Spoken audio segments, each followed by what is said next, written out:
about that. And we're going to talk about what Google's done in this space to help our government partners address what's coming up next. What I wanted to show you, go to the next slide. Now we have, oh, that's the, we have the right slide? There we go. We've incorporated a lot of this AI technology into Google search. If you've done it, if you haven't done it, check it out. Part of it, you can generate really interesting information. What's the purpose of this is to help you do more with the information that's out there and help you. And so we're going to talk about all these pieces. So I did a quick Google search to see what Google's impact has been in the state of Nevada. And this is what came up. But I want to go to the next page if possible because it kind of highlights this information a little better. We feel very close to the state of Nevada. Google has made a massive investment here with 2 huge data centers. It's close to $1 billion in investment. That is important to us. We see a lot of a great partnership with the state.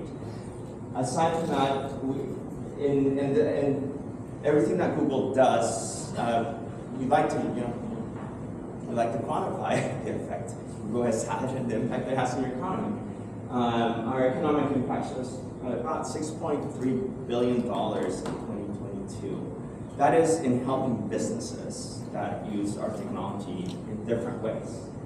168,000 Nevada businesses have used our tools at no cost to them.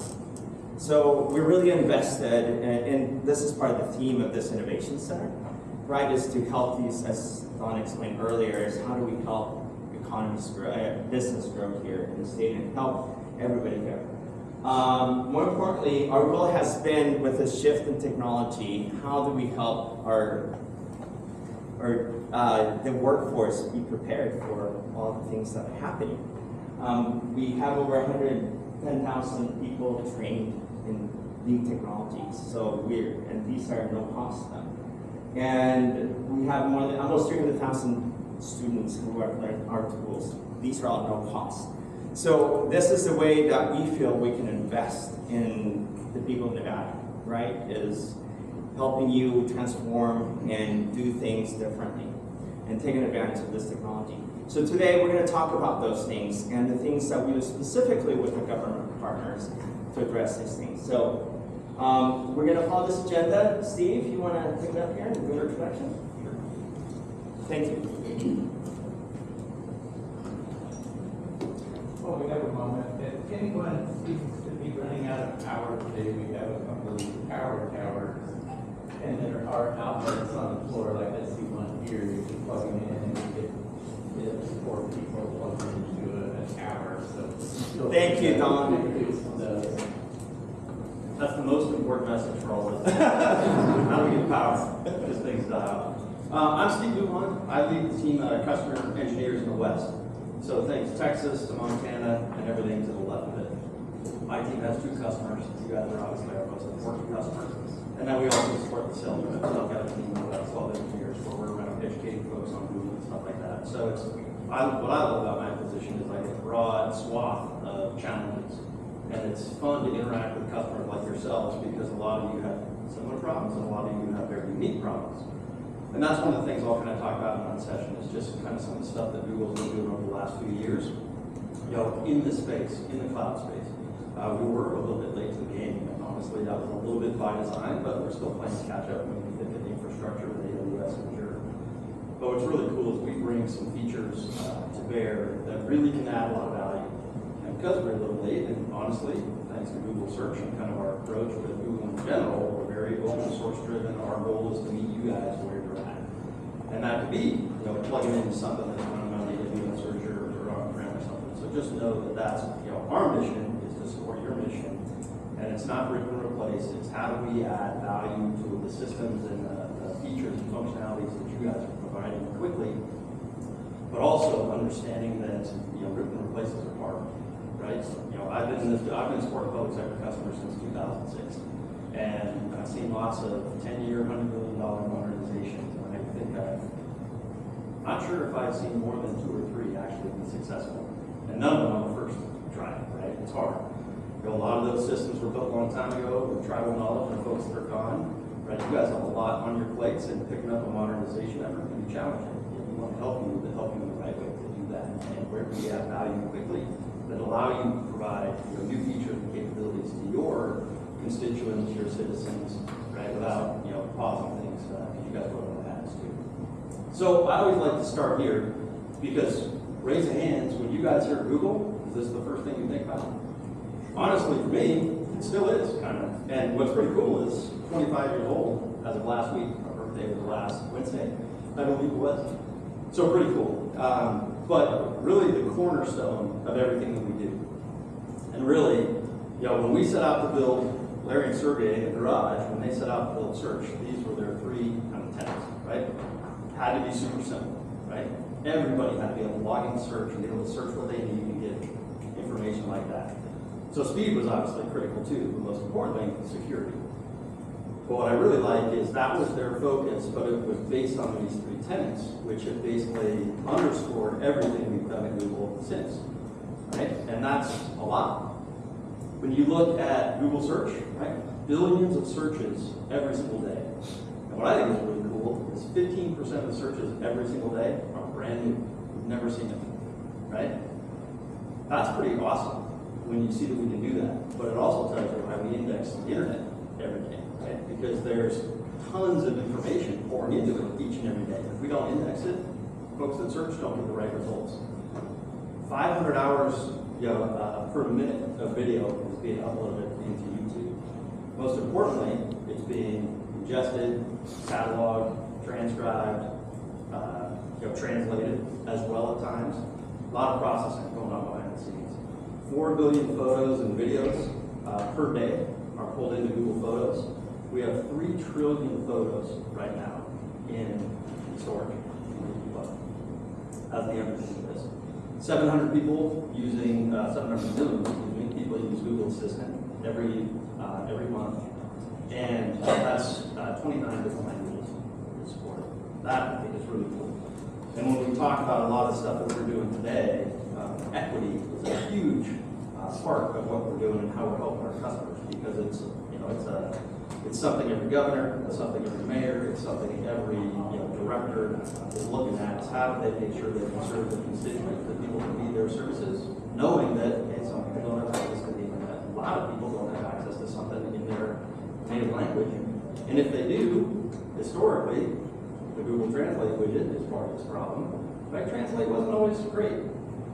So what have we done recently with our translation API to really improve that, to make it a better experience for the citizen the first time they interact with the city, the state, the county, whoever it may be, they can do it in their native language. That's really good support to us.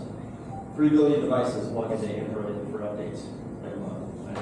So lots and lots of activity. What I think is really cool also is Google's data centers are 100% carbon neutral. That's a key focus for us as well. We're trying to get even better there. With every data center that we roll out, we know it's important to you guys. It's certainly important to us, especially with the environmental factors we're facing today. But like I said, that simplicity, security, speed is the underpinning of everything. We have 9 applications that serve 1 billion users, right? So we knew those were tremendously important. Take it from the consumer approach. We started with search and it's rolled into all these. From Google to Maps to Gmail to YouTube, all these, that same set of tenets underneath the covers to make it safe. Now, most importantly, what really, Google was late to the game from a commercial cloud perspective. But honestly, our data centers that support Google and all these applications, they've been around for a long time. We just never made our cloud available to everybody.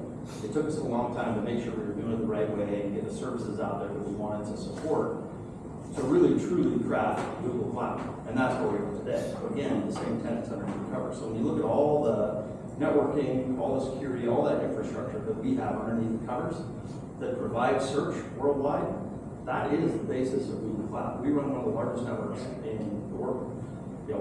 Something that a lot of people don't know is we're one of the largest computer manufacturers in the world. And that's because we found the need to be purpose-built machines to account for search, to account for translation, to account for GPUs and TPUs for AI activities. We found that we couldn't rely on everybody to do that, so we went and built our own hardware to support that. Again, sitting there in our data center supporting the environments today. So it's a really cool approach that we've taken Now it's awesome to see how we're opening it up a lot more. But when we talk about the simplicity, security, and speed, right, like I said, it's kind of been in our DNA for a long time. So, you know, Gen AI is obviously the topic of the day, you know, starting about 9 months ago, really, right? But we've had AI built into a lot of our products for years, right? We've had dialogue code for 7 years. We've been doing stuff behind the scenes, you know, search is a great example, where AI is just built in, it's part of the fabric. But now it's how are we releasing that and letting you guys take advantage of it. Most importantly, we've got the chat GPTs, right? We've got Google Bard. There's all those consumer flavors, which are great when you think a few slides back from a consumer perspective.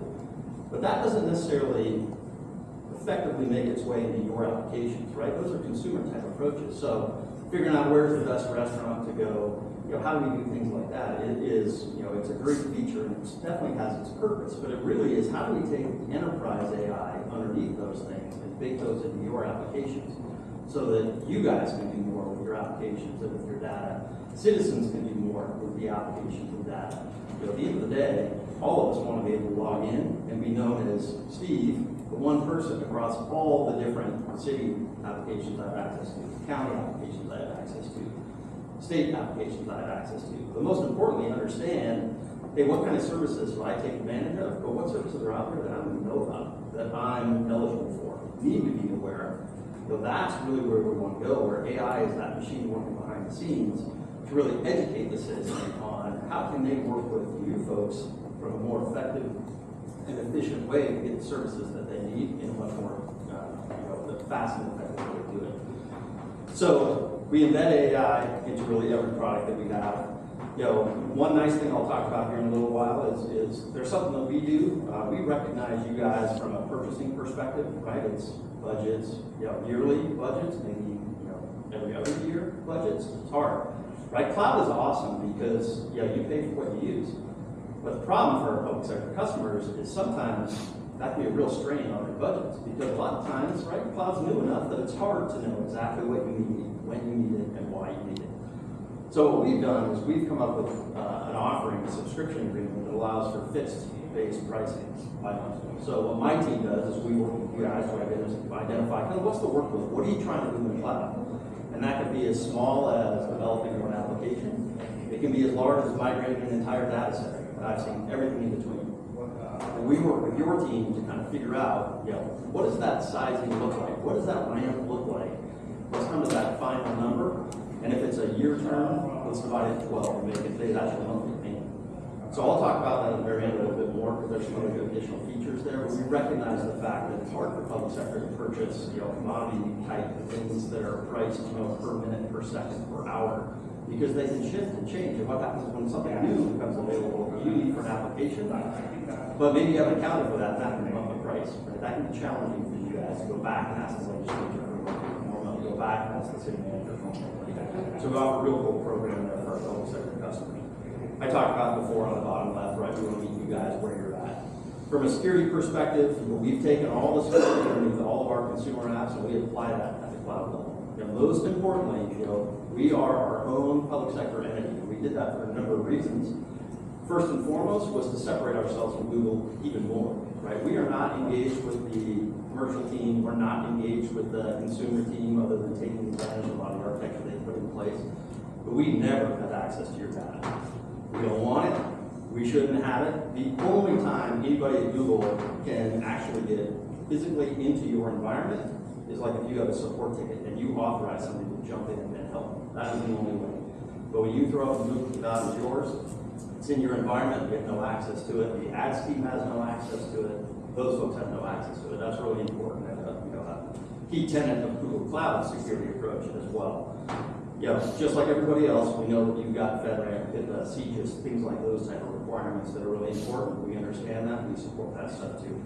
And always on enterprise-grade encryption. We know that when you guys load it up, whether it's at rest or in transit, we encrypt it by default. Again, we just want to make sure that you guys are as protected as you can be. You guys can hold keys if you want. We can too. We've got a few different mechanisms to do that. And then finally, speed. And this was a really cool outcome, and I'll talk about it a little bit more. because I'll sprinkle in some of what our customers have done. But as bad as COVID was for everybody, one thing it really helped a lot of our public sector customers do is realize that they could stand up applications very quickly and very effectively in a matter of weeks. Right? A lot of times what we struggle with is long RFP process, then picking a vendor, going through the contract, and by the time you deploy a critical application, requirements have changed, things have happened, right? Then you're on phase, version 1, version 2, whatever it may be. Like I said, for as bad as COVID was, we really saw speed. We saw a lot of our public sector customers acting like our commercial customers. Now we're a little bit back to where we were from a procurement perspective. We understand that, but we still are helping customers, stand things up very quickly. And I'll sprinkle in a little bit of kind of what we've done there lately, just so you can get a feel for us meeting you where you are and trying to solve problems quickly. Scalability, like I said, one of the largest networks on the planet. We know it's important for you guys to run your stuff here in the U.S. That's fine. What I love about being here in Vegas is actually supporting customers in the state of local West. We got a lot of folks running the stuff in the data centers here that you guys have locally, so I appreciate that. It's always nice to be in one of our cities. But our goal is an easy-to-use platform. You got to speed real quickly. So the things I'm going to kind of focus on here is these are kind of the 5 pillars that we focus on to bring the power of Google, to the mission of your public sector, right? Or the missions of our public sector customers. Like I said, we're trying to meet you guys where you are, but really what we want to be is aligned with one of the missions. What are you guys trying to solve? And that's where we want to line up and help you guys get there. That's what we both win. So I'll talk a little bit about language and communicating with Google in any language here, right? Most importantly, your language, and that's for you guys and the citizens that you represent. Collaboration, working together in a secure platform, visual data, right? We have a lot, every one of our customers, data is, one of the largest assets that all of our customers have. It's how do you take advantage of that? And a lot of that is visualizing it. How do you throw it on a map and make more sense of it? How do you match up data that maybe you didn't think had a correlation and visualize it? I think we're doing a lot of those. Geointelligence, we have customers all over the place that are looking at methane emissions, how are erosions affecting DOTs. Daniel and I have spent a lot of time in Hawaii lately. We'll talk a little bit about that. Now it's, it typically was, the ocean. How was that affecting, their infrastructure? Now, what happened in the summer, now they're looking at, now it's erosion, now it's fire. They've got lava, obviously, on the big island. It's a big challenge for them. So a lot of people are looking at the environmental factors, and that's where our geointelligence is playing a role in a lot of our customer discussions. And then big data, right? I talked about that a little bit. It's kind of underpinning all of those things. But how do you make sense of all the data that you have quickly and easily? So from a language perspective, what we saw a lot in COVID was really the ability to answer millions of constituent calls, and really a lot of that required translation. So I'm born and raised in Colorado. When COVID hit, the state of Colorado, Department of Labor and Employment, they went from 700 calls a day to 27,000 calls a day. Right, that's far. And we were not even the bigger, Illinois was even worse than that. But think about the poor people on the end of that line trying to answer questions for citizens calling in, and think about the frustration of citizens calling in. Colorado was well documented. We had people calling in hundreds of times a day and never connecting with an agent. And so what the state of Colorado did is they implemented our call center AI platform. And they did something really kind of unique that a lot of our other citizens didn't do. Basically, it introduced a chatbot and a virtual agent to their website. And so, more often than not, you could call, connect with either the chatbot or virtual agent, and it would go on the back-end system, right? And the question, honestly, was primarily, hey, did I file for benefits correctly? Yes or no? And if so, when am I getting my check? Well, with the hook into the back end, we could easily let people know fairly quickly, yeah, you're good. You should have your check on Wednesday, right? But we always found that there were people that needed to talk to me. A lot of it was language driven, but maybe they just had a challenge hard enough, or maybe they were a little bit older, right, and not great with technology. So how could they interact with an agent? So one of the nice part is as you work with the chatbot or the virtual agent, you got to a point where you just said, listen, I just need to talk to a person. It integrated with their scheduling system. It's like, great. Well, let's take today. You're calling in on Wednesday. I've got 3 appointment slots on Friday and 2 on Monday. Which would you like? And so the user could go out there and pick a slot, get a confirmation back, and they were done. They didn't have to worry about calling CDLE anymore. And they knew that, okay, well, on my appointment slot, I'm going to get a call back. What we really didn't realize was as much as that improved the lives of the citizens of Colorado interacting with labor employment is the benefit of the agents on the back end that labor employment got out of it. Because think of how their lives were going. I mean, I almost lumped them in with folks who are working at hospitals and clinics and things like that. By the time somebody got to them, they were miserable, they were frustrated, they were mad, right? Because it took them so long to even talk to that agent in the first place. And then that poor agent had no idea, well, what's the context, how many times you called previously, what's your problem, any of that. Well, the nice part of this callback is by the time they went to call that person back, they knew exactly what had happened. What was their call history? What did they interacted with the virtual agent or the chatbot? What were the questions were they asking? How did the system respond back? So more often than not, they get on the line with the customer within minutes. The customer had the answer to really what they were looking for. But when you can take 80+% of the calls and divert them to a virtual agent or a chatbot and let the real agents focus on the harder questions, the challenging things, right? They were able to do that more successfully. The state of Illinois, they had 40,000 calls a day just in off hours, right? Most call centers were 8 to 5, maybe 7 to 6. But a lot of us at that time, I need to call in to get my benefits. So how can we do that? How can we make it a 24/7 interaction with the citizen to help them get the answers that they need? So obviously COVID was a huge proving ground for this. But when you look at cities, states, counties doing 311 efforts, that's another place where we're spending a lot of time here from a conversational AI perspective. Is how do you do things like 311 in an automated fashion? And at the end of the day, at the end of that discussion, if you need to get to somebody, how do you route it appropriately to whoever it may be? Think of how many people call 311 looking for a police officer, right? We can route that very quickly from a virtual perspective. Sometimes before maybe somebody sits on hold for a while, finally gets called. And so it's streamlining things, services, free-rolling capabilities, things like that. And again, like I said, the ability to use multiple language. Colorado was English and Spanish. So we had those two set up. A lot of folks that maybe those two languages weren't great, we could route them to an agent automatically. So it's things like that. How do we improve your citizens' experience in a much quicker, faster way to do it? So the next one we'll talk about is collaboration, right? This is obviously what we're doing. I'm sure you guys are very familiar with our workspace perspective, but it's how do we enable your teams to collaborate more effectively, share documents, interact, work together in the same sheet, same document, whatever it may be. But there's a lot of other benefits around that. The state of Arizona had, they got 140,000 phishing emails in the first month they turned on virtual their Gmail.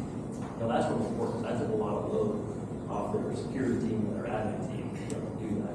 It's nice to know that we have that baked in. When we talk about how AI has made its way to every product, you're going to hear a little bit more from Jeff later this morning. But think of how we're baking AI into those products to improve things like the security perspective, but also improve the efficiency and effectiveness that you're working with those collaboration tools as well. So the goal is to really enable that hybrid workspace. So think about where you may have folks that are out in the truck doing something, right? And the ability to update a document when they're out in the truck. And if they don't have connectivity, come back and it syncs directly with maybe somebody that's working on it online internally. So the ability to do versioning out of the box and things like that, it really can effectively allow for scheduling and allowing things like that to happen because everyone's working from the same spot. How do we deal with that collaboration? Do it just to really expand on how we're taking it to the next level from a collaboration perspective.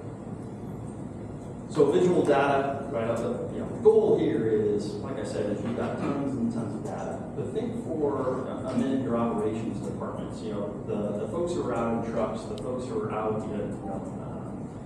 taking pictures, trying to inventory things that are external, trying to find, hey, what are the road segments we need to worry about? What are the homes we need to worry about? Where are the potholes in the city? Things like that. It's visual AI that enables you to do that. We have a lot of really nice tools that support that. So instead of necessarily having to have somebody call 311 to report a pothole that may get fixed in a few weeks, well, what if you have cameras on the city truck that's going out there and scrolling through and picking up images and can identify that thing? So we've got a customer that did both potholes and urban blight. Just by the trucks driving around, they can pick up things like graffiti. They can pick up things like, homes that are boarded up and being broken into. Things like that, bring back process and actively route tickets to an operations department, remediate some of those challenges. So the ability to take visual cues and augment them with the data you have internally is another big focus area that we're working on. When we talk about visual data, especially one of our common use cases through COVID was, how do we make paper-based processes much more effective and things happen quickly? If anybody has gone to Hawaii in the last forever, right, you have an agriculture form to fill out. Well, when the state of Hawaii got hit by COVID, right, it shut the island down. I mean, they basically went from 30,000 visitors a day to less than like 700. And it was really people just, Hawaiians flying out island to island that were doing that. Think of the impact that had on their economy when, tourism accounts for 94% of the economy. It was a huge hit. So as COVID started to lessen a little bit and we were all able to go get COVID shots and prove that we had been vaccinated, right? Because originally what would happen in Hawaii is you could, show up and take a test, and if you fail, well, you could either go back to the mainland or you could sit in a hotel room for 2 weeks. Well, then you'd be clear to enjoy your vacation, but I'm not sure how many of us were able to go for a month, assuming that for the 2 weeks of that I got to sit in a hotel room by myself in one room. Right, it was a challenge. So they had kind of opened, but they really hadn't opened up to the economy. So we worked with the state of Hawaii to build an application that could, on the mainland, I could go run down to CVS, get my COVID test. If it came back negative, I could then scan my COVID test, hop on my flight, and go. And when I showed up on island, I showed them my application we built for their phone, and it had my QR code. And it was a nice green background, so they could easily recognize it, scan it, you're off, enjoy your vacation. So we really helped Hawaii expedite the way that they reopened the island. But think about, that paper process that we, think about the COVID thing, right? The CVS, we all got the cards if we went to kind of a state managed system, but the CVS card sometimes looked different, or kind of a proof of vaccination looked different. So what we helped Hawaii do is identify a whole host of different testing sites, and we were able to train the AI model based on all those different look and feel of the vaccination report. So that it didn't matter if I went to CVS or Walgreens or Target or whoever, by the end of the day when I went to prove that to Hawaii, all they needed was my QR code because we could scan it. That was the important part. And think about when we talk about the type of services you're offering to your folks, right? A lot of times we need to scan a driver's license, need to scan a W-2, some sort of tax form we need to pull in, 1040 maybe, whatever it may be. Think of all the different type of documents that we have from a manual paper perspective. So what we're working with a lot of our customers now is how do we improve that process? And so maybe a citizen who needs assistance can log in, upload a bunch of those documents, and have their application filled out for them. Or maybe it's just, hey, here are the 3 things we need, not the 10 pages that we need filled out. I know by the time you go down to the county office to really, officially get your services, it's already taken care of. You're good to go. Just go online, hop in. So think how that can automate a DOB type process. Think how it can automate a permitting type process. Right? When we can scan documentation, whether it's a commonly used kind of document, like a W-2, like a 1040, whatever it may be, or maybe you guys have forms, that are very custom to your departments and your citizens, we can easily train models on both of those so that it just improves that citizen experience. And they can shorten the time to get their data uploaded, and most importantly, shorten the time it takes for your folks to review that data, because a lot of stuff that may be an issue you can flag and fix before it even comes in the system. Again, how do we improve the interaction with your folks and the services that they're doing by ingesting documentation and translating that and making use of the data that's within it, not just hey, you got to fill out the form, paper process, or we get to meet in 3 hours, things like that. Goals that we can speed it up, but also make life easier on your folks to help provide those services when the citizen shows up at the counter. From a geo-intelligence perspective, I talked about this a little bit with what we're doing with the state of Hawaii, what we're doing with a whole host of people just around. Think of where there's a huge effort to drive where we put EV charging stations that are that they serve the most people or the most equitable. There's a lot of data elements that go into figuring out where you drop EV stations. But some of the cool things we've done in Hawaii, like I talked about a little bit, was how do they determine and kind of look at the effect of erosion on the roads, right? When you look at, we'll talk about Maui in a few different ways, but think about who here has been to Maui by chance. So effectively, you land on Maui, And there's two main kind of tourist hubs. There's Wailea and there's Kampala. And once you leave the airport, branches off, so effectively you have one road from the branch into where you're going. Right? It's not very easy to circumnavigate the state or the island of Maui, if there's a challenge. And so they're very interested in, well, what's going to happen, what has happened historically over the last 30 years to erosion, because that highway, if you've been on it, is right up against the water. What has happened over the last 30 years? And most importantly, how can I predict what's going to happen over the next 15 years?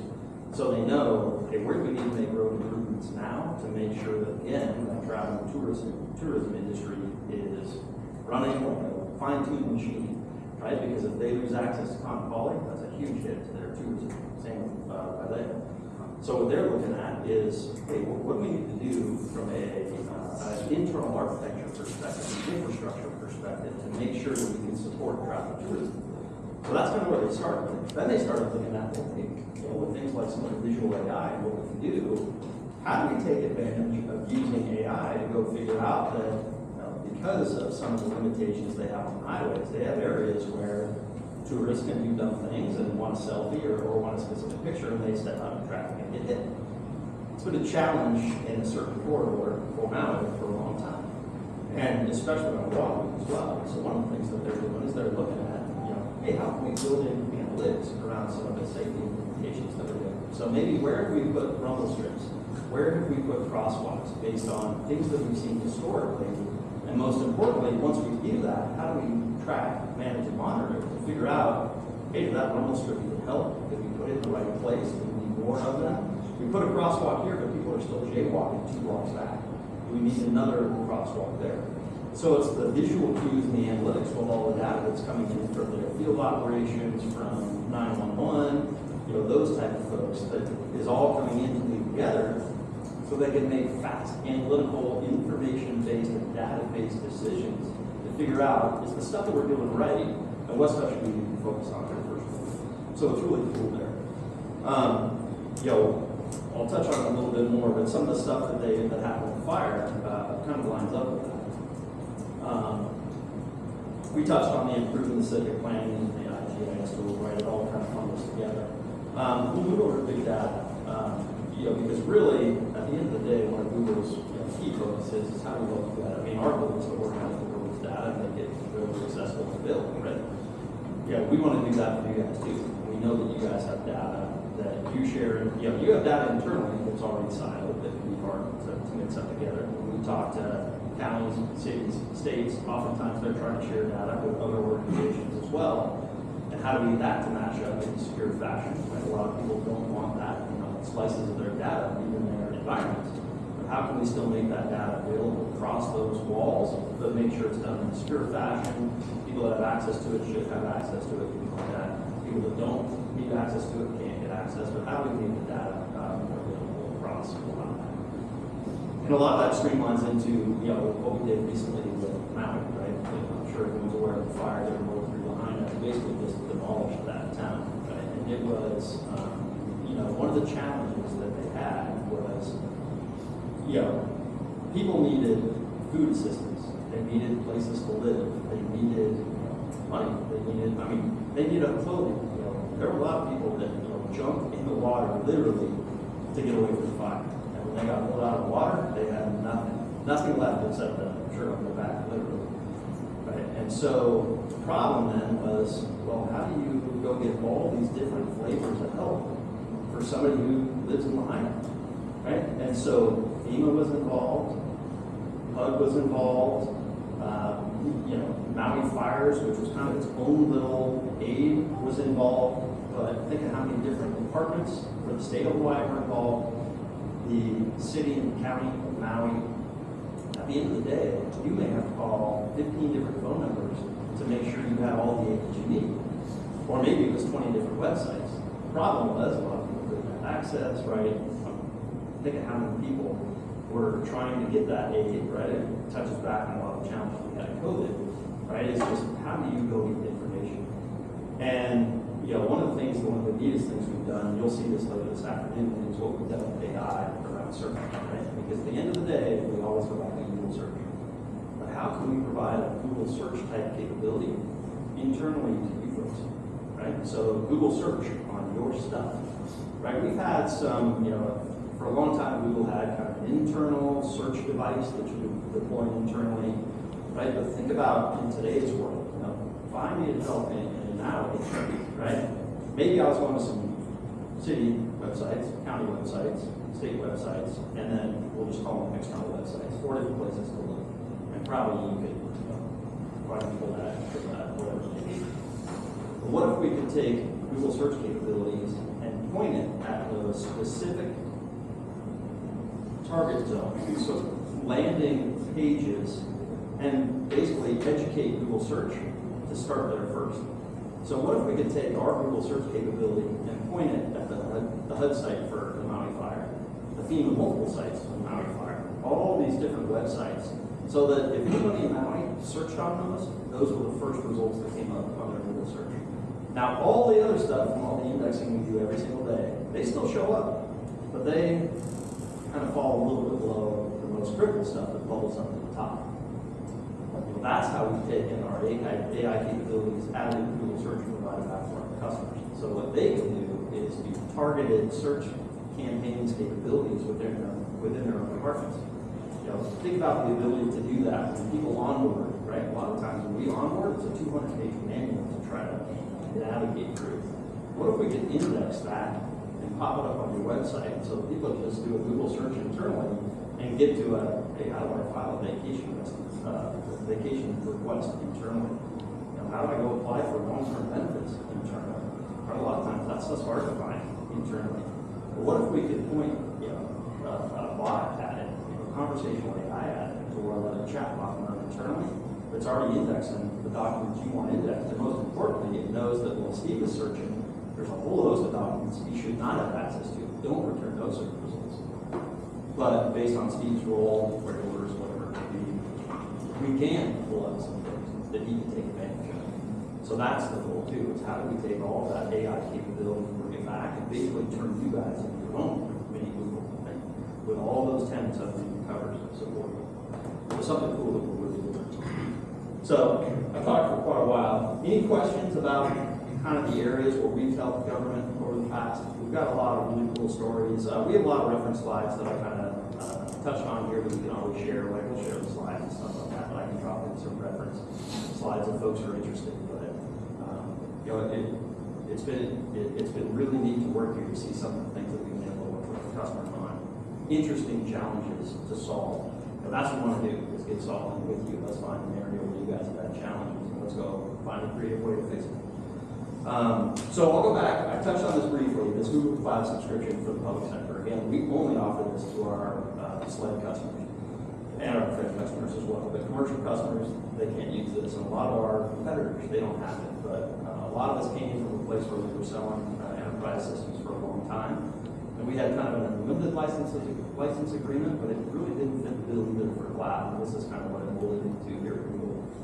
So again, it's the right to use any Google product, based on kind of qualifying workload. So like I said, we can work with you folks to come up with a really small project you want to focus on. It could be everything moving an entire data center. Like I said, we've done everything in between.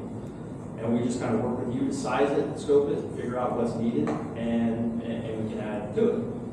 And we talked about the predictability of cost. So let's say at the end of the day, we say that, hey, you want to do this, it's a year project, 12-month term. It's going to be 120K, let's say. That means you guys pay 10K a month. And typically early on in projects, right, it's a little bit slower. It's hard getting the project team ramped up and going, and if you're not burning 10K, but then let's say that maybe at the end of the year you're burning over 10K a month. Fine. There's no penalty for that. We never come back and say, we thought it was going to be 120, but you burned 200. Here's the bill for 80. We don't do that. Because we want to meet you guys where you're at. We want to work with you. That's why we work with you to scope it. But we recognize the fact that, hey, we're here to put some skin in the game as well. And the goal is that let's make you successful. Let's focus on that mission. Let's not focus on the cloud costs. So let's make it available so that you guys can be the most effective deploying or finishing that project, whatever you're focusing on doing. Never come back for an overage. Nothing about it. Now, at the end of the 12 months, if we want to keep going, we'll look at that number and say, okay, hey, That was on us, when we missed it. It looks like they're actually working here. Is that where you think they're gonna be? We wanna add capabilities to it. Maybe you guys had a ramp up that isn't needed anymore, so maybe we go back to the 10K month. It's fine, no problem at all. But it's a really awesome tool that our customers are taking advantage of from a procurement perspective. What I really like about it is, like I said, the right to use any GCP product. So let's say that we do an agreement today, and in 2 weeks we deploy something new with AI that you really want to take advantage of. Great, run it, let's go do it. Where I came from, the challenge was it was unlimited. You kind of had to pick the product you were in. Well, that could be very restrictive at times. When a new product came out, when a new feature came out, a new capability came out. We work with our customers all the time to identify what's the architecture that's going to support that workload. And we get into deployment and realize that, geez, maybe product B is a better way to do this based on your guys' product A. It's fine, let's do it. Let's use it. There's no penalty by switching products. So again, really cool, really flexible. We don't come back to you for overages. Our skin is in the game as well. We don't want to estimate 120 and you guys actually burn 50. We don't want that either. We want to make sure you guys are taking full advantage of it. So that's where my team comes to bear to help you architect, help you size, make sure you're using it, and understand that where are other things that are maybe now becoming available that could augment what you're trying to do, and you should take advantage of it. That's where our skin will be just personal marketing as well. So very cool. I kind of touched on this. It's just something unique to us. There are a lot of, some of our competitors have like reserved instances and things like that where you can get discounts, but this is really meant. I mean, the nice part about it is when you look at the traditional discounting, kind of like pay-per-use type discounting, we build it into this cost model as well. It's just something we got on top of it. How can you guys get started with it? Again, let's just identify, let's figure out, a problem you guys are having, a hard time, solving. Let's figure out how we can help you do that. Like I said, we recognize the fact that you have a lot of stuff that's not Google. That's fine. We work with a lot of customers that have a lot of VMware, a lot of AWS, a lot of Azure, and we're still finding great ways to help them augment the features and capabilities they're delivering to their citizens by bolting things on, augmenting capabilities that they're already doing without disrupting everything that's already in place. That is our main goal. We do not want to do that, right? Again, we want to make you guys successful at your speed where you're at. So let's get this all together. So any questions about all that? There's going to be a lot of deeper discussions for a lot of the stuff I kind of touched on in terms of what we're doing with our collaboration tools, what we're doing with our conversational AI, data, and that stuff will all follow. But I just want to give you guys a little teaser of kind of where Google's coming from and where we've seen some cool successes over the last 5-6 years. Any questions or comments or thoughts, ideas? Part of what we want to make sure that happens towards the end of the session is that if we don't want questions to be unanswered, so you want rather, and we're going to give ourselves some sorry. I'll do one more little cool plug, because I'm not sure Tony will reference it or not when he talks about some conversational AI stuff. When I talked about what we did in Colorado around labor, what we did with Maui, and things like that, right? It was all around that conversational AI, voice bots and chat bots that we supported our customers with. All of those customers had their own IDR platform, whether it was Cisco, Genesys, NICE Contact, Avaya, whatever it may be. One of the things that Google has recognized is that we have a lot of really good partners, and why don't we deploy our own contact center AI platform so we can be left to right, your IVR, your conversational AI, your chatbot, your virtual agent platform that you can deliver it and have one throat to choke, and that's us. So that's something that we rolled out about this time last year. And one of the really cool things that we did is we started with a project in Hawaii. Surprisingly enough, for such a small state that Hawaii is, they have like 17 call centers spread across the different islands. And really it's only 4 islands that they're heavily on. So a lot of overhead. And they were looking at, they had some challenges with some contracts, and they were just looking at, is there anything else we can do to kind of make this more efficient? And we'd already done a lot of work with the chatbot and the virtual agent, and this just seemed like a next evolution of what they were trying to do by just switching their entire platform over. At that point, we didn't have a single public sector customer running it. We had a lot of commercial customers who were running it. Of course, where they kind of cut their teeth there first. But we deployed it to Department of Human Services, and it was like 3 or 4 call centers. And we deployed that in 6 weeks. They were actually in the process of upgrading their existing IVR provider across all the islands. And we were able to disrupt that. Thankfully, we have a lot of good champions in the department that we're really looking at, and we have another way to do this, and how can we maybe stand some up and kind of go head to head and see. So we work with a partner there on island, and we deploy the CCI platform. And so now we call these call centers, it's, you know, that user interacts with Google and the department, that's it. They're not going to worry about a third IVR provider. You know, it's one place to go. And what the customer loves and the partner loves is they know it's one place to go when something comes up and they need to call us. But to deploy something like that in a matter of weeks was pretty cool, especially knowing kind of the constructs they were under with this other upgrade they were doing.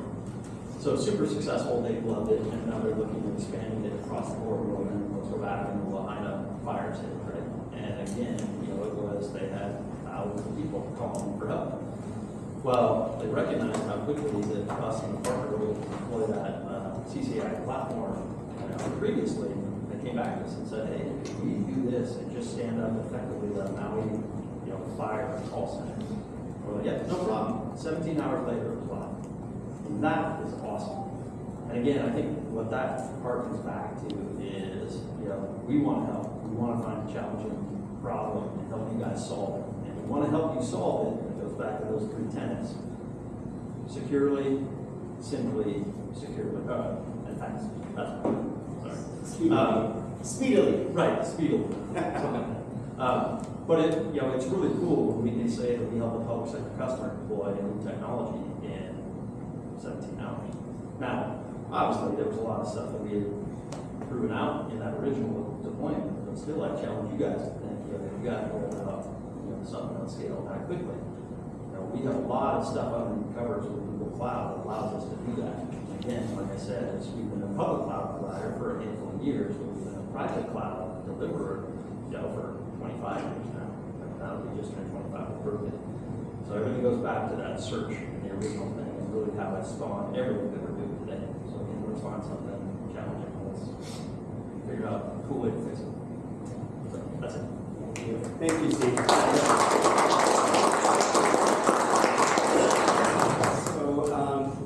Up next, we'll have, I think it's Kathy, right? Is that right? So, I think, Kathy, well, if you want to put your laptop, you can put your laptop if you want, or we can use that, either way. No, it's fine. You can do mine. Yeah, I'll put yours in. okay, great, and we'll take a 10-minute break, that way you can stretch out, then, you know, process the information, answer your emails. We'll be back in 10 minutes. 10 minutes. If anybody has questions about the center, our mission, amenities, anything like that, hit me up. How many people here from Clark County? All on this side. Yeah. All right, right on.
Put it in the phone here if you want.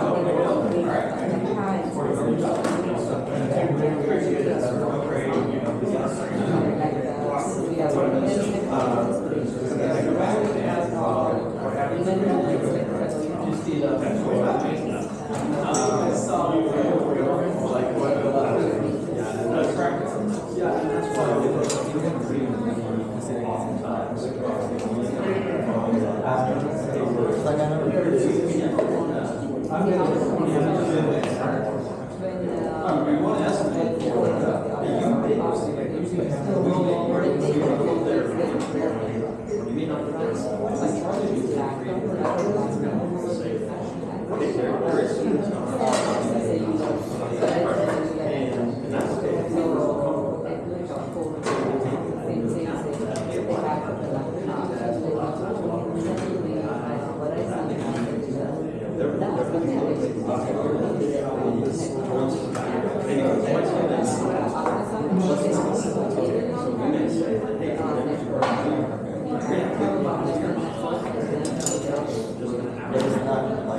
so where we're going to kind of recognize like the plan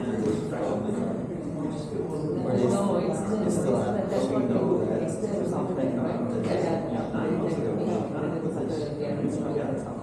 That software is Wi-Fi,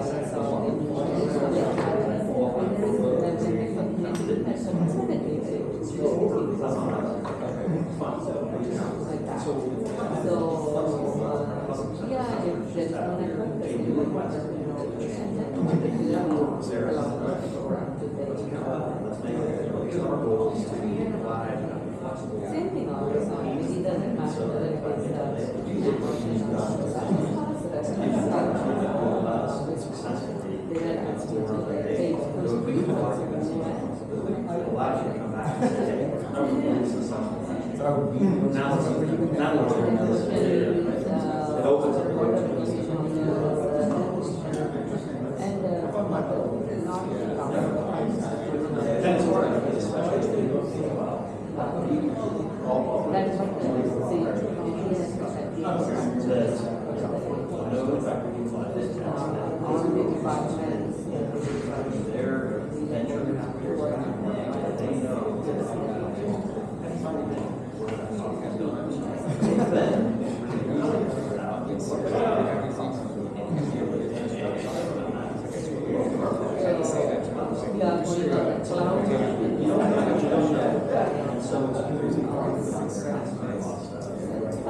Yeah.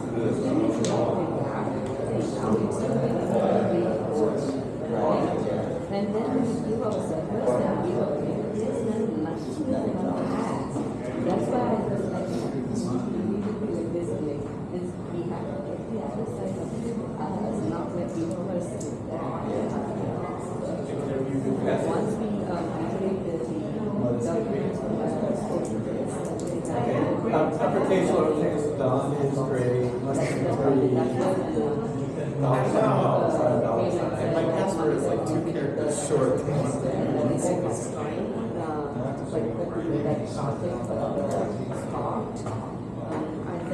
What's your, oh yes.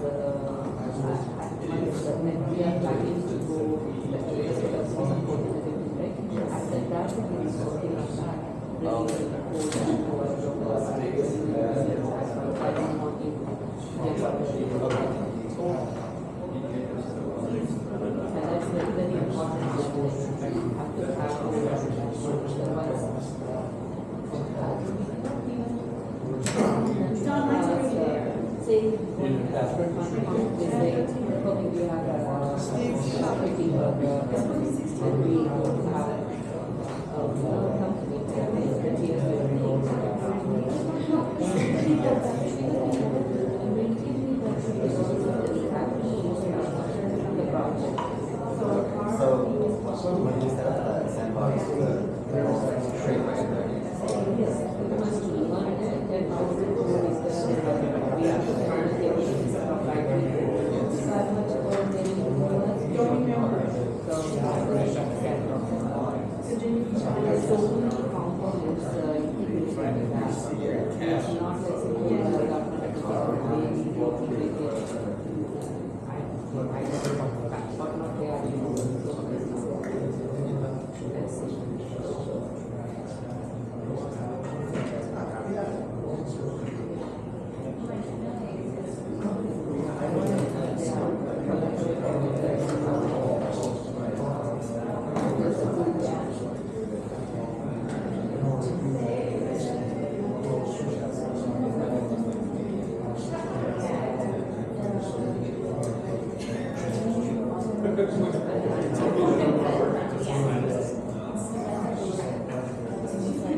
Well, thank you so much, everybody.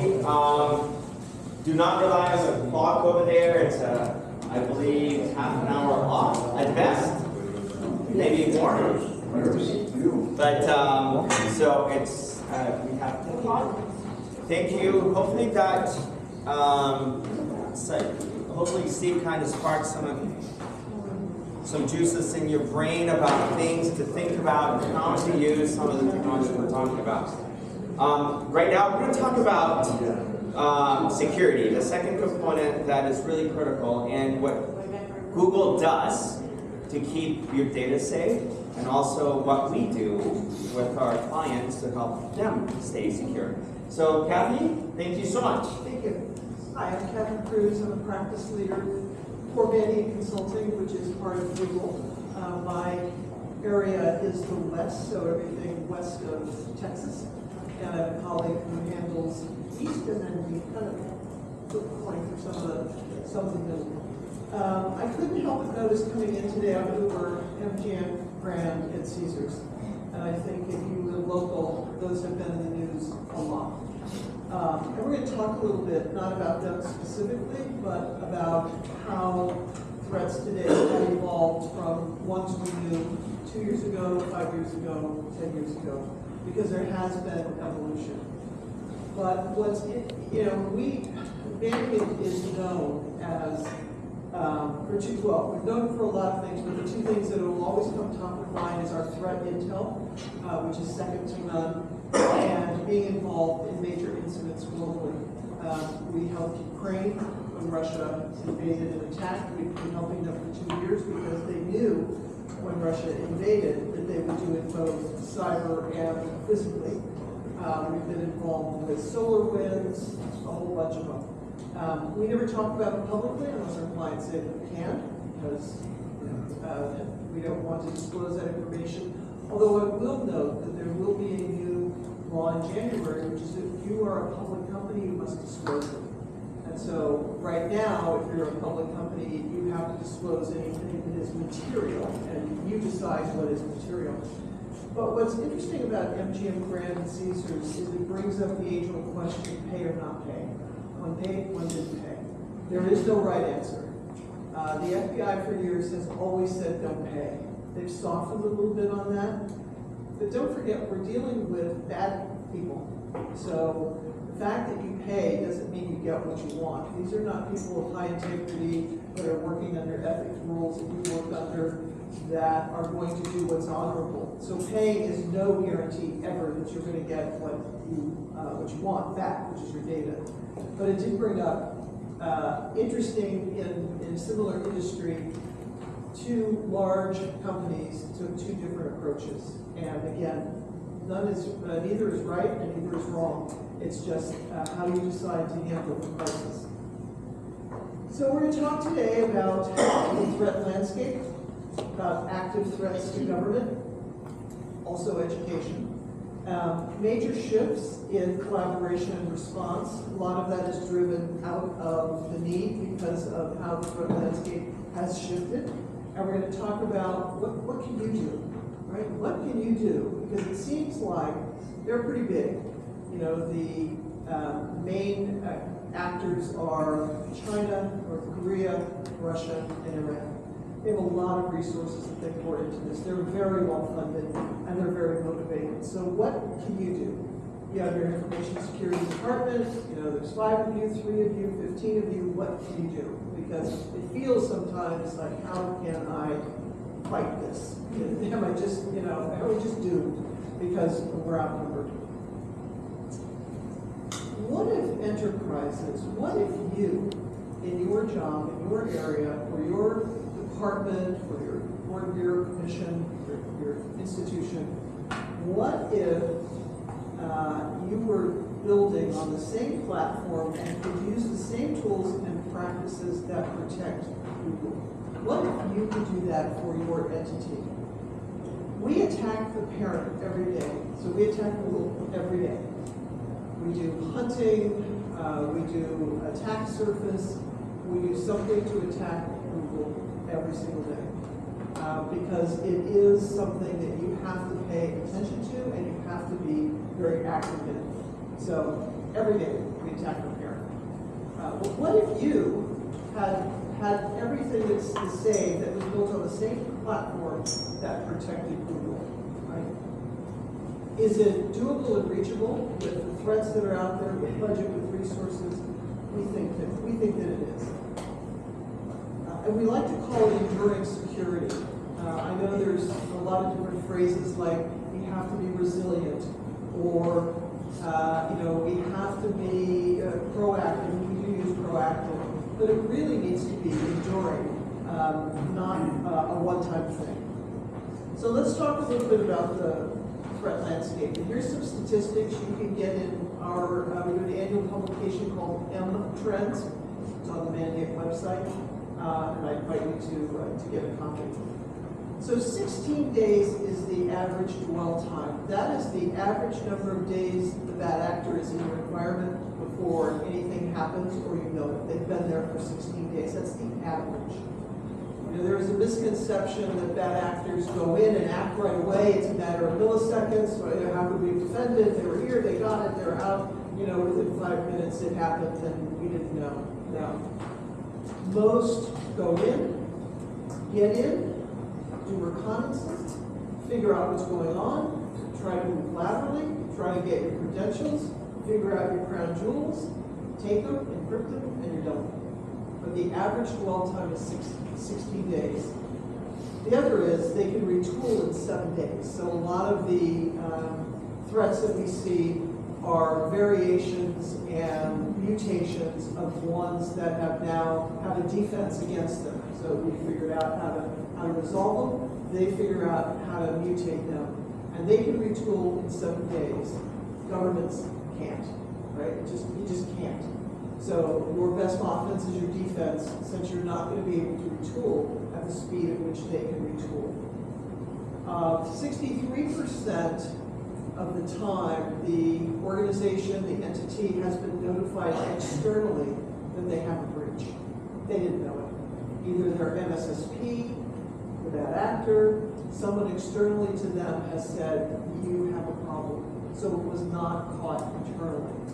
So what these statistics tell us is we have a lot to do. We have a lot of work to do in order to put in the right defenses. And remember, there's a lot of motivations for bad actors. Some of it is financial, economic. The other is disruption. I live in California. It's the 5th largest economy on the planet. Imagine if you could disrupt the California economy for 2 weeks. What it would do to our national economy, what it would do to the global economy. You're sitting in the center of a city that generates a lot for the economy, the gaming industry. Imagine if every casino couldn't work for a month, 2 weeks, what it would do globally to the economy, right? So some of it is politically motivated, some of it's economically motivated. In education, a lot of it is to steal IP, to steal research, which is very valuable, right? Imagine if you were able to get the research on the latest drug that will help cancer, right? And you're going to be first to market. So there's a lot of different motivations. The other is, we play by rules, they play by no rules. Imagine playing baseball, one of my favorite sports, without rules. Right? I can swing at the ball as many times as I want. If I drop it, who cares? You're still out. But you're played by baseball rules. So bad actors play by zero rules. They are out to get what they want, when they want, how they want. And we're playing by, well, I have to be compliant. I got to fill out my forms. I've got to do all these things, right? And then we're playing by a whole different set of rules. So here's, I'm not going to spend a lot of time on the stats. But here again, it tells a lot about the dwell time. The dwell time has changed year over year. We're a little bit down in 2022, but I wouldn't feel happy about that. It's more of they've become more sophisticated and they require less dwell time. It's not because necessarily they're being found ahead of time. I'll go to these. Chinese threat group. They lead in zero-day exploits. The zero-day is the exploit is found. Nobody knew about it before this. There's no patch for it. There's no resolution for it. Often vendors can patch it quickly, but a zero-day is it's brand new. China leads. The most recent this year was Barracuda and Citrix. So if you had either of those products, you were hit. Not necessarily attributed to China, but if you had movement, you were hit. So you can see a pattern where from going for pure ransomware, they're going for, let me take ubiquitous products everyone has, like Barracuda or Move-It, thousands and thousands of customers. Let me infect at that point, because I can do more damage quicker, I can get into more environments faster by using these ubiquitous products as a way to get in versus trying to go right after you. They do both. It's not an either or when it comes to the bad actors. Let's see, sorry. Oh, this is a build, sorry. So here is just some examples of some of the shifts, right? So 2016, North Korea is expanding into financial crime. 2019, extortion shifts from just ransomware onward. 2022, now it's another expansion, and we're going to talk a lot about, or a little bit about how it's all about the credentials now. There's less emphasis on your endpoint and much more on your credentials. So predictive analysis is hard, but it's important. This is one way AI can help business, right? One of the largest benefits of AI, I think, especially for government, is having tasks that are labor intensive, that are blocking and tackling, completed via AI instead of by humans, and leave you for the other high value tasks, right? So there's user behavior is one thing that has used AI over the last few years in many products. So if you have a SIM, if you have Chronicle, you're using AI that says, wait a minute, you never log in at 2 in the morning, and you never log in from Iran. Who do you think we're going to block you? Because that's not you, right? So taking user analytics and applying that in a way that can quickly take action. So predictive analysis, it's hard when it comes to intelligence, but done well, you can prevent tomorrow's threat against your enterprise today. So I'm going to go here. So pivot.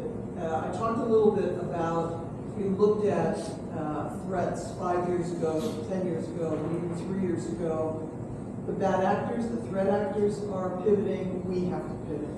So however you were protecting your enterprise a few years ago, if that's the way you're still doing it, you are a high likelihood to be attacked because you are not using current intel and you haven't pivoted the way that they have pivoted.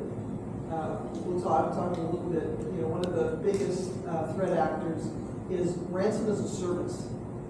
You can go, just like you do software as a service, platform as a service, you can get ransomware as a service.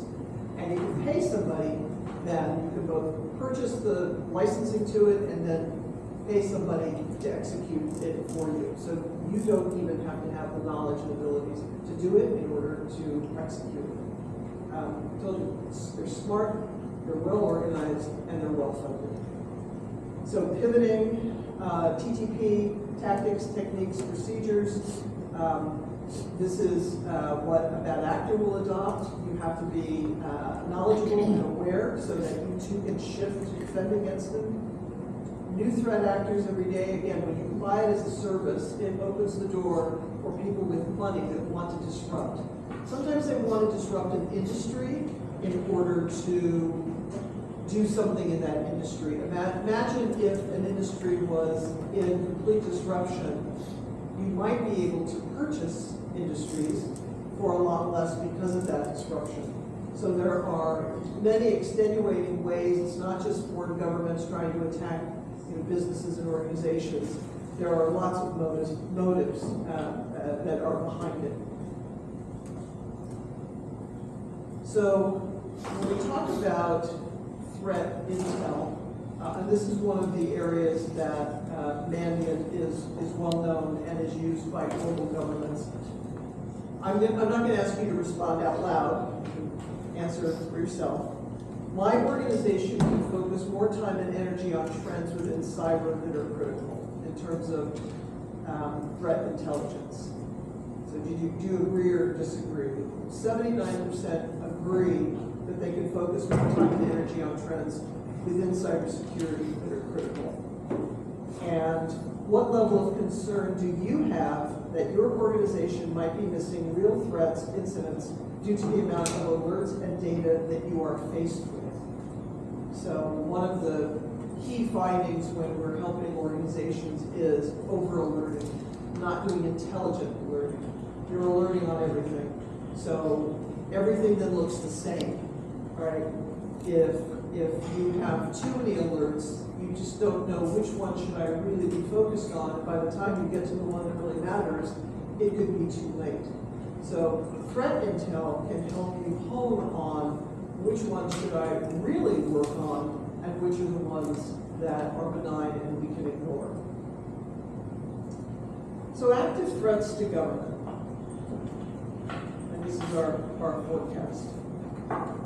And it's forecast plus it's factual of where we are, 9 months into the year. It's identity first and identity last. As I mentioned, the endpoint, you still got to protect it. You've got to use your tools, whatever you're using to protect it. But we're finding less attacks against endpoint and more attacks on credential stealing, which is how I believe either Caesars or MGM was breached. It's through credentials. So imagine I get, first of all, in an IT organization, one of the biggest problems is elevated privileges that are used for everyday work. You have a small organization, you have just a few people, they all have admin rights, and they're doing email while they're sitting with their admin rights, right? They know they should log off, but they've got 15 things going on, and then that just happens. Well, still their credentials, and now you have elevated privilege, and now you're in a much better place than it used to be for my credentials. That have access to very little bit would be abused. So we're finding more and more is around the credentials. And phishing is still, it's still dominant, but not as dominant as it used to be, but it's also expanded. So the platform now is LinkedIn, where, most of us are. We're seeing what's going on. And imagine a message that says, hey, Tim, I just looked at your profile. I think you would be great for a job. I'm a recruiter. Click here. Who wouldn't, right? We're all kind of curious. What job do they think I could do? How much do I think I might get paid? No harm in looking. It's like, seeing an open house. Let's just go and look. Let me look. You click on the link, bingo. It's the same as clicking on the link in a email. So again, very smart, well organized, and well funded.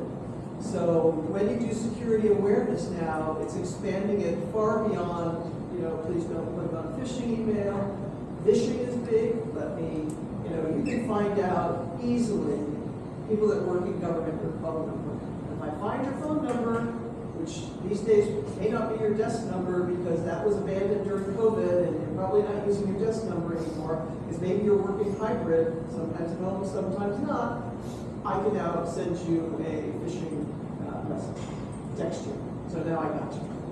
So again, very smart, well organized, and generally thinking a step ahead. So identity first, identity last. Because if I get your identity, now I can get in.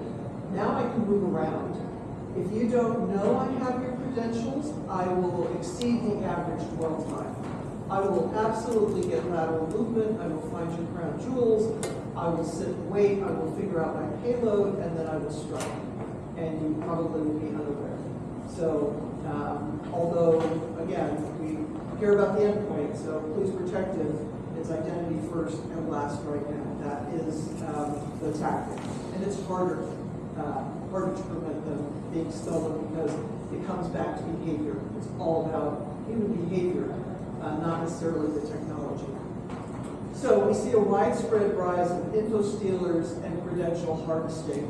Here are some of the more popular. Raccoon stealer is a big one. I don't know where they come up with the names, so that's not that's outside of what I know, and I don't know why they choose some of these. But these are the areas where they're trying to make their initial access, right? So stolen credentials, again, email, but also web.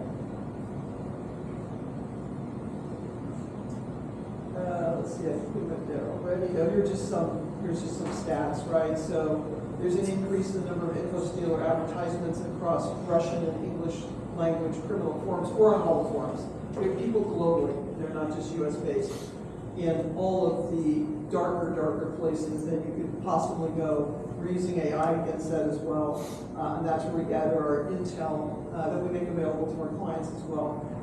So there's a lot of advertisements going on. We see malicious actors leveraging all kinds of distribution techniques to, once they steal the credentials, and actors who steal ransomware is out there, but they're using the info stealer logs, and once in, then I can move around.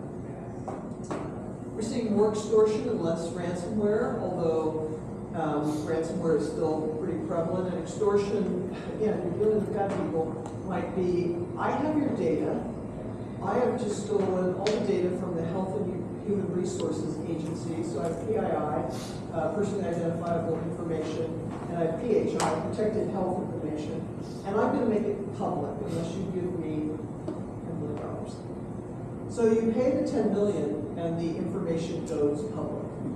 You've got no recourse. Again, bad people doesn't mean what they say they're going to do is what they're actually going to do. But we see much more extortion now than we do see ransomware. So there definitely is a trend where there's kind of a stabilizing of the amount of ransomware with an increase of extortion. Cyber insurance, which used to be really affordable, has changed because of the amount of attacks and the amount of times people have used insurance. No different than your home insurance, your car insurance. You use it a lot, the rates go up.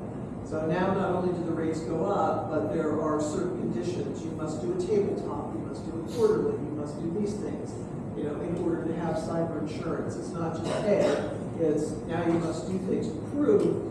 It's kind of like your home. Do you have locks on your windows? Do you have a lock on your door? Do you have all, these things in place? I worked 10 years at the state of California. I left in 2018, and we had stood up a statewide SOC. At the time, there were 200 million attempts every 24 hours. Now they're up to 400 million. Think of it as someone coming to your front door, rattling your door knob and say, the door's open, right? They're looking for that one moment, like if you brought the groceries in and locked the door behind you. Well, imagine that happening 400 million times in a 24-hour period. That is probably not different than most major organizations and governments today in terms of the amount of malicious attempts in a 24-hour cycle. So what are the challenges, though, in operationalizing intelligence? So let's say you have the threat intel. How do I operationalize it to really make it valuable for me? Because there's things that I might not care about, but there's things that are super important to me. So it's one of the greatest challenges that we here, although we have ways to help, to be effective to apply threat intelligence throughout the security organization. So here's the way we like to think about it. So the threat landscape. There are general threats, and then there are also threats that are by sector, by industry, and by regions. Government is a big one for many reasons. Valuable data, big disruption, financial gain, it fits it ticks all the boxes that you want. And then what impact can these cyber threats have on my organization specifically? So if you work for the tax bureau, and imagine you can't intake tax, which represents most of the general fund, that impacts government. If you can't, and I don't know about what you call your Medicaid implementation, if you can't help those that are receiving Medicaid benefits, that has an impact, right? Reputation. In government, you represent an administration, right? You want to make sure that you're not doing anything that lands you on the front page of the newspaper that says such and such an agency. You protect their data, so it's reputation. Citizen trust, right? Government, federal, and state have our data, and we trust them with our data. So it's probably the highest level of trust that you have is you have citizens' data. They have no control over you having it because they give it to you so they can receive services, whether it's DMV or health services, or pay taxes, a variety of ways. It's the trust that citizens put in government to keep their data. And then Do you know where your adversaries will attack, and how will you deny, dissuade, or disrupt them? Today you have a complex ecosystem. You're probably in multiple clouds. You have on-prem. You might have regional offices. It's not like we have a data center, everything's in our four walls, and we have it contained and we can protect it now. It's a hybrid. You've outsourced maybe some of the security might be in Google Cloud, you might have some in AWS, you might have some in Oracle if you have an ERP, and you might still have some on-prem systems. So you have partners who are doing your security, you're doing some, you've got endpoints, you've got a lot. Do you have a threat model? Do you know who is targeting you? Because beyond just having general protection, you have your endpoint, you have your firewall, you have an IDS, you have an IPS, you have all of that. Do you know who's targeting you? Because if you know who's targeting you through your threat profile and your threat intel, then you can defend against that. If you know who's targeting you. Because then you can be very targeted. How do you defend against it? Why government? When I worked in government, I asked myself that every day. Why us? Well, state, local, tribal, and territorial governments represent a confluence of several key variables. Government is a good target for lots of reasons. And I would throw education in there as well, public education, private education as well. But all state governments have, colleges that are part of the system. I'll tell you who gets hit the most earlier, K through 12, which have very, very small budgets, very few IT people. They don't have a lot of high value targets, but the disruption is the key. A couple of years ago, on the same day, there were 13 schools, K through 12, in Texas that were there, maybe it was 23. And so it was just crushing for their education system, again, with very few resources to figure out what happened and to get back online. And then there's also sometimes a lack of security, maturity of the security architecture against entities to protect government assets. In my 10 years as a state employee, we never had enough money. We never had enough people. We constantly go through budget change proposals. Can we have 5? We can have 1. You're always looking for how to better your partnership with industry because that was your best bet. Sometimes you were able to do that a lot easier than add resources or be able to do a refresh, being able to modernize and refresh. Bad actors know this. They know that if your government model is federated, where you're not all centralized, that you pose a greater opportunity because the large departments have more, the smaller departments have less. Sometimes they're linked on a network, so there's opportunities there. You also have a large volume of personally identifiable information. Government has your social security number, your name, address, date of birth, driver's license. There you go. One business that hasn't gone out of business is identity theft and stealing your identity. That's still a pretty lucrative business, which is why PII is still really important. On the dark web, constantly for sale, constantly purchased, to be able to get the information and do identity theft. I'll also just give a tip for parents. Most children, babies, get a social security number when they're born. You typically don't look at their credit report until they're getting ready to go to college. So I want to steal theirs because I can use theirs to buy a house, buy a car, to buy a boat. Nobody's checking. 0 people are checking if the 3-year-old social security number has a bad credit report. And I've probably filed bankruptcy twice. So if you have children and they have a social security number, check their credit a couple times a year. Make sure nobody is using it because all available on the web, on the dark web. And again, we check our credit. If you've been breached recently, like from Target on up, you probably have credit monitoring. I keep my credit reports frozen, so nobody get a credit check on mine. But you're not going to do it for your 2-year-old. So it's just a tip. All that's on the dark web. So government, PII. Ransomware, again, still is a threat. Lockbit is the ransomware as a service. So you too can be a temporary bad actor. I work for a gentleman named John Ford. He spent 22 years at the FBI, all in cyber. He actually arrested Russian hackers in Prague. And so it doesn't stop. You too can be in Prague, be arrested if you take this route. But it hasn't stopped any of them because often they're protected by government. So, and cyber espionage, again, the ATP, Advanced Persistent Threat 29 is Russian, but here are the usual Russia, North Korea, China, Iran. So here's a campaign against U.S. state governments, and you can look at this. It all starts with .NET, which many use as the foundation for their code, right?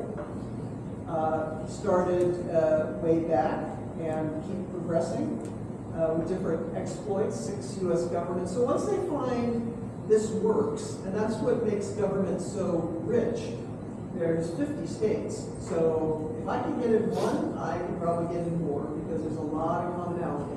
So you can see this progression.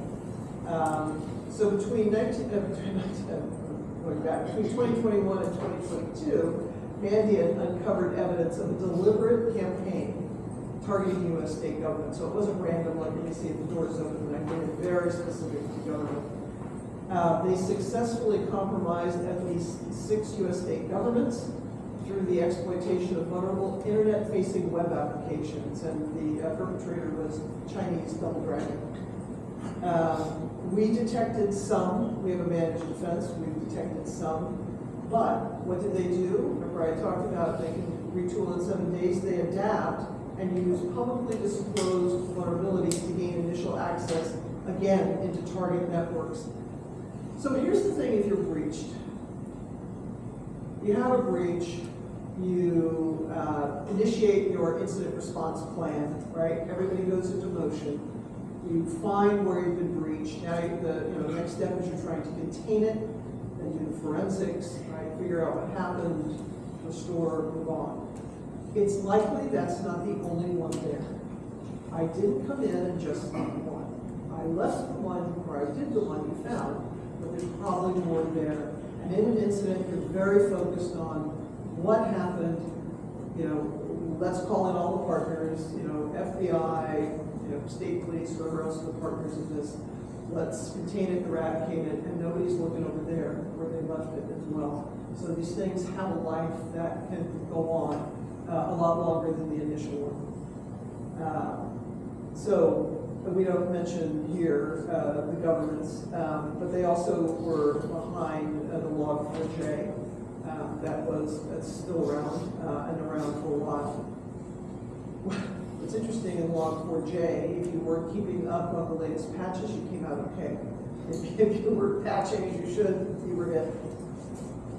So, what are some of the major shifts on collaboration and response? By looking at this, like the Alice in Wonderland. So, the major shifts in cybersecurity policy. So we've seen over the last about 3 years, a lot of money at the federal level poured into cyber, which is good, and we've seen money for the states as well. And a lot of the money for the states, the $1 billion over 4 years, which is allocated, I think by population per state, of that, about 80% has to go to local and K-12, so that's very helpful. Some states at the state level. There's much more cyber coordination now, and bodies and roles are centralized. You can rely on your local CISA representative. There's a lot of free services that they can help you with. You have MSISAC that will also help you. All of these are free to the state that come out of the federal government. A lot of information sharing, and then the public-private partnerships and collaborations, which are really important. You can't do it alone. I don't think you're expected to do it alone. And so we've seen major shifts in this area over the past few years. Kevin Mandiant, who is the founder of Mandiant, we're about a little over 19 years old. He's been appointed to the White House National Security Telecommunications Advisory Committee. So we're sitting at the table at the White House. We've helped to drive policy, to drive some of the policies and some of the procedures, and to really inform a government about what we see, because we're out there globally with threat intel. So here's what a good collaboration model looks like. You'll notice in the center is what everybody always groans as the governance, because that is the hardest, because that's getting stakeholders together and getting senior stakeholders together, and that's always difficult. But you'll notice a lot of it is around preparedness and then response and results. So if you're able to use this wheel effectively, then you have a very strong collaboration model. Again, you're not expected to do it all on your own. You've got private sector, you've got threat intel, likely you're buying your threat intel, you're not developing it yourself. You've got digital forensics and incident response help. You really do need to have not only your IR plan readiness, but you should be able to have an IR partner, so that when you have an incident, you have quickly all the tools and resources and knowledge that you need. Skill and upskilling, have training for staff.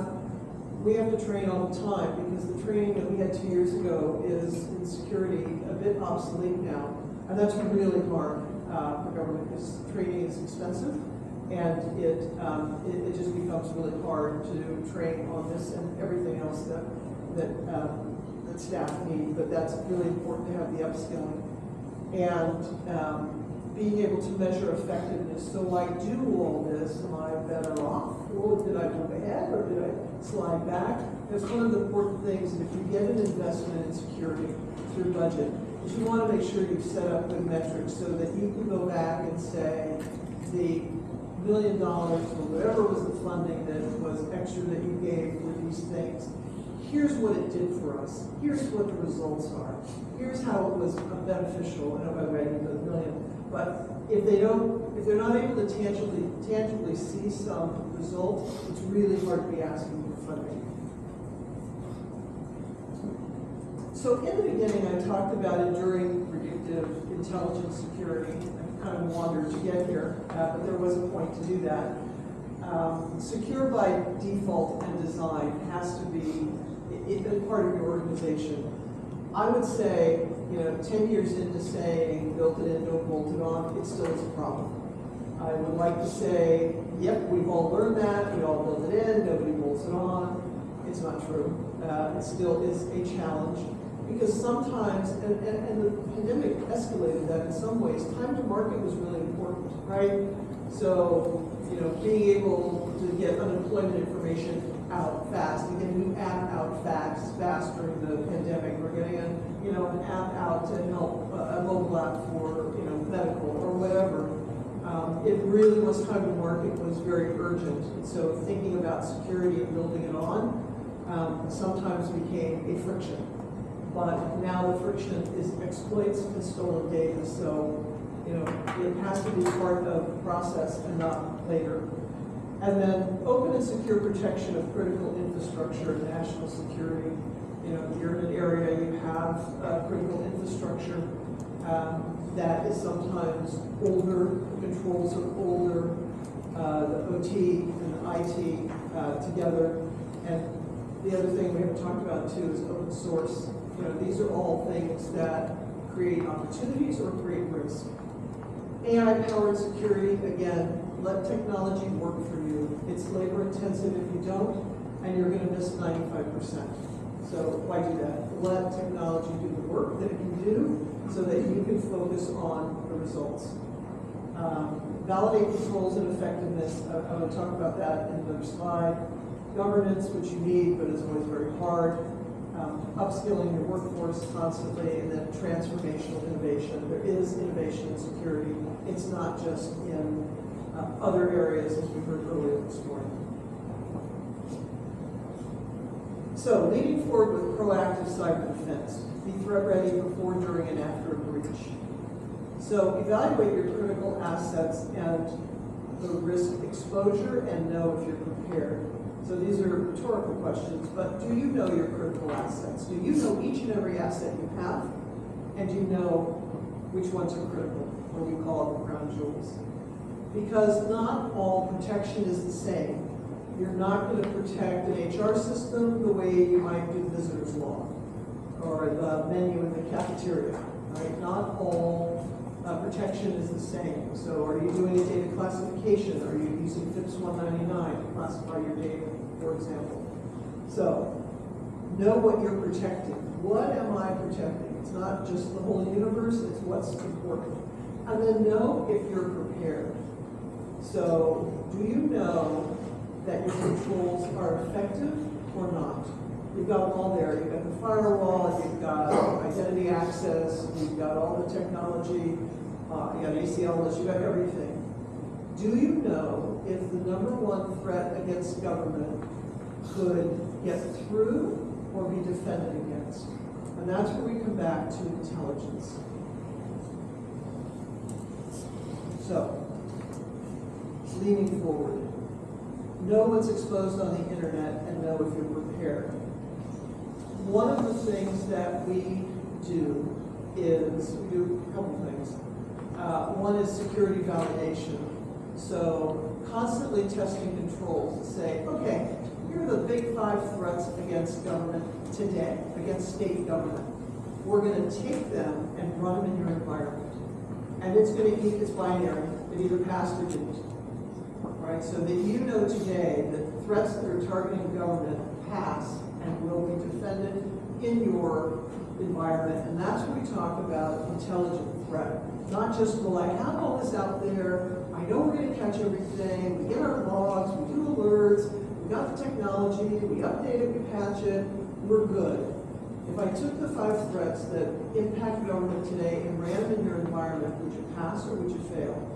Because we find, because our ecosystems are so big, almost everyone fails at least on 1 or 2 threats because of misconfigurations.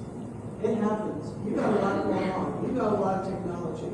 One misconfiguration, it's going to get in or not. And again, it's very simple. There's no, well, maybe or not. It either gets through or not. So that's one way. Looking at your controls and taking threat intel and pushing it against your controls to say, well, these government threats get through. And then the other is, so that's knowing who's targeting you and testing it. And then the other I talked earlier about, we attack the parent every day, it's attack surface management. If I attacked your public-facing information today, would I get through? Would you rather attack yourself and know if you get through? Because you can do it in a controlled way, you're not going to steal the data. You might do that with pen testing, but how often do you do pen testing? Once a year? Well, remember those 400 million malicious attempts that are coming against like a state data center? Well, if you're doing pen testing once a year, you're probably creating a pretty big action list. Maybe you have a POAM, a plan of action, milestones. And you're working against that. Well, in the meantime, your environment's changed. So you haven't, it's moving at a pace that the bad actors are moving at.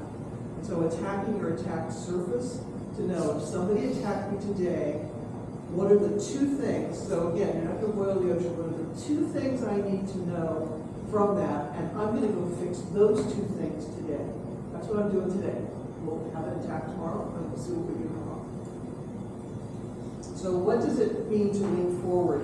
And so if you look at the larger circle, it's validate. We talked about that. Validate your controls every day, if you can, against the biggest threats. Using the intel, right? Detect, respond, and hunt. You've got to hunt because, again, we found some malicious software. We got rid of it. Remember, it's not the rule of 1. If there's 1, there's more.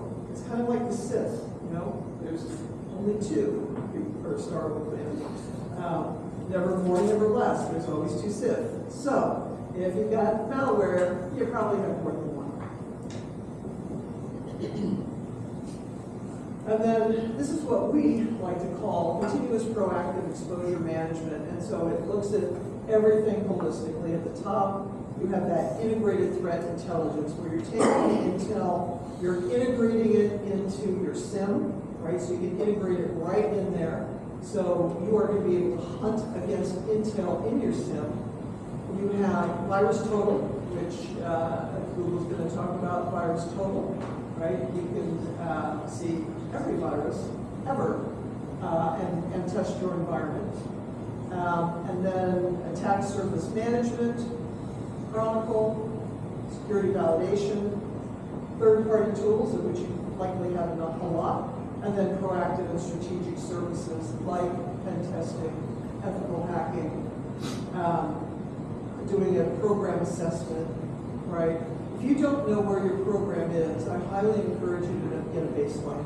Where are we today? Right? We spend money, we ask for money, we've got people working, they're blocking and tackling all day, every day, but where are we really? If I had to score us, are we like a 1? Are we a 2?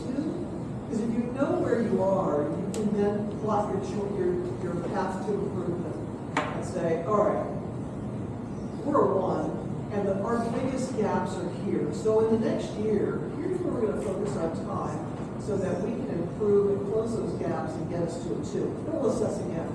Because again, going back to if you have some resources, you want to be able to measure the effectiveness to say, we got budget money, we were assessed at a 1, we use that budget money to do the following things, now we're a 1.5 or a 2 or however it's going to be numerically scored. We can prove that we did better with that budget money, now we need to keep going and we need more. We need to have continuous proactive exposure management. We need to attack ourselves and the attack surface. We need to validate our controls every day. So here's our global perspective on proactive cyber defense, and running right on time. Evaluate the data you rely on to ensure it's trustworthy, timely, and actionable, right? So dependable threat intelligence program has to be built within your cyber program. Understand, we talked about the specific threats to your industry. And you look at threat intel, you cannot defend against all of them. Even if you had an unlimited budget, but they're not coming after you unlimitedly either. They're targeting you. Work on the ones that are targeting you.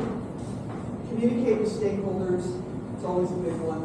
Make sure that you're keeping especially your senior stakeholders involved. They're the ones that will be involved in an incident and crisis communications. So if something goes wrong, you don't want them to have never had any knowledge of cyber. You really want to have them be with your partner. Prioritize resources to address what really matters. Again, you know your crown jewels, you're not protecting very well your visitor's log unless you're a plant. So leverage intelligence to understand what threats matter to you. Have staff work on high-value tasks. Have technology work for you. Test your defenses. Attack parent. You've got to test your validation of your security controls. We've spent millions with all of our technology. If I take today's active threat against government, is it a pass or fail? If it's a fail, then you know you have an action to take today, and then take action. Thank you. Any questions?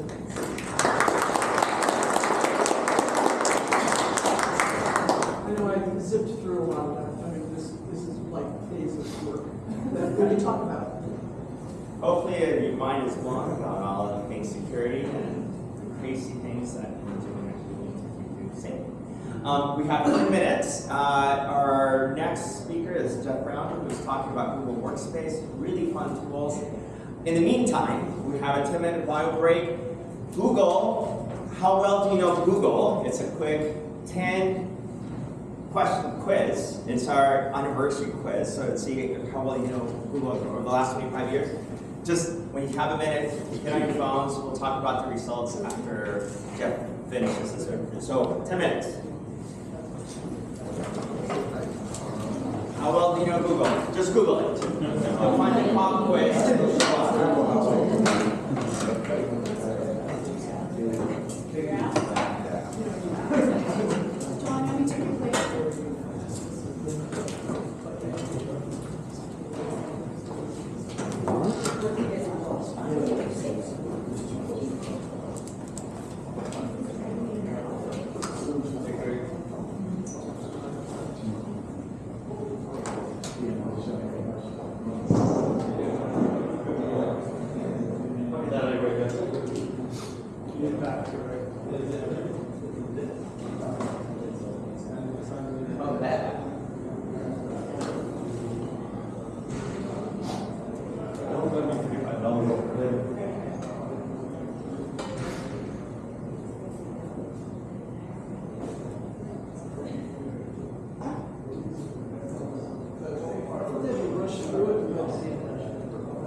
that good story. Yeah, it's not quite as fun. Stories are. Yeah.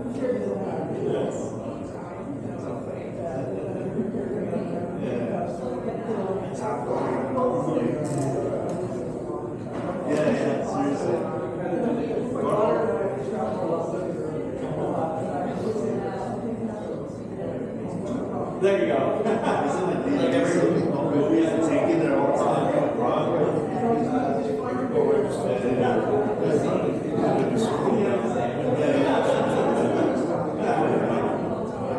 It's a great idea.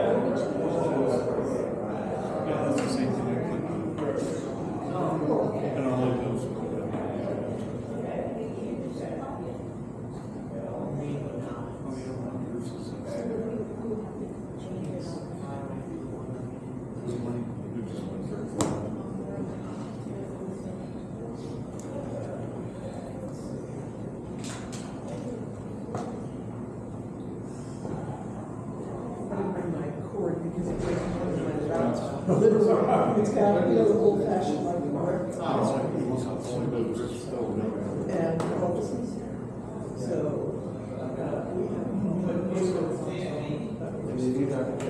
so we've had big issues trying to get orders of PowerPoint. That's what we said.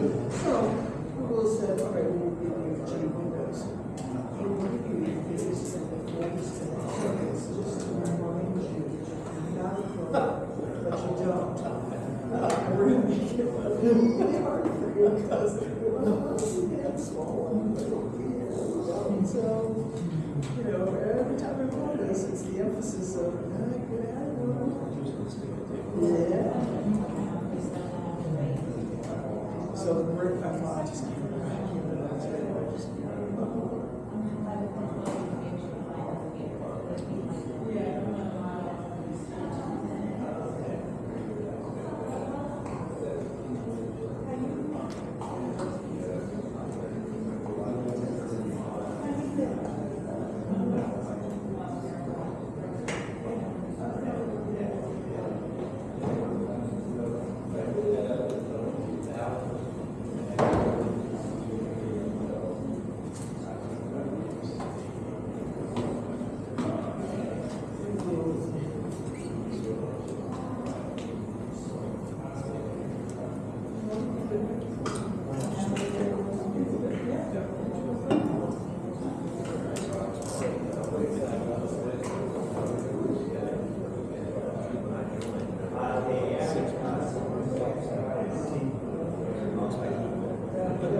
it's up to whoever is supposed to cover. I'm sure we'll, yeah, we'll be on deck or. We'll send you some PDFs or not.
Best practice. You can't say best practice. But you can say we got 2 that are really well. So, you know, it's a partnership. So,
You guys look to the back. Are you guys fine? I can move you closer.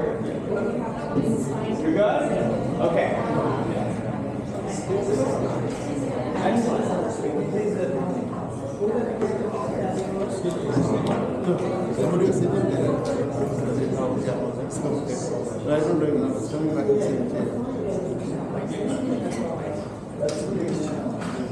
Okay.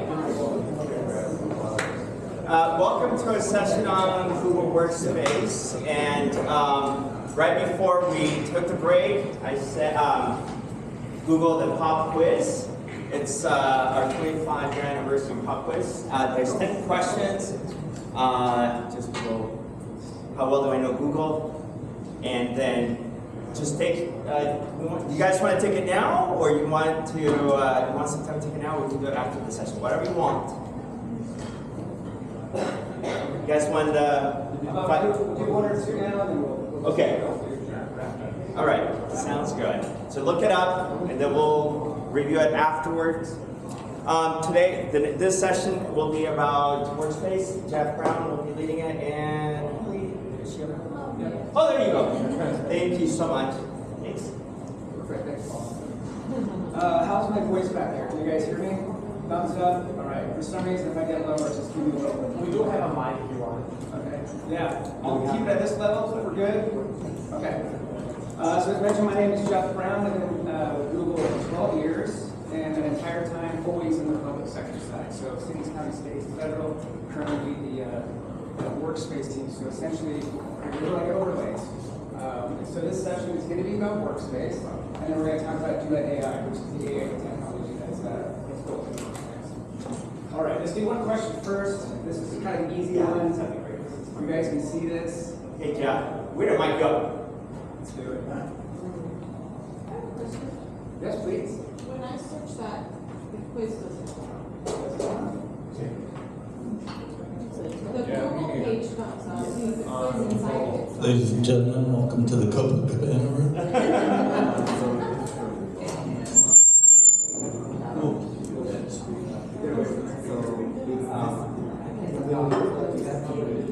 It's actually this one, but like there's the Let me do this for, I think, you know what, I'll just, if you guys can hear me, right? Yeah. I'm gonna walk around a little bit. If you don't mind, thank you. All right, we'll get you the quiz, promise. This isn't internal, is it? No. I'm checking. The keyword, no, yeah. Yeah, brought up all kinds of other links to other pages. We'll get it to you. You don't All right, so one question though, unconventional from the start. Anybody, this is an easy one. What was the outer container of that first server that Google built? Was it Legos? Was it magnetic tiles, felt, or cardboard? Legos, bingo. All right. Yeah. All right, we got one. All right, let's switch gears. Back into workspace. So I am using what is Google Slides, the equivalent of PowerPoint. I tend to jump around a little bit, try and show you guys some quick things just to make sure everybody's kind of aware of what our solutions are. I'm going to talk about Microsoft compatibility. You guys want investments there. So the first thing I'm going to show you that's built into AI right here is think of branding, think of tourism, think of ways that you're working with your agencies, other agencies, or your constituents, excuse me. And so I just popped in here. You can see I already loaded it. This right here is going to use AI. I typed in rock concert inside a huge sphere. So that was top view with YouTube playing. And you can just see, hey, it's just pulling stuff out. It's using AI technology. What's really interesting is these are not, they don't exist. There's no photo. So like you own it and trademark it, if you will. Now we're going to talk about the security and privacy that's built with it. So I want you to think of like the branding that you could potentially do. And you have really smart people that work for you. And when you start doing this stuff, it just adds that customization. Does that make sense? If you're looking at a new campaign or new things that you're doing for your city, county, or states, these are different areas that we can help. The other thing, quickly, is that a lot of people look at this. Just a very quick security setting here. So when I go to share this with Haley, it's coming up. I'm able to lock it down so that nobody can print, nobody can download, nobody can share with just a couple of clicks. I can save this right here and save it as a PowerPoint, just like one of our Google Slides. That same AI technology I just showed you, which is also pretty cool, is I can actually do that inside of our Google Meet video conferencing. So you're all used to really nice backgrounds and all those interesting things. Click here, and you see this generated background. And so, for instance, I just said something like put pumpkins around a government building. Another way for you to help brand, another way for you to help market with your different agencies. A lot of times people are like, hey, you're talking like marketing and commercialing, well, they know, but what your agencies do, you have a lot of this. You do campaigns, you do new things, you're launching new programs, whether it's unemployment, child services, and there's different unique ways that you can really help brand your organization. Sorry. All right.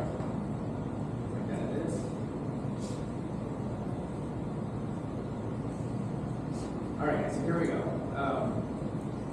What I wanted to start with, and again, I'm going to jump up here and kind of wrap up and give you guys a quick demo and overview of the Duet AI workspace. We just talked about this piece. So points to consider. This is, I don't know why would I even look at Google.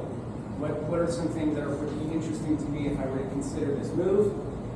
That second piece is the most important. I've been doing this for 12 years. I can mention security, Microsoft, we have SharePoint, Dynamics, Windows, we have all this infrastructure. I mean, how do you do all this stuff with change management? So you can see that third section.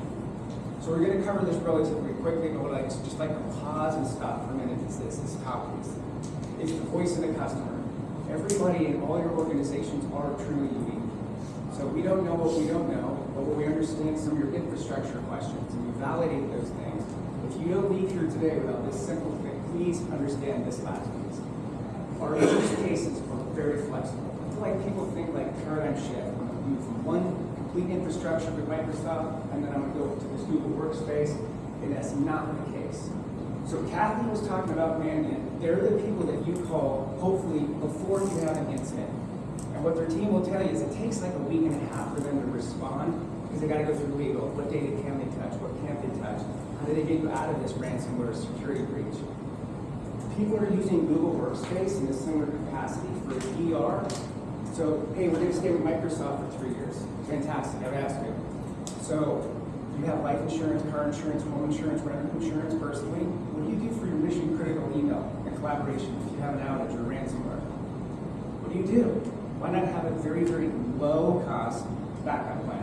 Just put Workspace in the back, fail over, mail, calendar, drive, chat, all synced.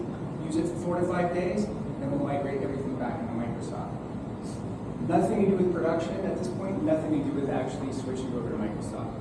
That bundled in with Mandiant is something you can consider as, hey, just be prepared if should something happen. Use the Mandiant service, fail over 500 people, elected officials, frontline healthcare, get your job done, and then ultimately we could potentially resort you back.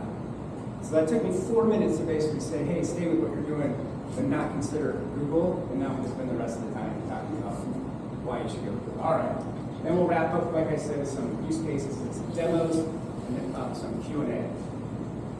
Points to consider, these are not shameless sales plugs, Paul already covered this, but there is a significant impact that Google is doing for the community and for a lot of your education, a lot of the training that you're seeing. This is pretty powerful if you didn't know, so we have a very large footprint in your EDU and in your colleges. 8 out of the 8 Ivy League schools, Dartmouth was the last one that switched 6 months ago, so 8 out of the 8 Ivy League schools use this, and then 80% of the top 100 according to US ranks. Super big group on your shoulder, patting yourselves on the back, but it brings us to the next, which is each one of your organizations is looking to hire people. So in this case, we have like 40 or 50 from Clark County, City of Las Vegas, same thing. You guys all are looking for these positions. Our question is where you're going to hire from. All this new workforce, as you can see, is a high percentage of us. Okay, if you can remember this, jobs.google.com. I promise this one will work. Do you guys see this? This is what the City of North Las Vegas is doing, and also the City of Las Vegas. They've done this. Their webmaster has gone, it's for free, and linked their jobs so they specifically show up if I'm out of state, or I'm sitting here right now and I go jobs, Clark County will show you some, but then we'll show you ZipRecruiter, those type of things. Does that make sense? They're directly linked into Google Jobs. I type City of Las Vegas jobs, bang, bang, bang, all directly to your site. Jobs.google.com. If you want to work with your webmaster, you can add that. Okay, shameless sales plug number 2. The first 3 are all being edge it, Google it. These are all absolute stats. 89% of the people in the US use Google search. Apple phone, you guys have Siri, you can Google this, that's what's in the background. Take a guess. So everyone really is using search, right? Goes without saying. 50% of the US uses Chrome browser. So hopefully your organization has Chrome browser as an authorized certified browser. What's also interesting, it goes up to 65% on the weekends. People are at home, we're using Chrome browser versus enterprise at work.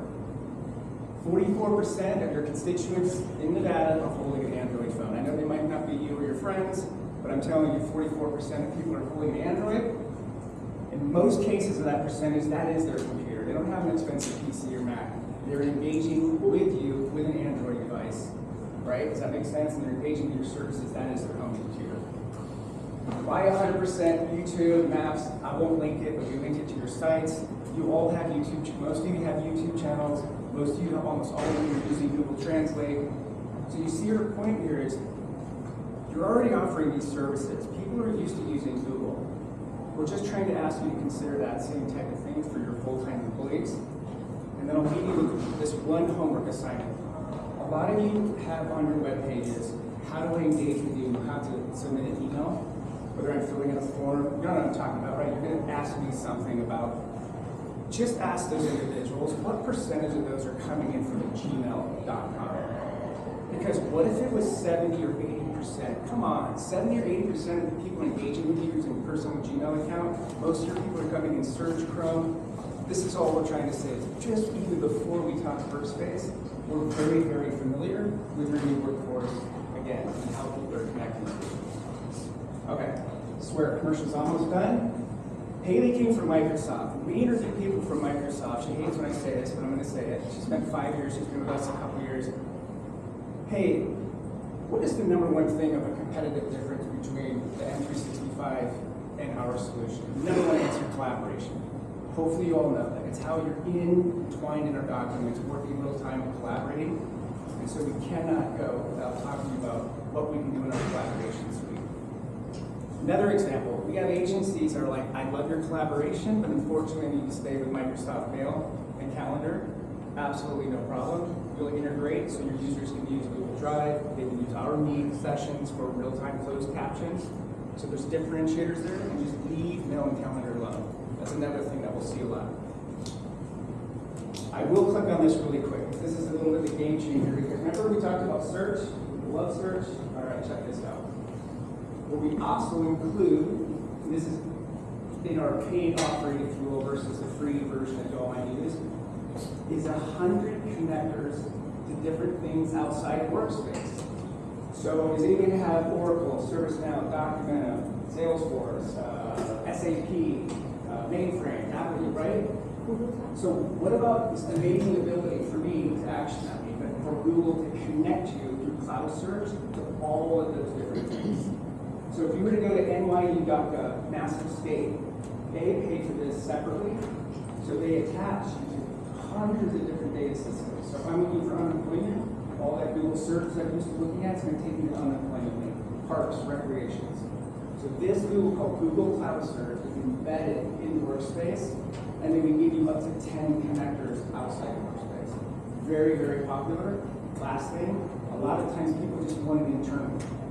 So there's a 1,000-person attorney agency in New York, I found them again. They bought it for cloud search, period, because all their attorneys were like, it's a cluster for us to go across these 6 databases and pull all that content in when we're doing all of our cases and case management. They literally switched, I promise you, to switch because of this cloud search. So it's really powerful, internal, or you can expose that information external. Okay. I think I'm done with the commercial. I am. All right. I'll go a little quick on this. This is another one that you're going to test at home. Because a lot of people are like, I didn't know you had this feature availability. Ready? You can actually collaborate real time in Microsoft Office documents by using Google Drive. So Google Drive is our document repository, think OneDrive, and the Google engineers built this 2 years ago. So you can send me an Excel sheet or PowerPoint or Microsoft Doc. I will open it, I will edit it in its native format. It'll say Excel, it'll say Doc at the top. I'll real-time collaborate, and then I'm going to send it right back. Please try this at home. If you have a personal Gmail account, I always have to say this, send yourself a non-confidential document from your work. Send it PDF or Microsoft Excel. You got me PowerPoint. Click on it, open it, edit it, and send it right back to yourself. Massive for change management. Because your users are like, oh, you've been using macro-enabled spreadsheets for like 10 years. You cannot switch from that. It's fine. Stay with the macro-enabled spreadsheet, and then get used to using our solutions. We also have a Mac recorder, a macro-enabled recorder, so I can take your spreadsheet, run it through Google Sheets, our version, and 85% of the time it's going to be accurate. And then we have a 15% where you click here that helps you insert that code. So for anybody that's really the macro-enabled spreadsheets, we have our own macros, we can record what's already been done in Excel, and then hopefully move it into our version. Okay, so here's an example, just kind of a GIF, however you want to say it. of this example I'm telling you. See at the top, it's saying maintaining that Excel format. Okay, and then you're going to send it right back. Okay. Next is this. A lot of time people want to hug and feel their data, so we also offer what is a drive sync. This kind of is in that DR play too, but what our users are like this. I have important documents and I just want to drag and drop them from my H drive, from my PC, from my CPU. I want to secure it and sync it to Google Drive so that I store it securely in the cloud, and we will definitely talk security. Does that make sense, everybody? Because a lot of times your users are like, I'm so used to having this data on my hard drive, but I want to just quickly sync it to Google Drive and store it securely. All right, don't worry, we won't go through these, but this is all about interop. So that first part was compatibility, coexistence. All these examples are how you can have one agency doing one thing and another agency doing like with Google. So calendar interop, yes. My last name might be difficult and auto-populate because of Active Directory Federation. I can schedule a Teams through Google Calendar, just like now you can schedule actually Google Meet through the Microsoft Calendar. But calendar interop is one of the biggest things, is seeing that free busy, being able to schedule across agency. Okay. This piece is actually very exciting for me. I'll just put my hand up real quick and say this is a third party. So Google's invested heavily in a company called Neo, because one of the biggest things that we're hurting is chat interoperability.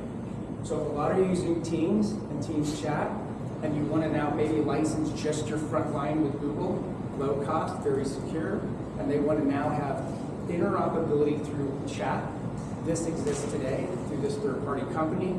We have a significant pricing advantage because they've worked with us to say, hey, it's a really, really low cost for us to do this. We actually end up, just for the record, licensing all of your users.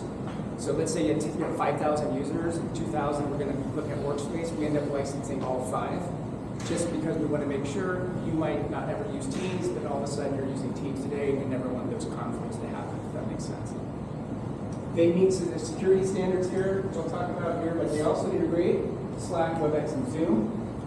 So we have a really nice story here with this company that we're working closely with. We have a couple of states right now that are finishing up their betas. It's been really, it's fun to talk about today. We're really excited about this new partnership with them.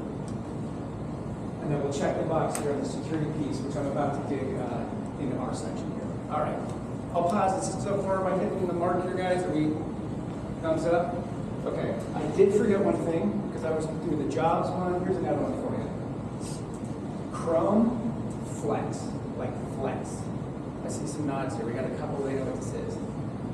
Ready? We're not even going to talk about Microsoft. We're going to talk about Google. Chrome Flex does this. Let's say your city county agency is ready to retire some old PCs. You can now flip those into a very secure Chromebook for $0. So think about your consultants, think about kiosks, think about temporary workers. You're not going to go buy a $700 PC. I'm telling you, you're going to flip it for free to Chrome, very secure, and then all we're going to ask is for $50 so you can put on that Chrome management browser. So you get all the updates, you can manage 100, 1,000, 2,000, just like you're using today. That's all done through Chrome management. $50 per device. So please talk to, you don't even have to just, it's Chrome Flex. Google it. I'm telling you, it's awesome. You have thumb drives we can offer. You can do it online as well. Okay. Pin Verify. There's another one I love. So Pin Verify was done 2 years ago. Let me give you a couple stories of how Pin Verify works. Pin Verify is this. So now we're talking about Google formats.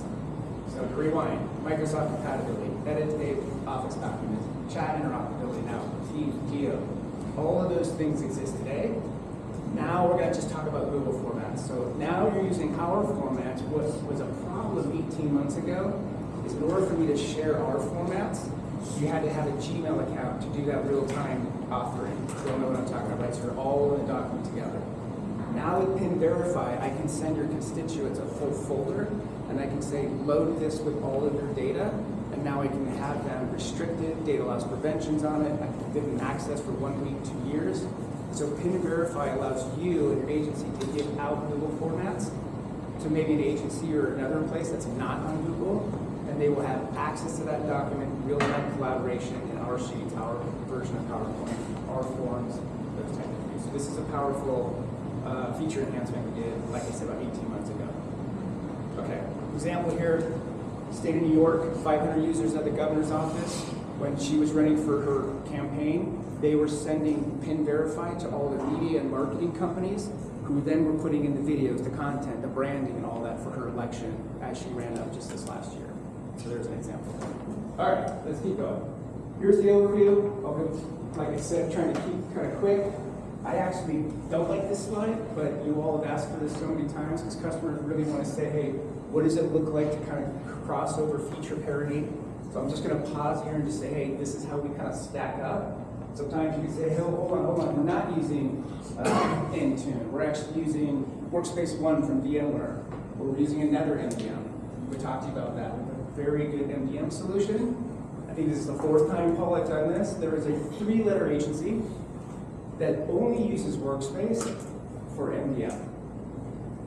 So another example of like, it's not a rip and replace. We'll figure out some use cases for you. So imagine a really good job on Android, and they do a fantastic job on iOS as well. And that's all included. All right, I'll stop here. Questions on, hey, I don't see this for what we currently use today with Microsoft, and I don't see it covered. Okay. All right. So I'm just going to say this is kind of how we break our whole, collaboration suite and security.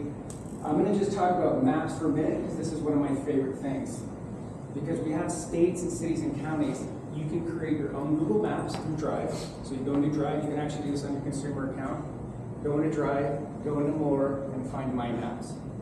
What they're doing in different states is they'll set up secure, only those people can see those maps for things like child abuse, child welfare. How do I get auditors to all the different barbershops and restaurants and circle them and who's the closest? So you're all collaborating. I'm telling you, it's awesome. I can send a map to you, and there'll be 10, 15 people, just like you used to using Docs, and you're in there editing, putting in, hey, we're going to do a parade here. I need these streets blocked. I need these time things. I need an emergency management situation. I have to block this. Where do I put people? All of those things are done in Google Maps, and this is embedded, part of our SLA as well. The other one, which I am going to talk about here, is Classroom. So Classroom, you probably heard of through education. Maybe some of your nieces, kids use Classroom. We now include Classroom because you do training, right? Cybersecurity training, new employee onboarding. So Classroom is also embedded because we can templatize that training, and then you can use it for all of the different scenarios that you all have. So the example here, this is an amazing author on this one. God, this is good. This is about Iowa, ready? I love this. They train their users on Workspace using Workspace. So that's what this article is about. During COVID and after, you're new executive directors, you haven't used Workspace, you're going to use Classroom in Iowa based on your role about how to use Google Workspace. So really like the story. It's very infrequent that you use the solution to train on the same solution. All right, maybe my 5th example, then we'll kind of leave these scenarios out. All of these are done through AppSheet. And as you can see, AppSheet, oops, back here is included right down here as part of this package. I want you, does anybody use Power Apps for Microsoft? So this is a right-hand quadrant acquisition that Google made 3 years ago, heavily embedded in the Workspace. Why we love this so much is because you can use AppSheet standalone. And I'll just pull this for a second. If you look at these use cases, these have already been built by states or cities or counties or federal. They exist today. They're like 90% built. You just tweak and add your customizations based on your use case. And then here you go. These are just a small subset of what we offer. So does this make sense? Very low code app development. If you can type and search, you can actually build an app sheet. I personally use AppSheet for our team because every time you content or questions, hey, they can go in and go, how do I do trials? AppSheet will pick out, here's your documents, here's your links on how to do a Workspace trial. So kind of eat your own dog food for me on this one. Okay. Next. And then, hey, I'm going to do it security, and then we'll have you come up here in a second. So what Google realized, and remember, I do this for a living, right? Every day. What Google realized, how about this? Who loves email? What? Really? Oh, God, of course not. Of course not.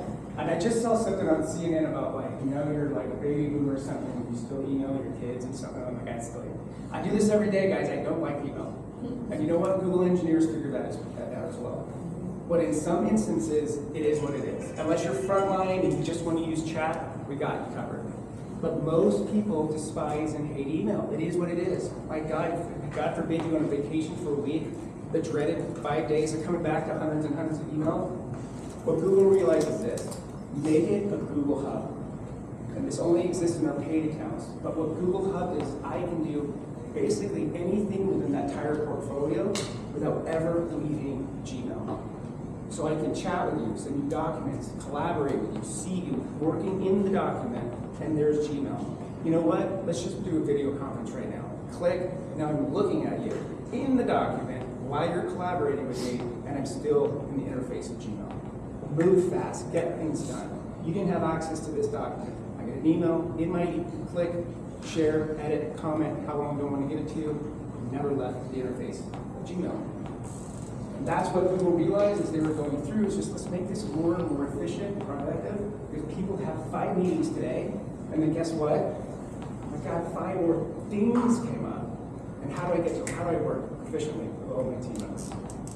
So in our trials, if you're interested when we do this, it's your trial, it's your pilot. Our success rate is usually in the very low 90s. And you can pick the HR, you can pick the individuals who are not maybe necessarily the new workforce. But because they get through this experience, they realize, holy crap, I found everything with Google Search.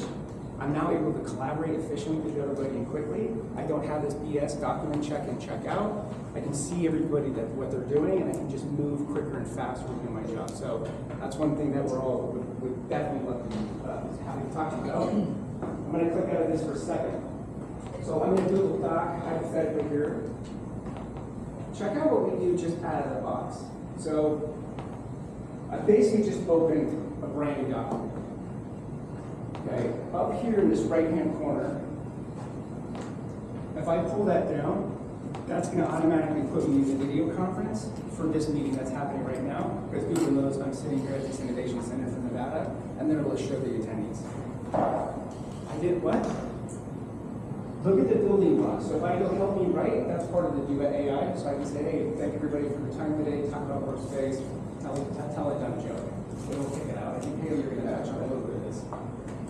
Another one I can show, which I love, is this. Has anybody had to write an email for elected official or somebody where you're like, hey, let's put together an email that he's going to send?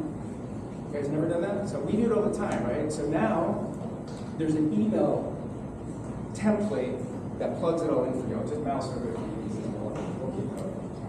So again, guys, I didn't do anything, but if I just do like this, it's going to start to plan the email.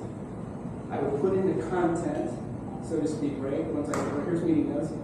And then as soon as we start typing in here, it's going to put a Gmail logo to the left. I click on it, puts everything into that Gmail for that person that's sending it. Polls, Q&As, all of this stuff is easily set up. And then here's a quick flash for like Duet AI and how I can start typing here. All right. Let's keep going. Okay, security. Anybody worried about security? Anybody had issues with security? So 2 things to remember that I think most people know this, but number 1 that a lot of people don't know is that Google manufacturing makes all of their own servers. This has been done for years and years. Did you guys know that? So IIC usually puts Google as the number 2 largest hardware manufacturer in the world, and it's not Chromebooks, it's actually the servers and all the data centers. The second thing is largest ISP in the world.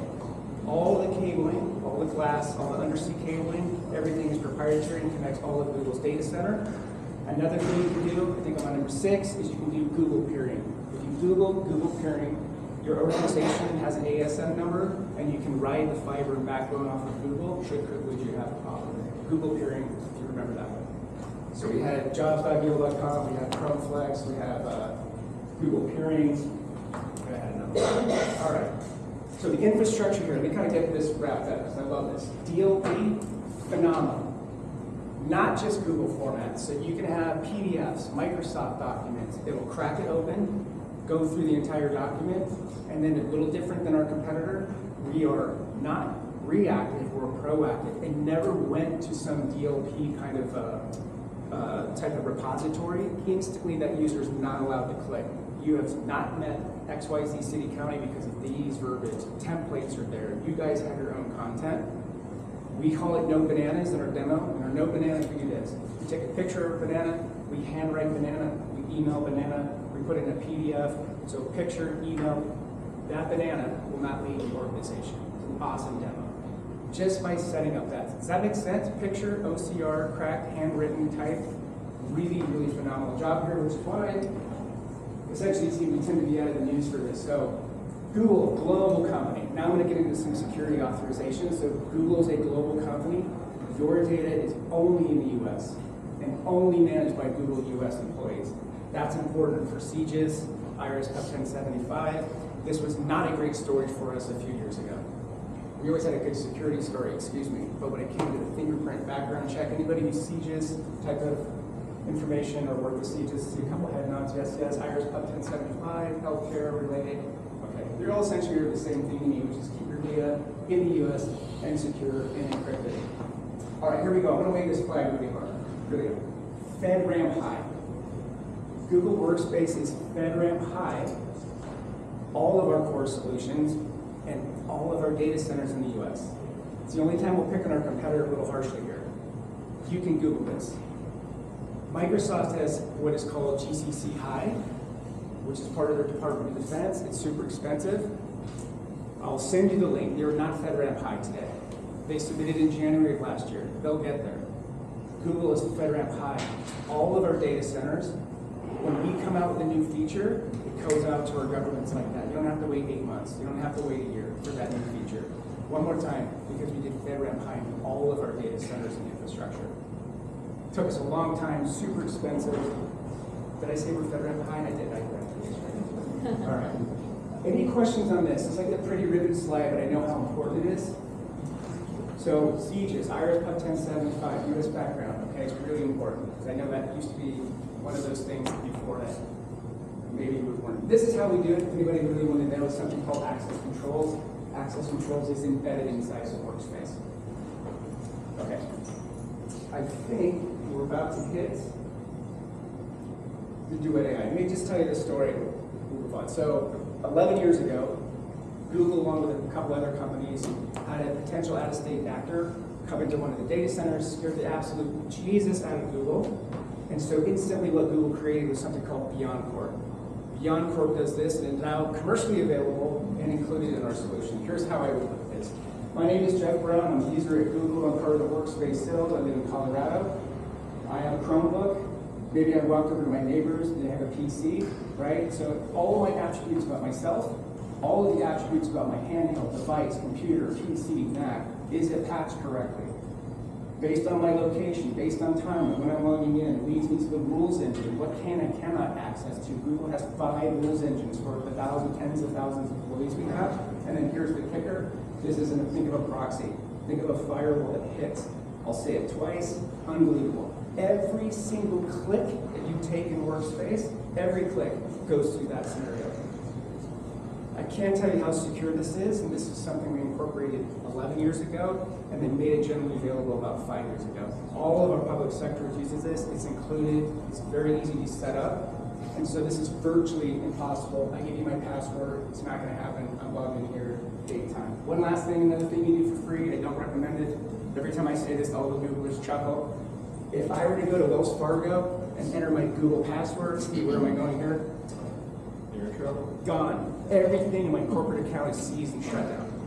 Because I maybe had too much to drink and forgot my password and put it in Wells Fargo. That hasn't happened before, by the way. So now I'm shut out because that's done through Chrome. You can do this for users today. But these are the different types of steps you all can take if you really needed to.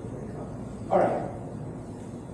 A couple of references for us. So cities and counties, very large cities and counties. I like this story for 2 reasons. One, it shows you how much the state has saved over 10 years. And then both Wyoming and Maryland have been public about this statement. Maryland was 7 years at the time. Wyoming was 10 years at the time. Both of these are public.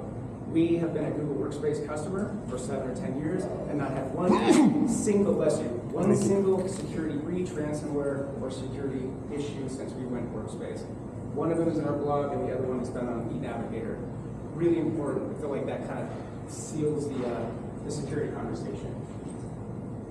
So change management, if you notice at the very beginning is the most important thing I think I would be asking if you're, thanks for security, FedRAMP High, awesome. I get your collaboration and your search and your points to consider. Good God, if we're gonna make this move, I got a ton of users who have been using Microsoft, and they're older 25. Google's only 25 years old. It's not gonna work. Please, no way we're gonna do this. It's change management. And that is something we definitely wanna talk to you about, because this is what we've done over and over and over again. You gotta love a vendor that goes like this. Hey, I'll tell you where we crap the bed. This is where we fail miserably. Because we used to basically unload this platform on you and go, here, let's just train your users. No, hold on. You work for HR and transportation, you work for HR and revenue. Believe it or not, you have completely different jobs. You're in front line, you're in finance. Our training is based on role, right, and agency, and we customize the training. I swear you're gonna laugh at me when I say this. You might have 5,000 employees. Every individual, we have to answer two things. Why are we doing this, and what's meant for me? And when you can answer that question with very precise, succinct training for those individuals, the satisfaction goes higher and higher because they were heard and listened to and customized it. And we do this through our change management. All of our partners in Google, we all do this very well. The other thing we missed the boat, you're an executive director of, where was I looking on YouTube? HR, executive director of finance, HR director of transportation. Can you believe we weren't talking to you all? We're talking at the C levels, and there's some in here, we love you. You're part of this decision, but the executive directors also have to be interviewed, talked to, part of the decision. This is another area that we've learned. One more time, I'll move on, everybody. This is all part of our methodical plan, which we call a mutual evaluation plan. All right.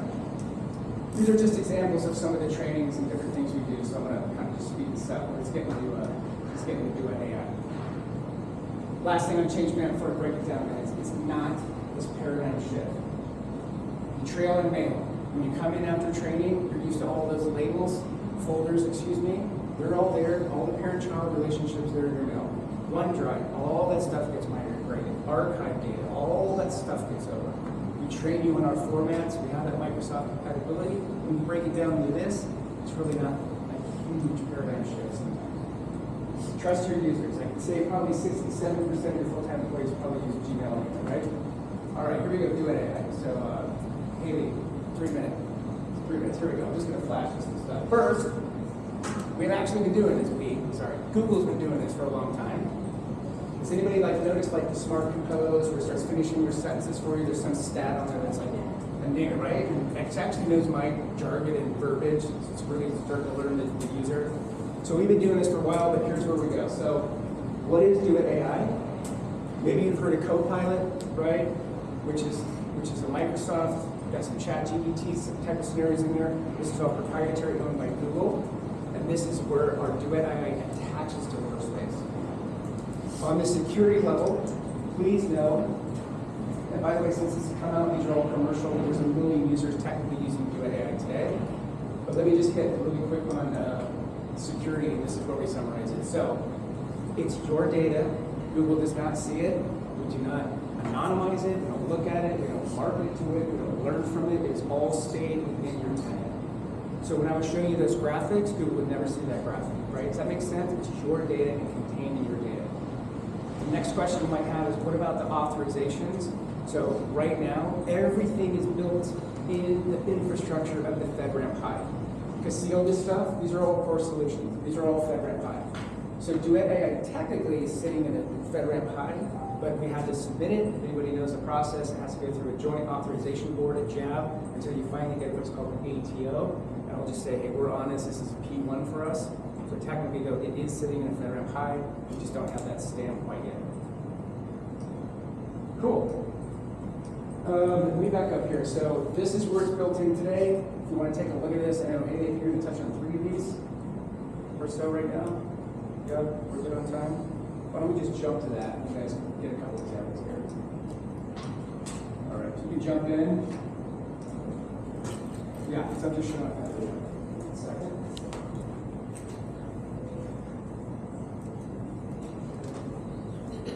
And I should have introduced Haley at the beginning, my apologies. So Haley is a workspace specialist and she covers the West. And we'll just walk through quick scenarios. I think we're right on time. Hello, everybody. Like Jeff said, I'm Haley Hendrick, I'm a workspace specialist. I work with state and local government.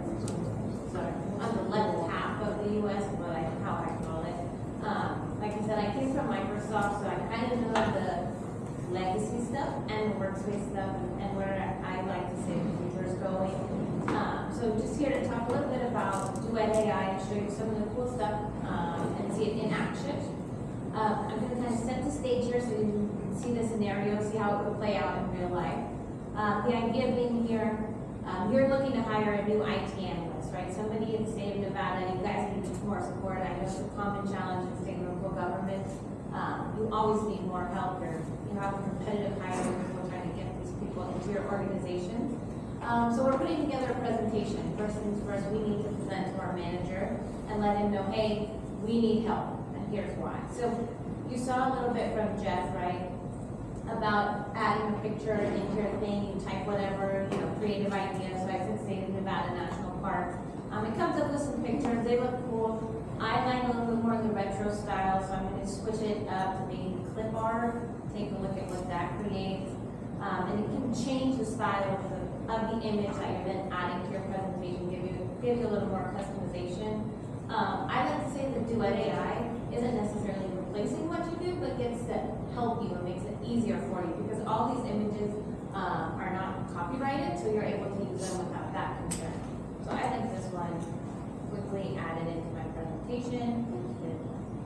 And now look at my cool state of Nevada graphic. Additionally, it can help you with writing stuff. If you ever get started with, you have just a blank screen that you're looking at and you can start your presentation with this little button, Ask Duet AI up here. You can do stuff like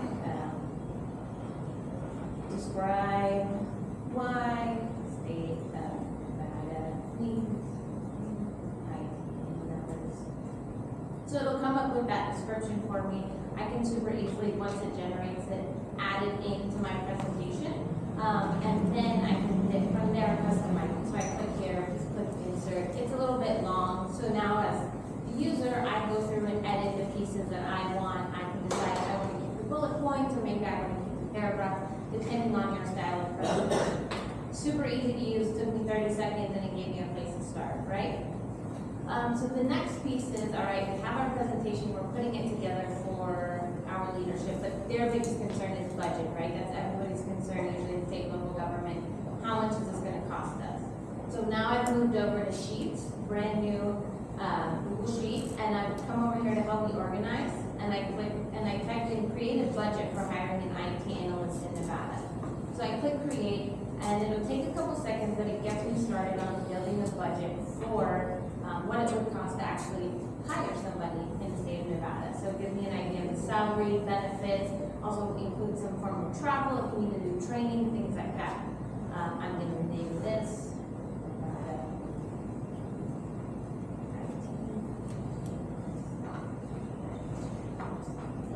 and then from there, we'll head over into Google Docs, where Jeff showed a little bit of this earlier, but you're going to start with help me write. So I want to do something along the lines of create a job posting. So this is going to get me started on actually creating the posting for what will be published on our website, or like Jeff mentioned earlier, jobs.google.com, as you start to put out the rec, right? And you're looking for some new candidates to apply. So as it generates, then I'll be able to then review what it generates. So see it says job posting for IT analysts, the department, what their responsibilities would be, any qualifications they may have, and then where to apply. See how it says email protected? In that section, it's basically telling you, hey, here's where you would put whether it's an email for where they should apply, a link to where they can go to, all right there.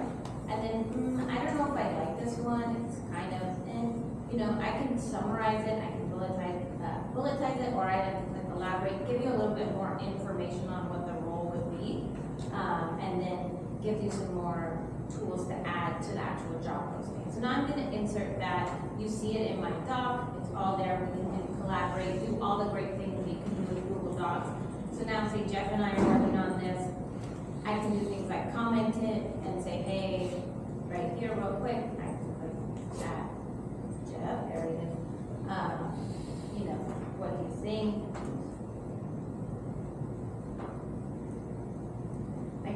assign it to him, and then he will be able to give me that feedback all within it. And then before I can even assign it to him, it tells me I need to name it and give him what type of access. So maybe I just want him to have the ability to comment back and tell me what he thinks without actually editing that document. That I can set up here. So I can make him an editor and then add that comment. Super simple.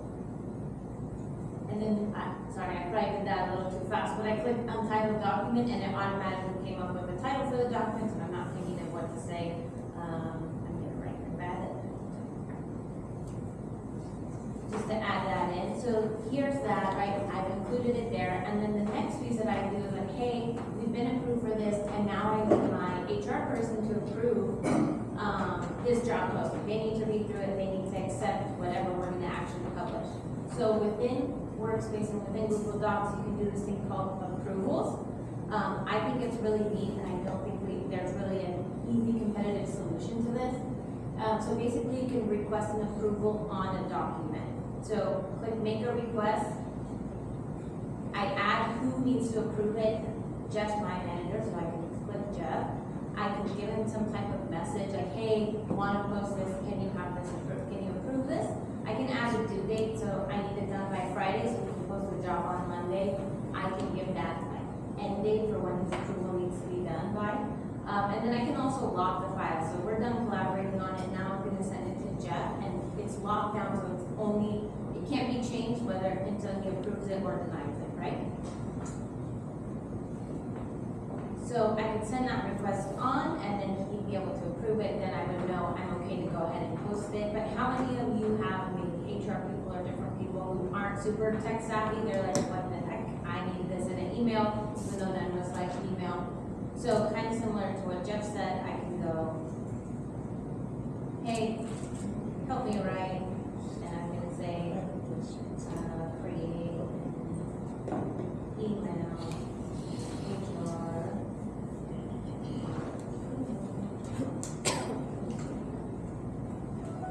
So I can create this. Oh, by the way, if you see in the top right hand corner, you can see Jeff's also in the document with me. So if he's looking at it, I know who's there. If he were to like have it running in the background, it would go kind of like blurred a little bit or like shaded, so he's not actively in it, but right now he is. And then you can also see that there's a comment waiting for me. So it popped up with my HR email, dear HR, I'm writing for this, I'm writing this request, all that good stuff. I can insert this, oh, so you can see Jeff typing start. So there's my email. Like earlier, there's that little Gmail button that you can add. So when I click that, automatically it will pop up. But okay, before I do that, I want to insert the budget and the document that I was working on earlier before I send it to HR. So I can say, what did I call them? Oh, Nevada. So I can see the different kind of Nevada things that pop up related to it.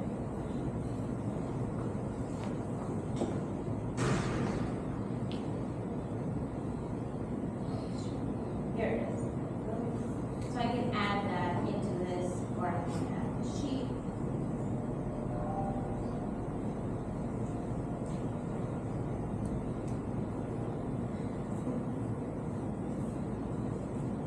And that would then be added directly into the email. So when I click this to send it, so it'll preview in Gmail, it pulls up, as you can see, another window where it will have the Gmail that I just created, we typed on, collaborated together, and then the document will automatically be added into that as well. So you don't have to go worry about remembering what you named it, adding it then as an attachment to the email now that you've created it, and then put it up all into one email. Now arrow. It's taking a while, but I promise that it's there when it happens. And then the last thing I'm going to show you is a video, just because I can't necessarily do it while I'm here presenting for you. So it's here, so I want to show you guys this video. So this is where Duet AI is integrated into Google Meet. So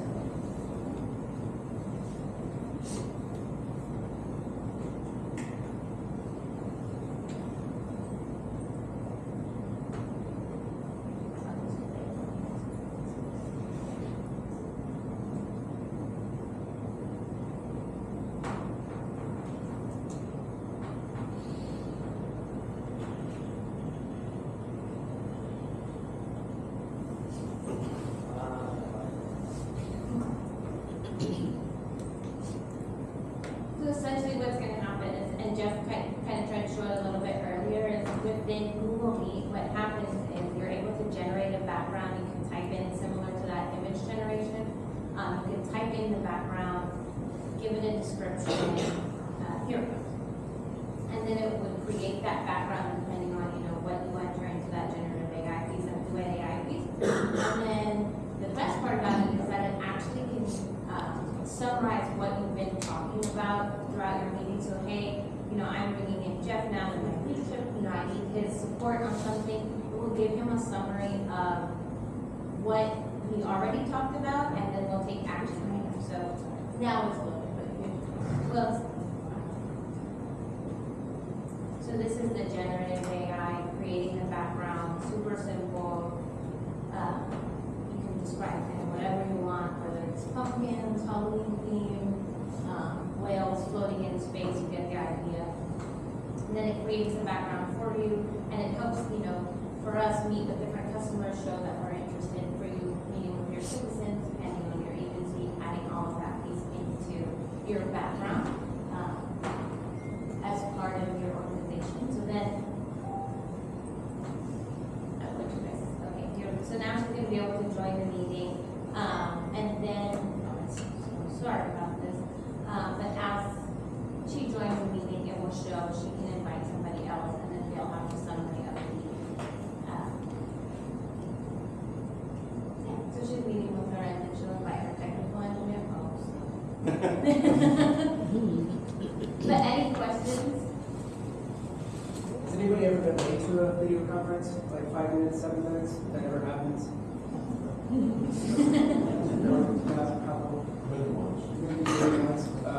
So what's nice about part of this too is the ability to say, catch me up on the right-hand side of Google Meet. And it'll say, Haley talked about 1, 2, 3, Jeff talked about 1, 2, 3.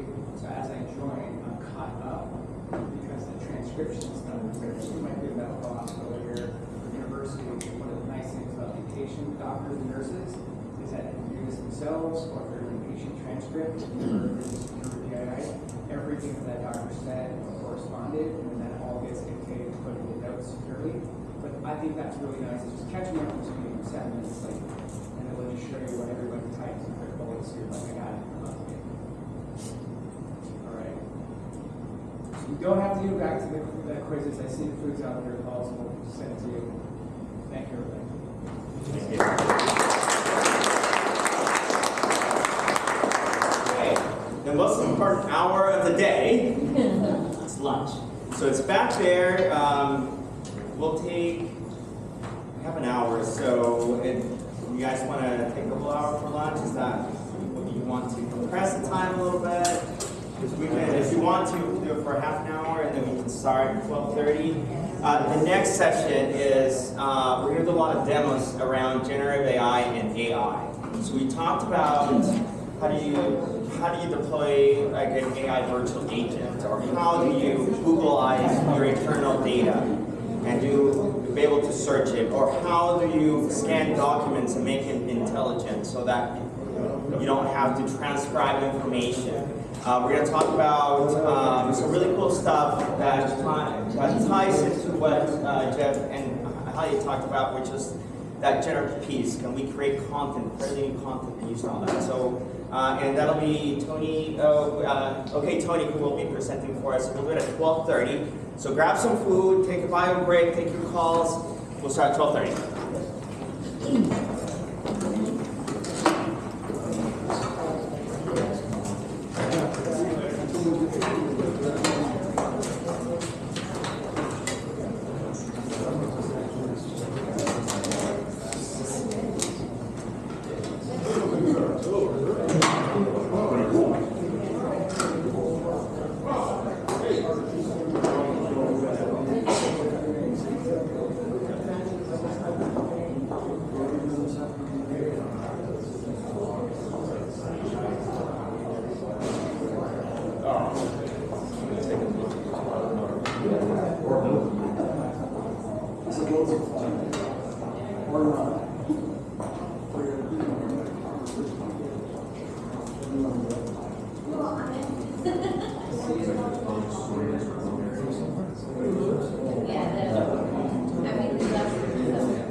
It's together for. Hi. Yes. Yeah. Maybe it is a, Yeah. it's just wide view. Yes. My dad did You walk, I don't see you. Still don't see you. Yeah. Yeah, so I'll bet it's a bi-directional camera. Like, where is it? Like, I don't see anything.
Is this your contraption? That's pretty cool. Really? Yeah. I sent the link to Michael, and that way you could see a little bit of what's going on. Even better cool. Very nice. But that's what he's starting.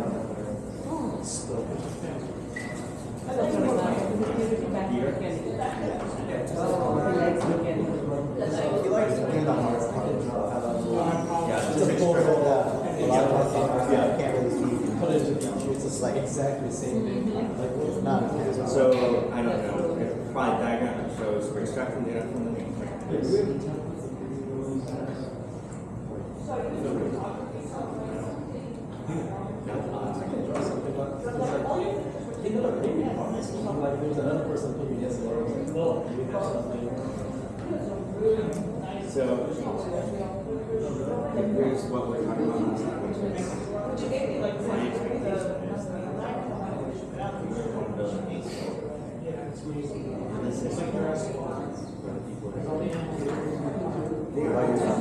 computer science.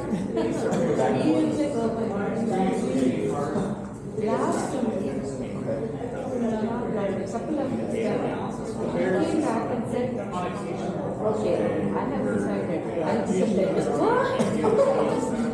Completely skills that they long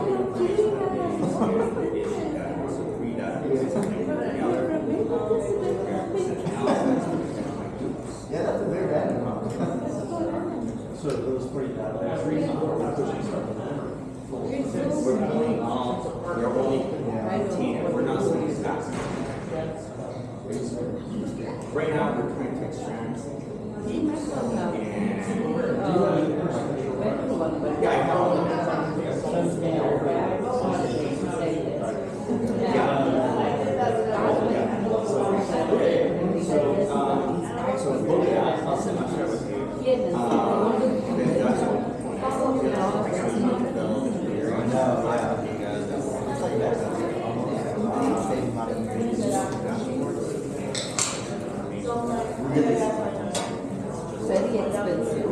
expensive. I couldn't see there is how it is or get some price. You have to understand, right? It's not just saying we are writing from dentistry before right? You have to go past all the ins and outs of the even then you have to go bioinformatics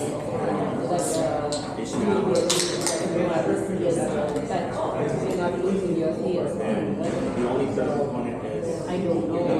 I don't know how much it will have. so currently everyone's going to see Yeah. Some of our friends didn't do that. UCI has. They don't Okay. So They did about it. I passed that. They also have the code. You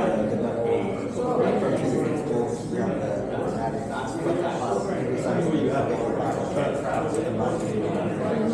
Interdisciplinary, right? Yeah. They also have that. You can also just do a specialization. Pure CS and a specialized. That's my They also have that. So there's different. So that's what I have suggested. So don't take it up basically don't go and consider nothing completely there if you are not decided, but better take that way. You are not interested in how you actually build this year.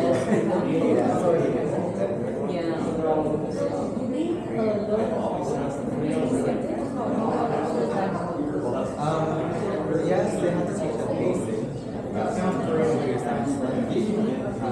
But then that's like the first 2 years. And then, so like, not type programming, Python, C++,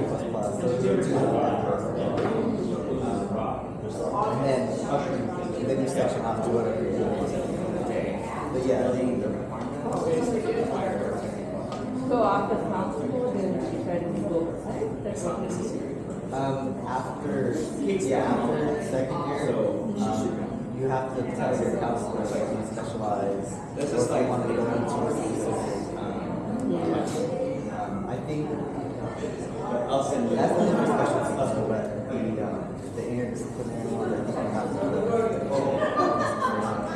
to.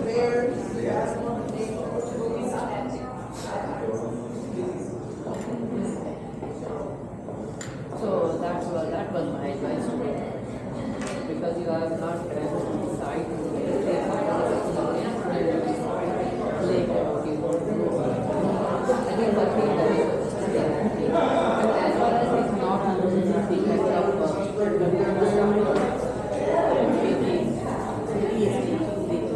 subjects, which is okay for him to go, otherwise I'm not comfortable for him to do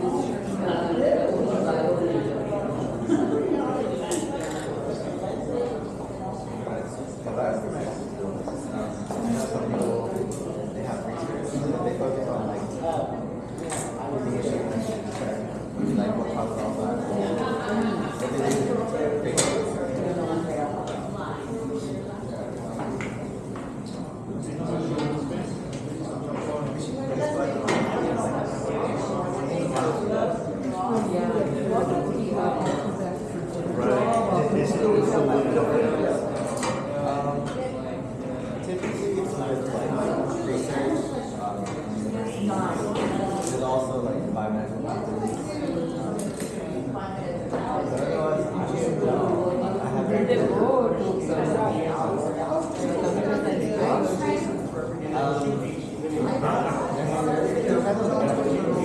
they're like computer science, but yeah, typically a lot of research.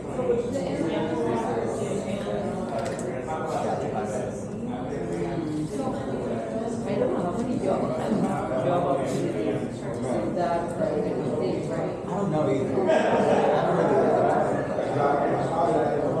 So honestly, if you feel like machine learning while you're doing the content, you can go to any machine.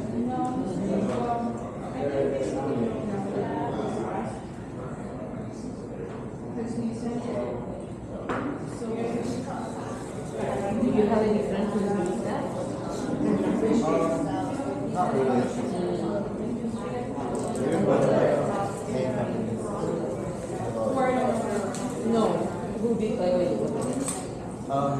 He's doing a master's. Your friend? Yeah. In biology? So he's still.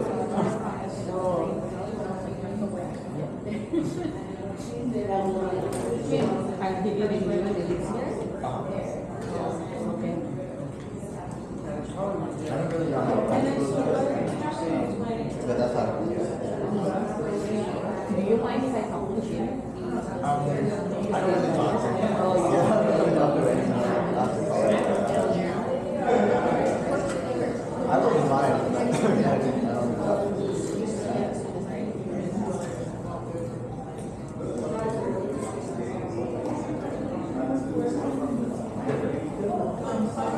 Not a whole office, but all the way across. Do you know anyone who did bioinformatics or biometry? Yes. Let me know. Any table, right? Yes. I have someone in my mind. Yeah. I'll let him know first. Yeah, you have to let him know that they are not Yes. I'll talk to him.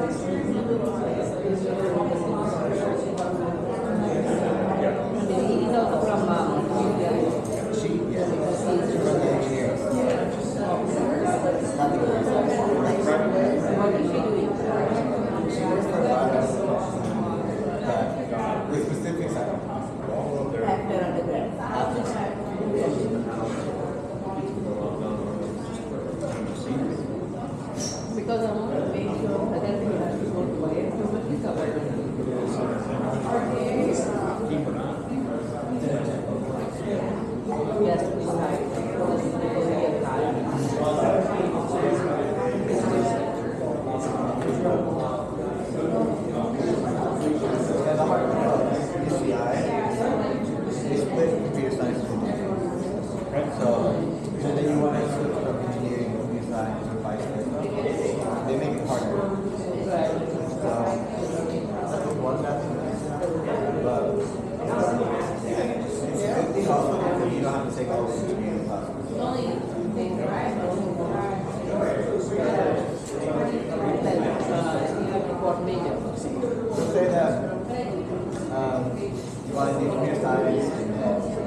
lot more basic stuff. So you have to take physics to a certain level. In the school computer science, you don't have to do that. So there's no physics, no like science period. No physics, no chemistry. Yeah, you don't have to do all that. You have to take all the computer electronics. Yeah, you just, that's the good thing about stuff in school. It's hard to switch.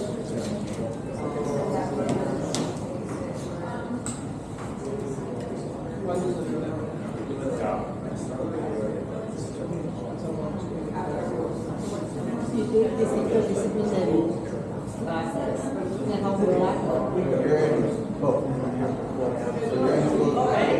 you have to do all engineering subjects and all hard. It might be, because that's why they have special teaching. So if you don't want to do that, they do have special teaching where you can take bioclasses right off and figure out a lot of stuff.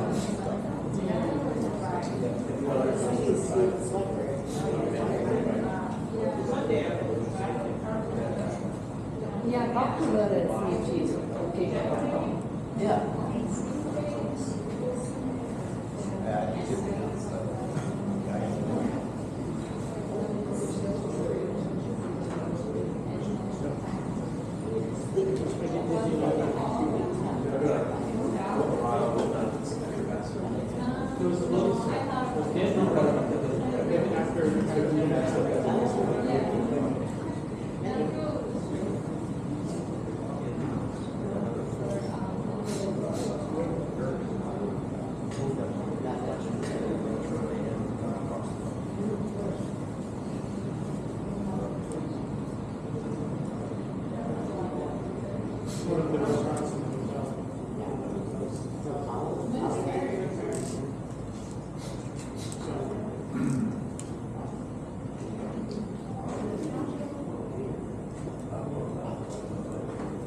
According to Science Direct, a flexed posture is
He also got a PhD.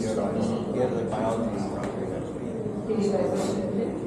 Just biology. Oh, just biology.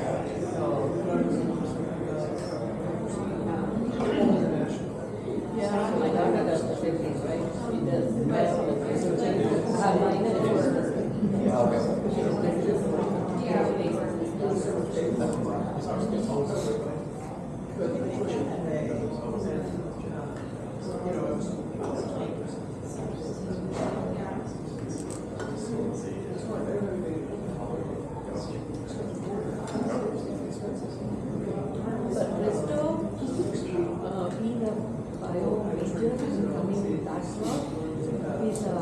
Bonus.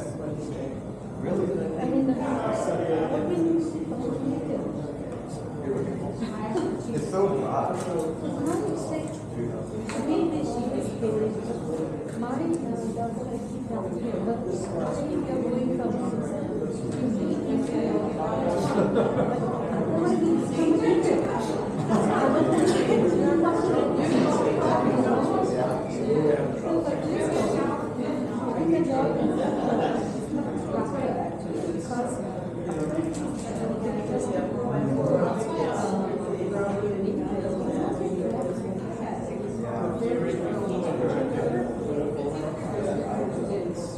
I guess it's hard to find like this.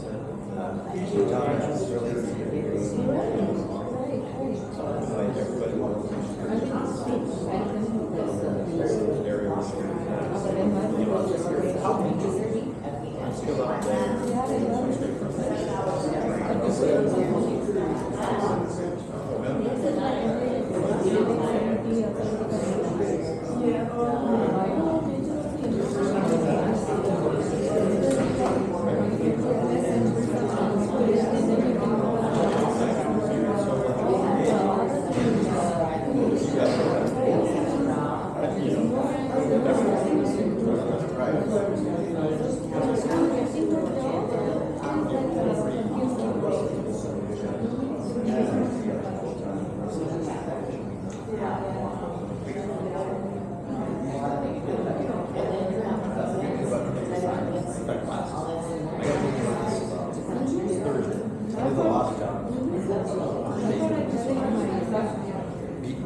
That's good to be. That's not a good thing. Besides what to do. That's true.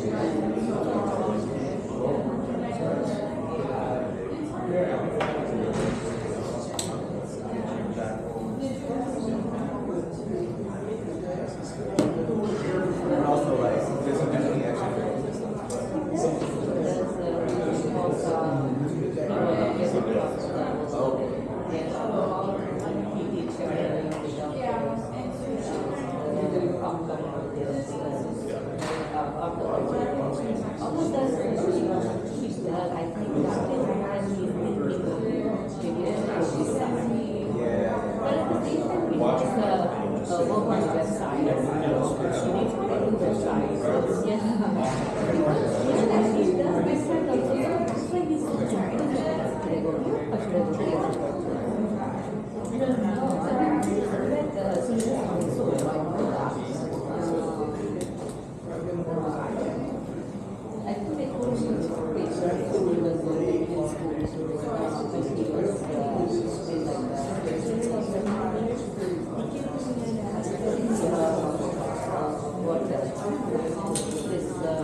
Hopefully dinner was lunch.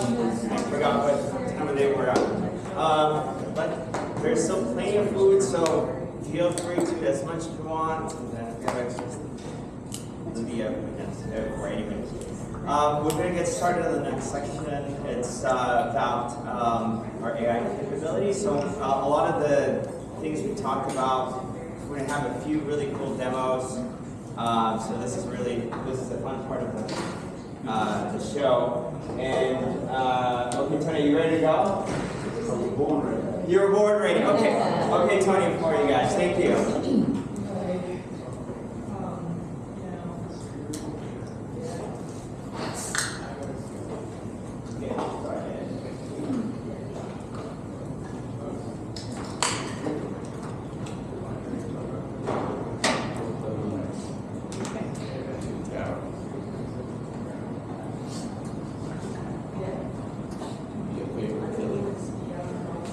At your feet is a, plug in this floor.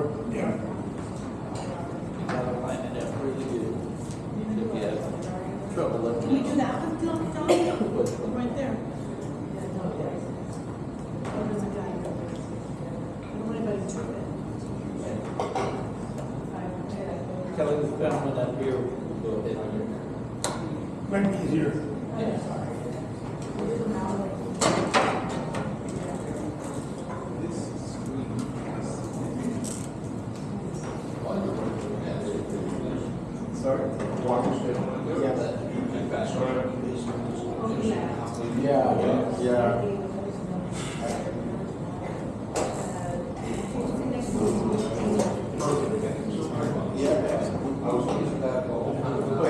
It would work, the light fire.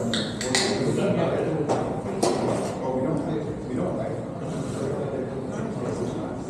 like it. Oh, where's the mic?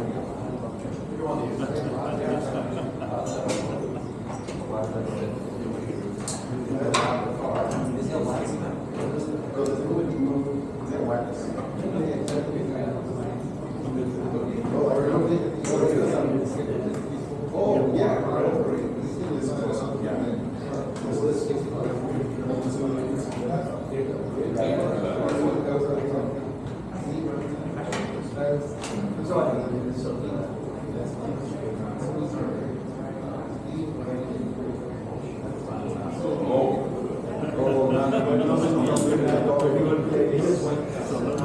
Baby, baby.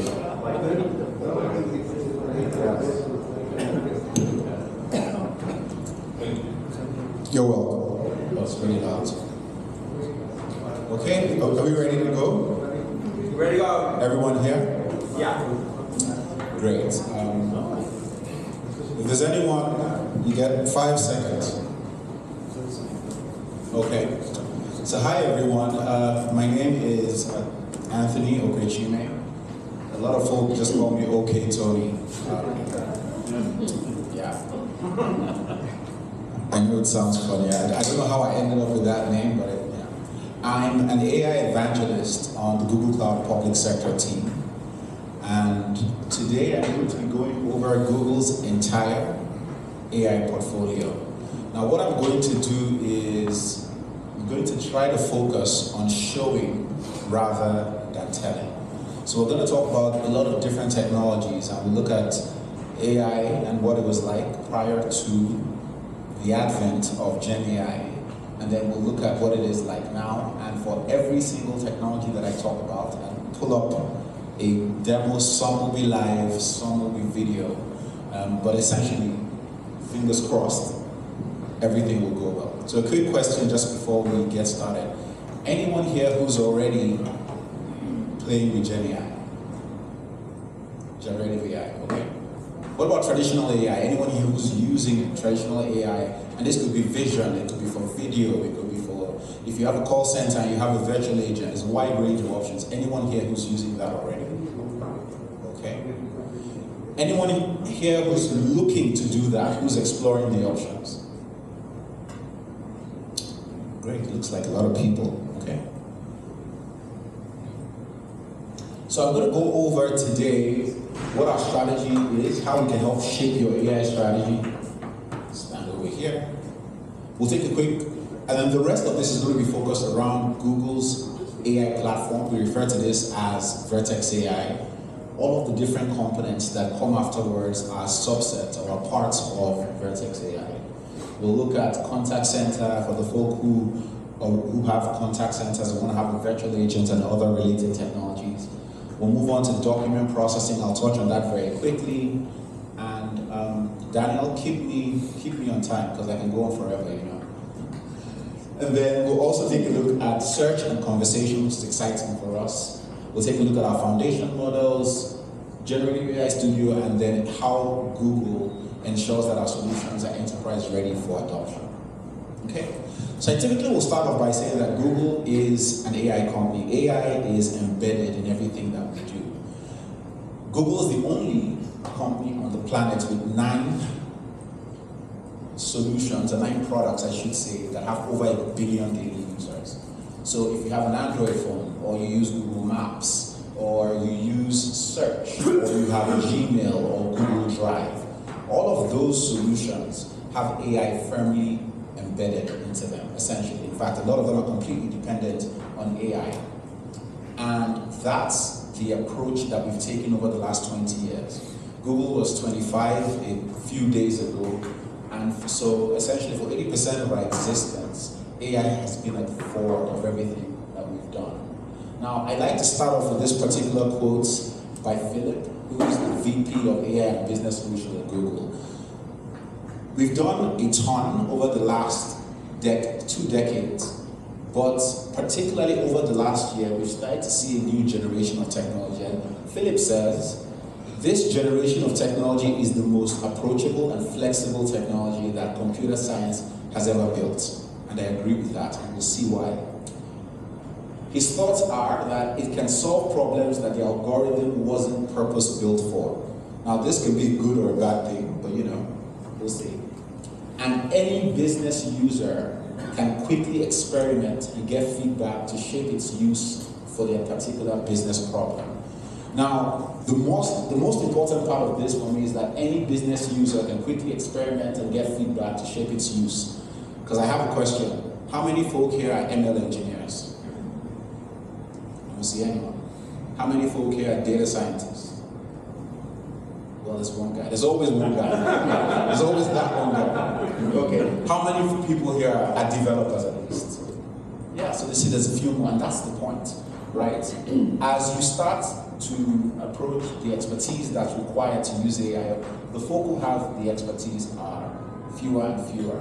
But Google's goal is to democratize AI. The goal is to make available to you the most cutting-edge capabilities in a way that even business people can use them.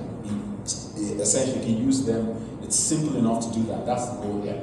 So let's jump into what the strategy is now. I started off with Google Cloud. Generally, here's Google Cloud's mission when it comes to this particular area.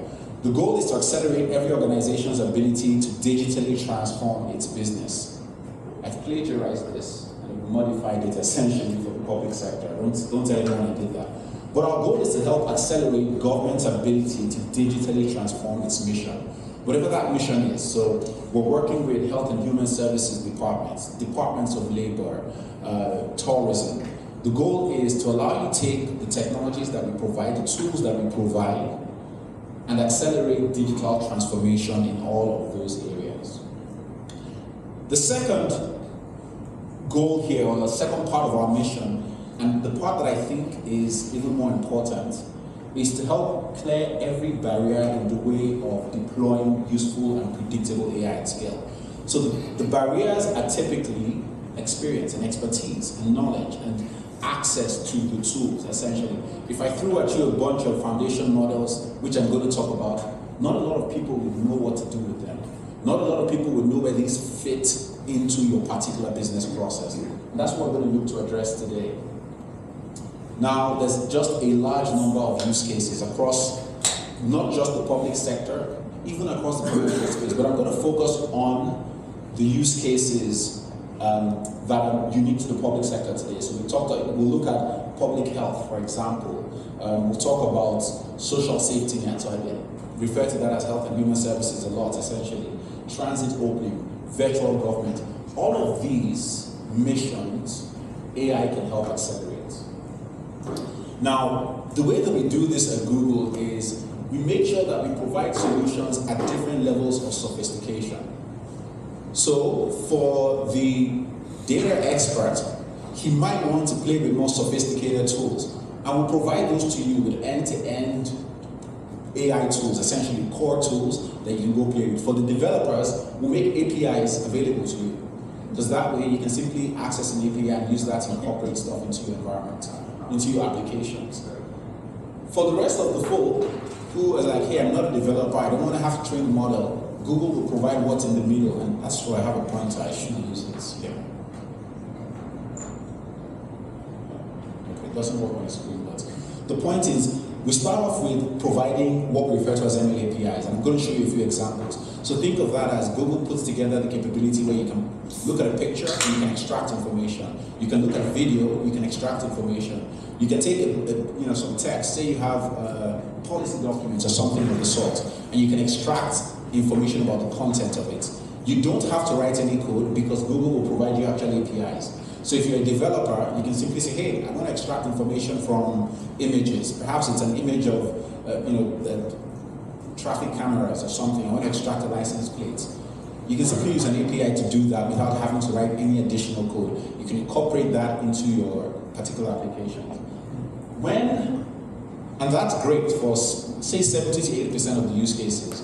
Now, that's because Google has trained the models on our data.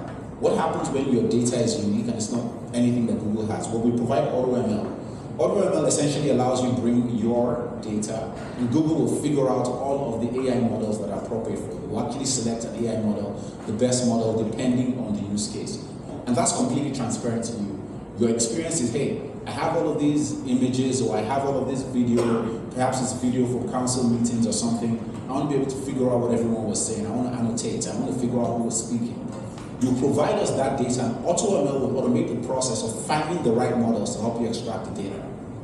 And of course, I started off talking about the fact, if you're an ML engineer or you're a data scientist or someone of the sort, we'll actually provide you the right tools. You want to use TensorFlow, you want to use Kubeflow. All of those tools are available as well. The goal here for us is we meet the customer where they are, irrespective of the level of expertise that they have. Question?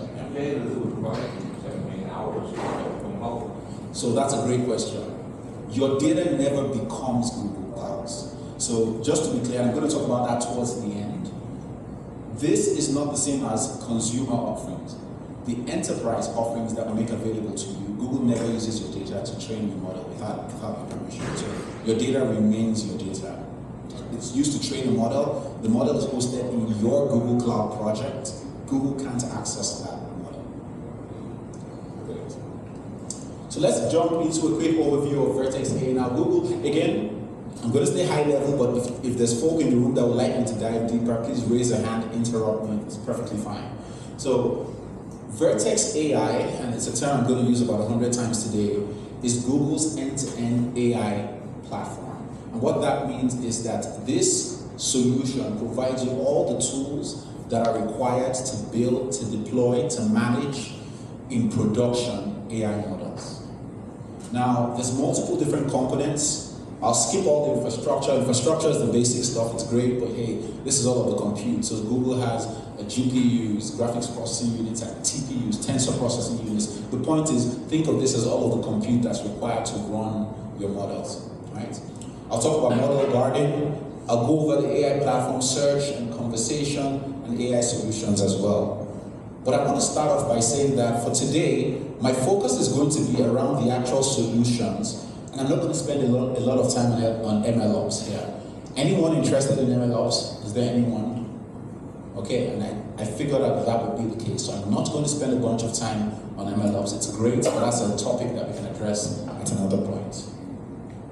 Now, I mentioned earlier that Google provides pre-trained models. If you take a look at the first column at the top, you can see that there's a whole slew of these models that fall into the segment that we call vision. So this would be vision APIs for analyzing images. AutoML Vision does the same thing, but it allows you to bring your content or your data, and then we'll figure out the right model and we can extract information. I'm actually going to show you a demo of that. There's also video intelligence. Again, I gave the example of perhaps council meetings or something of the sort, or wanting to annotate, or say you're in a meeting. If anyone here uses Google Meets, you see how we're able to provide you captions. We provide you the ability to do things like have one user speaking in one language and everybody else seeing the captions in a different language, right? So those are the kinds of capabilities. We also provide a bunch around language. So think about translation, the ability to translate text, but the ability to translate entire documents. So you might have documents that are all in English, but perhaps you have constituents who don't speak English, and you want to be able to provide them those same documents. We'll allow you to drag and drop those documents into an environment, translate the entire document, maintain the format, the images, and all of that, and now you have a document in a separate language, and we can do this for over 100 different languages. That's just a quick example here. So there's translation, there's natural language. If you have a bunch of, one of the requests I typically get is, we have documents from the last 70 years, for whatever reason, we have no idea what the content of it is. There's a natural language API. You can send that to like an extract entities, can help you understand the content of those documents. In addition, there's all of the dialogue, all of the conversational capabilities here. And I'm actually going to jump right onto a demo immediately, and I think I will. Just took your mic off there. Okay, so everyone, my voice is really loud, so I might not need the microphone. Everyone can see my screen. The example, what I've done is I've picked one component from each of the different areas to show you. So let's start off with Vision API. So I have here, one second.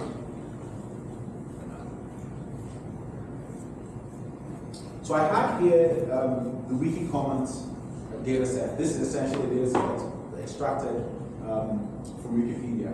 And it has a bunch of images. All of these you see here, I can zoom in, I can zoom out. Essentially, it's just, the more I zoom in, it'll start to go in, you'll see that there's actually just a bunch of images. I'm going to select a few of them here. So in this first instance, when I click, we will identify the specific image I clicked in this large data set, and it's everyone's favorite animal, right? But here's what, this is how Vision works, Vision AI. Vision AI is extracting specific information about the image. In this instance, you can see here, it's doing two things.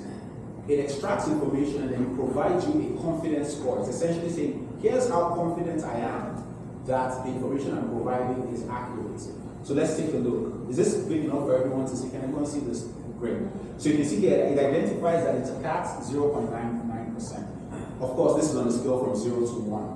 So it identifies that it's a cat, the confidence is 0.99. It knows it's a pet, and I'll keep going down. It knows it's a mammal, it knows it's an animal, it knows that, even with my eye, even with my glasses, British short hair apparently is the kind of cat. And it goes on and on. It's a carnivore. So this is exactly an example of what Vision API is able to do. I can pick some other one, let me go find something else here. The point is, as I click through these images, we're using Vision AI here to extract information about the image. So again, we see the stadium here, and we see the stadium, the confidence is 0.98. Team sport, ball game, baseball essentially, right? So think about how you can use this in your applications. If there's any images you ever have to analyze, and the example I typically use is traffic cameras or something of the sort, or perhaps some time ago I was doing some work with 311. Can everyone hear me without the microphone? Yes. I was doing some work with 311 and we wanted to identify, say, potholes or graffiti or something of the sort. You can use Vision AI for that. I'm going to move on because it's a very limited amount of time. The next demo I'm going to show here is translation AI. I talked about the fact that Google's expertise around translation is just vast. Whether we're translating, and I'm sure, how many people, for example, use Google Translate on your website today? Okay, we need to fix that, so, yeah. But again, so this is the enterprise version. So I was going to say Google Translate is great, but this is the enterprise version right here, where you can have glossaries. So perhaps a specific words you want to translate in specific ways, we support that. Now, the example I'm going to show today is the translation hub. So translating text is great, but it's just a great first step. I'll show you a quick example of what we can do for entire documents, and I'm going to play a video to do this. We will now see how easy it is to translate a document, edit this document with quality prediction scores to help us and complete our translation, all while retaining the right layout of the original document. First, I will log into Translation Hub.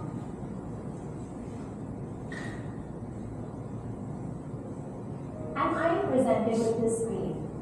I can simply drag and drop or import a document from Google Drive and get translated. We support PDFs, Google Docs, Google Slides, PPTX, and DocX. If you're a first-time user, you will see helpful toolkits that guide you throughout this process. Now I'm going to use one of Google's technical papers as an example for this demonstration. I can leverage one of the pre-existing configurations set up for me by my GCP administrator to translate my document, or I can create my own. I will select a pre-existing configuration for efficiency. I can preset languages, domain models, translation memory, as well as glossary on a per language pair basis to customize my translation easily and quickly. Here I will translate from English to Chinese, French, and Hindi simultaneously.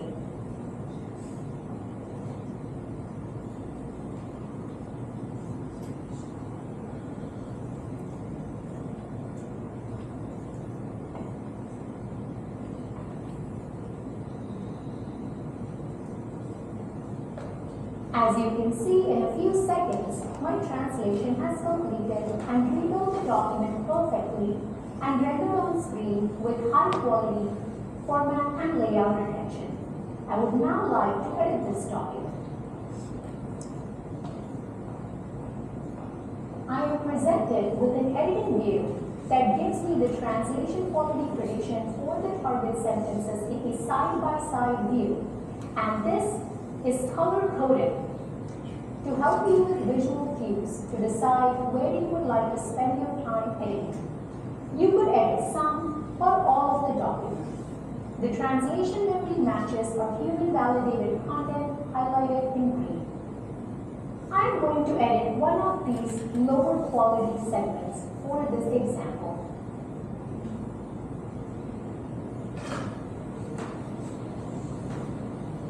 As I do this, all my edits are written to translation memory to be leveraged by other users in my organization. I have now submitted my changes and the document is going to be rebuilt on the fly with all my edits intact, formatting and layout intact. I can now use this document in a variety of ways: export it to Drive, download it, and so on. I hope this gave you a preview. Great. We will now see. So, any questions about that? So what you just saw, I'm going to provide a recap, is a user had a document in one language and was able to essentially drag this into what we refer to as Enterprise Translation Hub. Google carried out the actual translation of the entire document while maintaining the structure, all of the diagrams, all of the images, into multiple different languages. And in this, she translated to 3 languages. You can translate between up to 100 different languages. There's no code required, so it's not even low code, it's completely no code. And then you get a copy of that exact document. So think of all of the use cases in your environment, where perhaps this constituents only speak Spanish or in some particular areas, it's all they speak is Hindi or Chinese or whatever the case may be. It means that now with 0 code, you're able to drag and drop those documents and have them translated. Next, I'm going to move on to speech, and speech is big for us.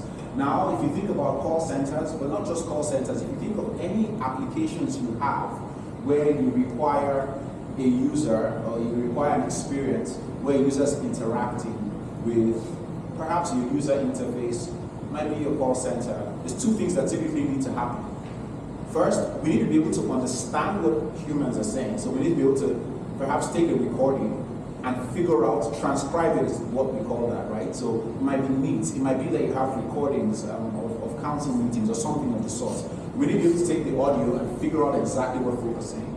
But in other instances, you want to be able to type and have that typing be essentially spoken by a human sounding voice.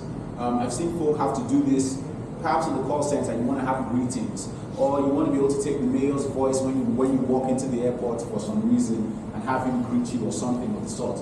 You're certainly not going to have him sit down and record for 2 hours, right? So those are the capabilities we're going to be looking at next. Google provides text-to-speech, which would allow you essentially to take any written text and give it a voice, as well as speech-to-text, which is the reverse. Allow you to take recordings, call center recordings, meeting recordings, whatever the case, and make those essentially, transcribe those so they can be searchable and you can carry out additional tasks on them. Let's move on. I'm going to show you a quick demo here. I'll skip the speech to text, but I want to show you the power of those capabilities here. I'm going to play 2 different audio clips, and you tell me which you think is the human and which you think is essentially generated text. I'm going to play this first. She earned a doctorate in sociology at Columbia University. And then this. She earned a doctorate in sociology at Columbia University. Okay. Can anyone tell me which was human and which is speech to text? They sound the same. The first is the human recording. The next is actually a text to speech. So all we had to do was provide custom voice. You can provide a sample of a voice. Now, of course, this is guided by Google's ethical principles. But you can provide a sample of a voice. I mean, again, so before we work with, some leader in the organization wants to be able to greet you when you pick up the phone or when you walk into the office, or if you walk into some airports in the US, they have the media speaking. It's not necessarily a recording happening at that point in time, right? I'll walk through this very quickly. Let's go take a look at what I like to refer to as the superhuman capability to speak to text. And what I mean by that is even the stuff that humans find difficult just to read, AI can already do. I'll play this now. And note that all I've done is type. I haven't provided any guidance to the model on how to pronounce the sentences I'm typing. So I'll let this play here. He thought it was time to present the president. Those 2 words are spelled in exactly the same way, right? Don't desert me here in the desert. Can anyone hear that? And let's try one that I really like, a couple more. This is my favorite part, I'm just like having fun. Bacillary membrane and otolaryngology are not autocorrelations. Even I couldn't say that. That's a medical term. And then finally, we can even do tongue Peter twisters. Piper picked a peck of pickled peppers. How many pickled peppers did Peter Piper pick? The point of all of these is that we now have text-to-speech and speech-to-text that approaches the efficiency of humans and in certain instances actually outperforms. Why does this matter to you? It means that when you build an application, whether it's for a call center or mobile application, whatever the case may be, you can have this representation, or should I say, you can have this solution that is human-like, at least in the minimum. When I call into call centers or when I'm interacting with a mobile application, say your agency has a mobile application and it's some robotic voice, even though this is my job, I'm the guy who's like, pound, zero, talk to a person. You can help folk reduce essentially their dislike for talking to chatbots or virtual agents by using these technologies. I'm going to speed up. Now, I mentioned that today I'm going to be very high level. I'm moving on to some AI solutions now. So let's talk very briefly about Google Contact Center AI. Google Contact Center AI is Google's end-to-end contact center as a service solution. Actually, it's called Contact Center AI platform, where Google is providing you the entire experience for your call center completely in the cloud. There's no building of anything. There's no deployment. There's no installation. There's no updates. It's like any other SaaS solution that you currently use today. We'll provide the management for the call center agent. So in other words, the interface that your call center agents will log into.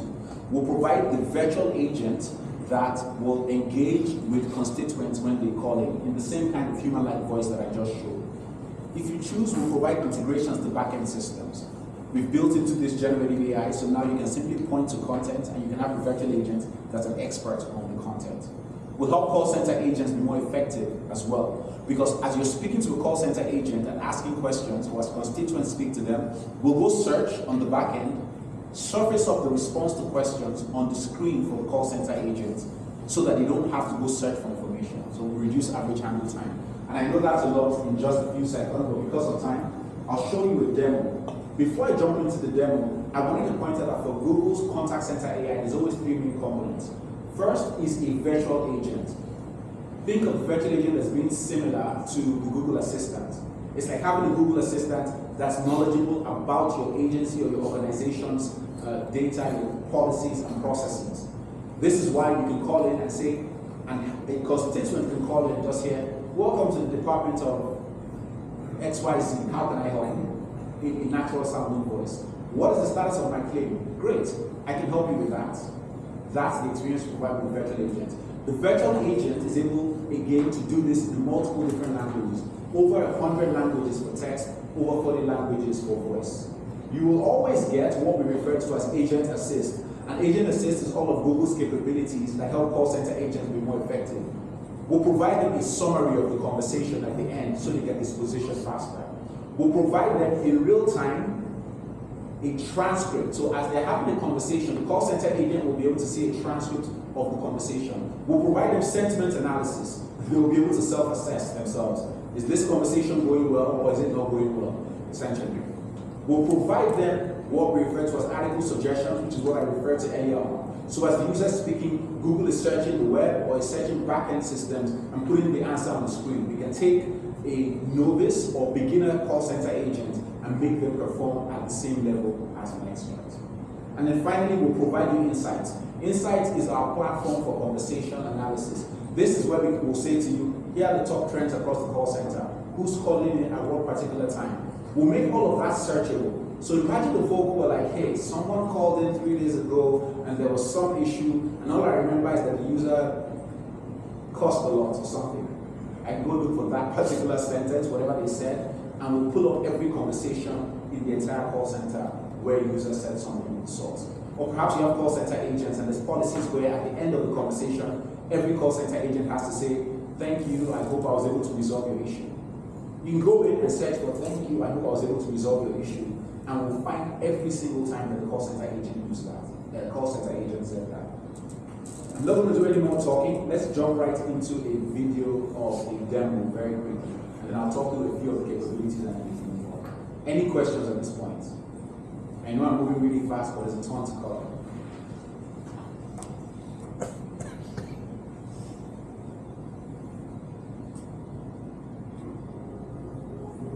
AI enables a totally new type of customer engagement experience. A conversational experience, whether it's chat or it's voice, that actually engages and asks the consumer how it can help them. The Contact Center AI platform powers your contact center with mobile-first design, multi-channel experience, AI automation, and more to help deliver more satisfied customers.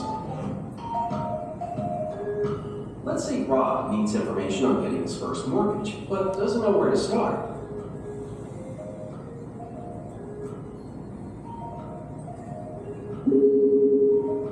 First, he's connected with a virtual agent. Hi Rob, welcome to Silverbank. How can I help you today? I'd like to get some help on a house I'm looking at. I'm not sure what my options are about getting my first mortgage. Sure, can you tell me what address you are interested in? Yeah, it's 52 Henry Street. Got it. Buying a home can be complicated. Let me transfer you to one of our specialists to make it easy. Google Dialogflow supports intelligent conversational AI. Context and sentiment are analyzed in real time and can be relayed when escalating to live agents. Hi Rob, my name is Maria. I'm one of our mortgage specialists. I see that you'd like to get a new mortgage. First, let's get some basic information. Could you upload a picture of the house in the app? We're going to look at both the property in question and your ability to qualify for a loan. Yes, let me grab it outside.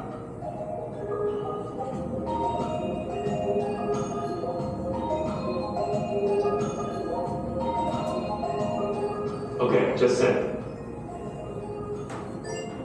Thank you. Got the picture. Based on the information, it looks like you're pre-qualified for a loan. Yay! Congratulations. I also see that you qualify for a line of credit to help with any renovations or additions you may want to make. Well, this will be our first home, and I'm sure there will be some things that we want to modify, but I'm not sure how that works. As the conversation continues, the case details from the connected touchpoints can be automatically stored in your CRM, including chat transcripts, audio recordings, photos, and files. With this data and Agent Assist, you can reduce agent handle time by providing turn-by-turn guidance on the conversation flow based on customer intent. A line of credit will enable you to have easy access to liquid account that you can use or not at any point, depending on what you decide to do to the house. That would be great. Can I also look into adding that on with the mortgage?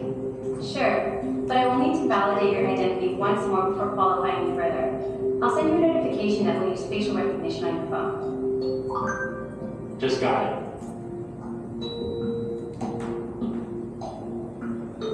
Thanks. Looks like we're good to go. I'll have a loan officer reach out to you about finalizing the paperwork. Awesome, thank you. After the call to the agent, a notification regarding the new mortgage application can arrive on the phone, completing the multi-channel customer service experience. We are already partnered with some of the world's leading contact center providers who have delivered amazing things with Google Contact Center AI. So I'm just going to stop here and let me again provide a recap of what you've just seen. The user calls in and essentially starts off the conversation with a virtual agent.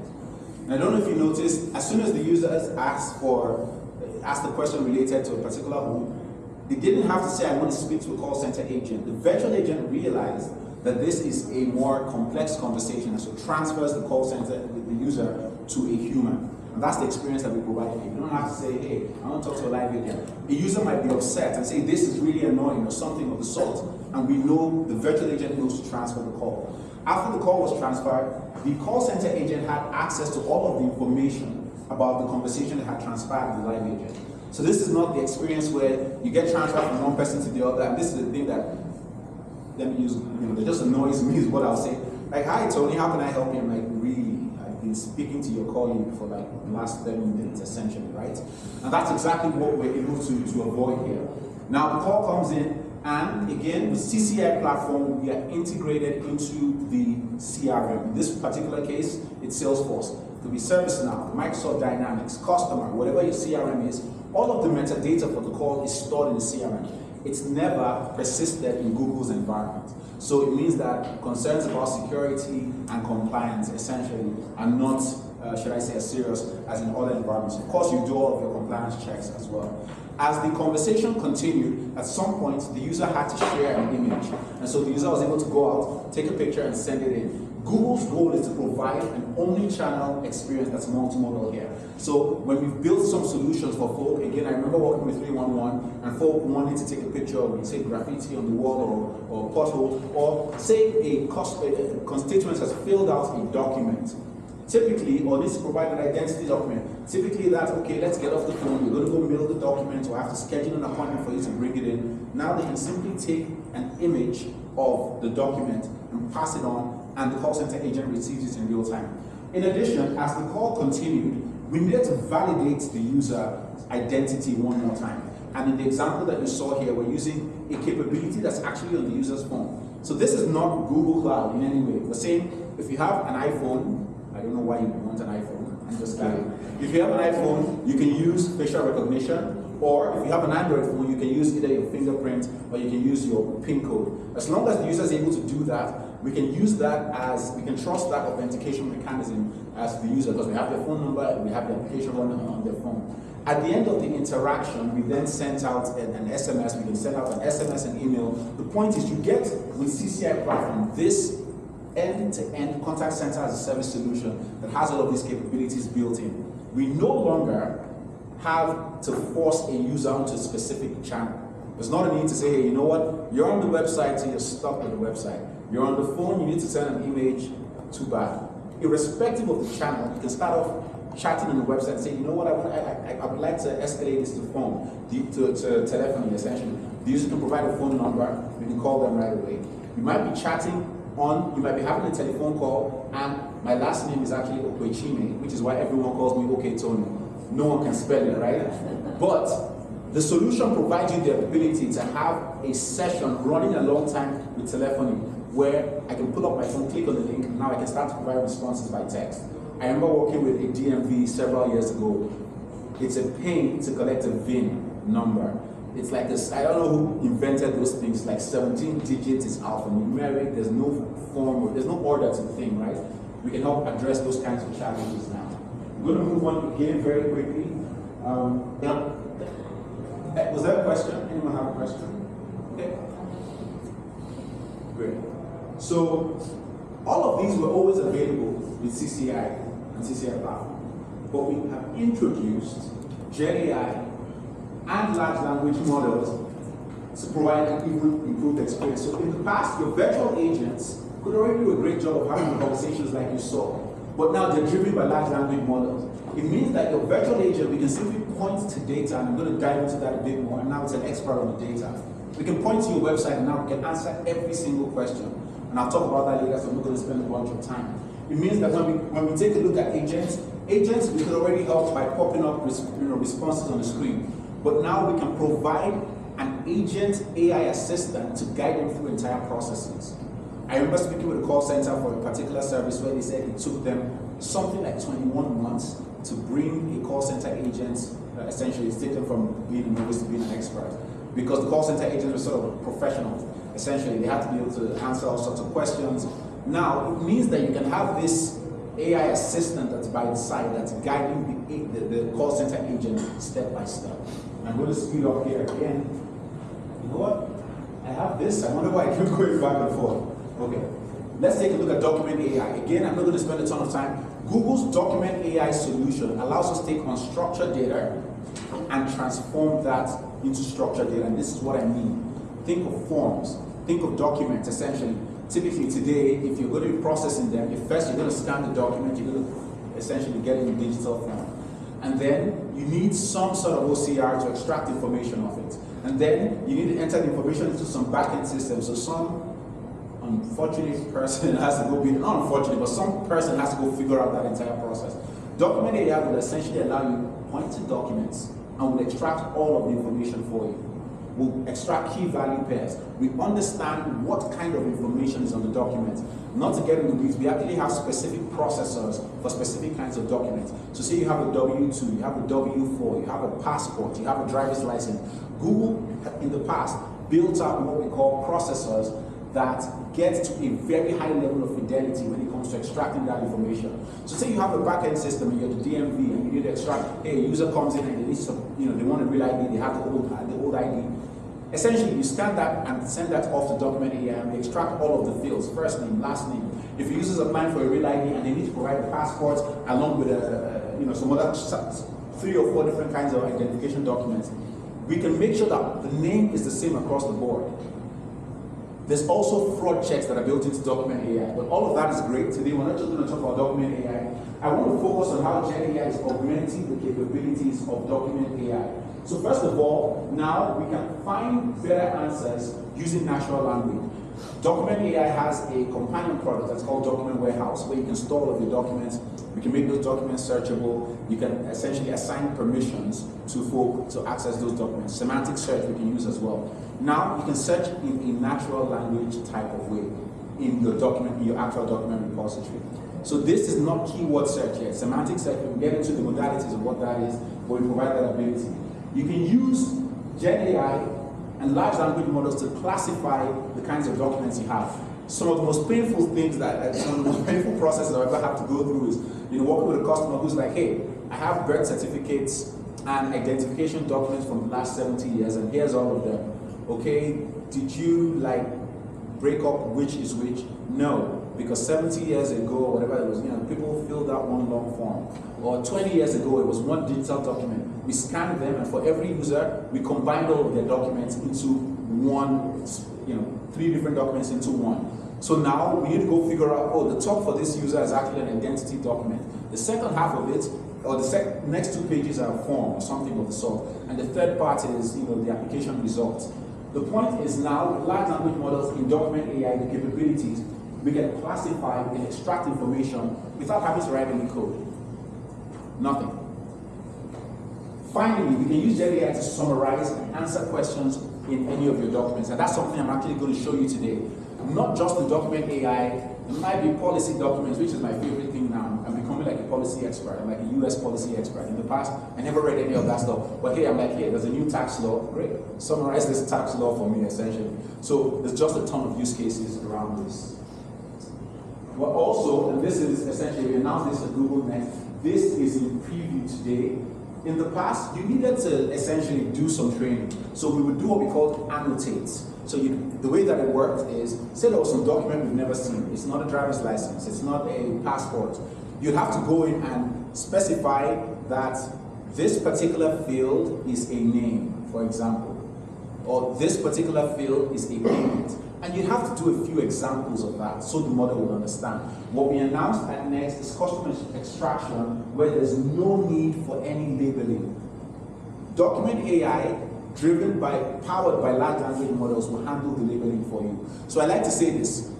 Folk talk a bunch about AI and talk a bunch about ML, 2 slightly different things, but to simplify this is essentially Tony's definition. If you think about artificial intelligence, or again, in some senses, machine learning, it's essentially pattern recognition and using pattern recognition to make predictions, right? So this is why I was saying that you'd have to annotate, you'd have to give the model a few examples so it recognizes a pattern and then it can make a prediction. The examples we always give when we train neural networks, we say, hey, we give it 1,000 pictures of cats. It figures out what the patterns are for a cat. And now we can say when you give it a picture of a dog, I'm confident this is not a cat. So it makes sense. AI at the most base level, or machine learning at the most base level, I should say, is identifying patterns and using those patterns that have been learned to make predictions. Sort of like how humans work. Let's move on to some exciting stuff. Vertex AI, search, and conversation. But I'll pause. I know I'm moving really fast. Any questions about anything I've talked about so far? Okay. Seems like everyone is awake still. If you fall asleep, I will take a picture at that point. So, very quickly, and I sort of started to talk about this already, how are large language models different from everything that we've done in the past? A few things, right? We have these models now that, in the past, there's a few developers in the room. If you're a developer, when you write code, you essentially have to give fairly specific instructions for your code. So for the folk who write code, and even if you're not a developer, you're writing if, then, else, whatever it is, you're providing fairly specific information, right? And then we moved on to neural networks. And neural networks is exactly what I described. I want to train a model to identify a cat. And so I give it 1,000 examples of what a cat looks like. I don't have to say to, if I was writing code, I'd have to say a cat has 2 ears, it's a furry animal, it has 4 legs. And then the first time it sees a cat with 3 legs, for whatever reason, doesn't know what it is. We move to neural networks and I just provide hundreds of pictures of cats, and the model figures out for itself what the patterns are that make up a cat. And that's great, but those models were task specific. If I then said identify a giraffe, there's no idea. With large language models, we just feed it a large amount of data, very often all of the data, all of the textual data on the internet. This is why we call it large language models. And we say, hey, you know what? Go figure out all of this stuff for yourself. You figure out what a cat is, you figure out what a dog is, and now I can come back and say, what is a cat? And it will generate very eloquently for me. A cat is a mammal with 2 ears and 4 and all of that. That's very high level and now moving really fast. The point is, not all large language models are generative, but the majority or some large language models have the ability to take that information you've trained them with and then come back to you and generate a response. Again, at the most basic level, what they're doing is predicting the next word in a sentence. Don't tell anyone I said that to you, but that's the most basic level. If I've read a bunch of books and I figured out that here are the words that typically follow each other, it means that when you ask me a question, I can predict what word is going to be next. And at the base level, that's essentially what these large language models are doing. So now we have these algorithms that can recognize, they can predict, and they can generate human language. Okay? In addition, they've been pre-trained on just huge amounts of data. They anomaly, and I'll skip that I talked about that, they're called large language models because of all the kinds of data they contain. But I'll point two things out. Number one, they have what we refer to as emergent capabilities. Not to get in the weeds here, sometimes, and this, I talked about this earlier, it might be a pro, it might be a con, they come up with capabilities that we didn't train them for. So you might train a large language model on only English text, but you'll ask it the question in Spanish and it will respond. Sometimes we don't know why. There's still a bunch of research that's going into this area, but these can be beneficial. So yes, there's pros and there's cons. So I just talked about emergent capabilities. They also have the tendency to do what we call hallucinates.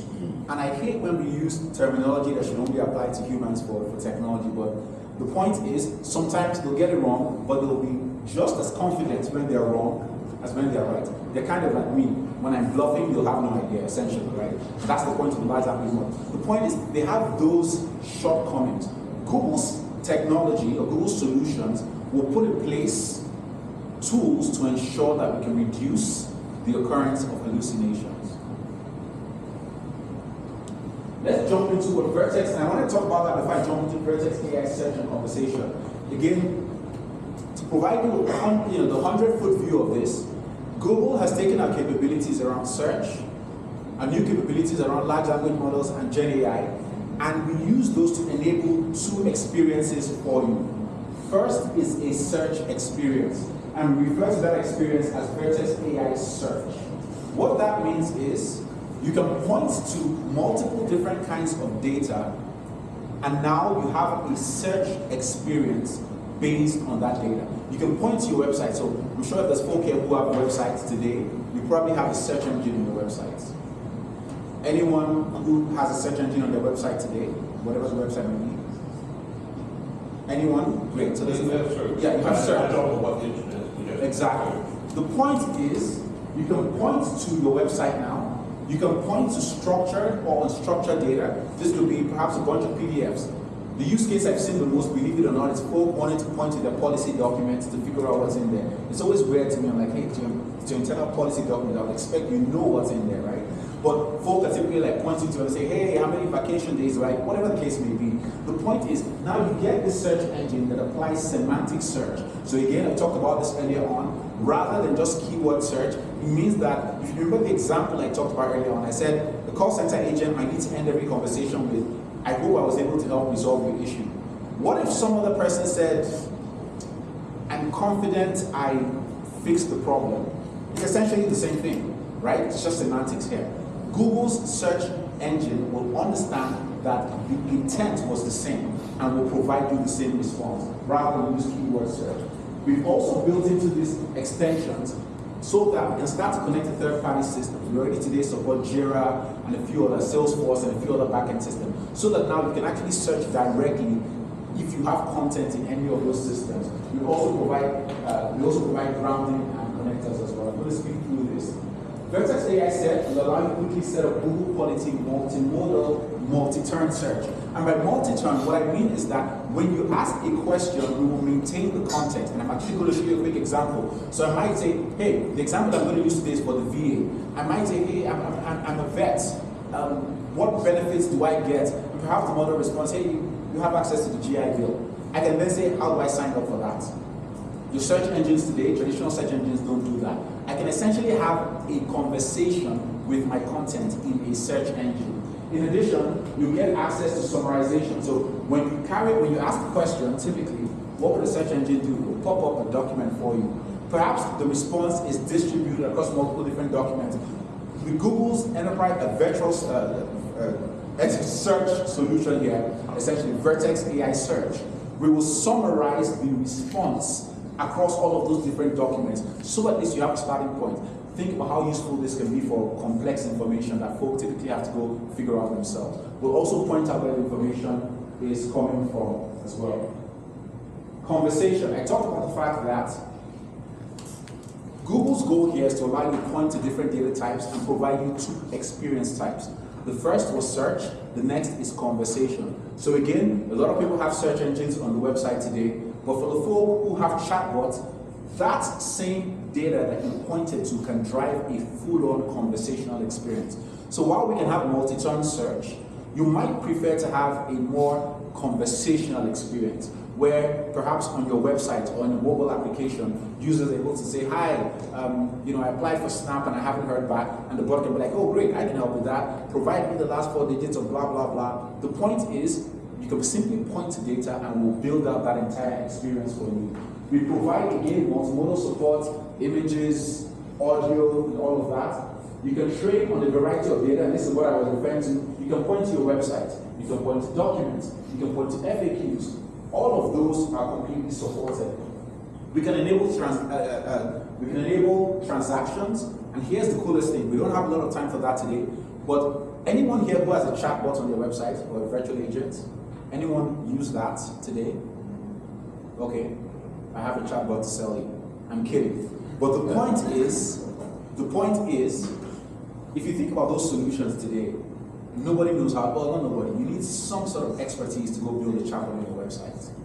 Everyone who understands English can now build a chatbot, or not just English, but the skill is beyond just the English language. We currently support 10 languages, and it continues to grow every day. Now, I don't know that we're going to have time. Say, someone tell me an agency that's here. What agency are you from, or what organization are you from? Environment sustainability. Environment. What would we ask? I don't know. What would be a question that folk would typically ask your department? Or a service? Is there a particular service? How healthy is the air? Yeah, air quality, exactly. So if I ask how healthy is the air quality, you might want to say, what is your zip code, or what is your address, or something. In the past, you had to go figure out how to build that. Today, I can simply type, hi, you're an expert health quality analyst, or whatever that person will be for the department of XYZ. Information about health quality is in database X. When a user asks you for this information, ask them for their zip code, and then provide them their health quality. So everyone who's familiar with language, in fact, I like to say language is the new coding language, is what I essentially will say now. Because everyone can simply type that prompt, and at least you can get started. Are there tools and ways to improve the quality of the prompts? Absolutely. But everyone can get started as long as they understand basic language today. So I'm going to jump into a quick demo of Vertex AI search and conversation again. What I've done here, the use case I'm going to be showing you is for the VA. I've simply pointed to the VA website. That's all I've done. Haven't tweaked this, haven't modified this in any way. Let's see how well we do. So I'll pull this up, not you. And all the rest of the demos are going to be live going forward. So fingers crossed that everything goes well. Can everyone see my screen?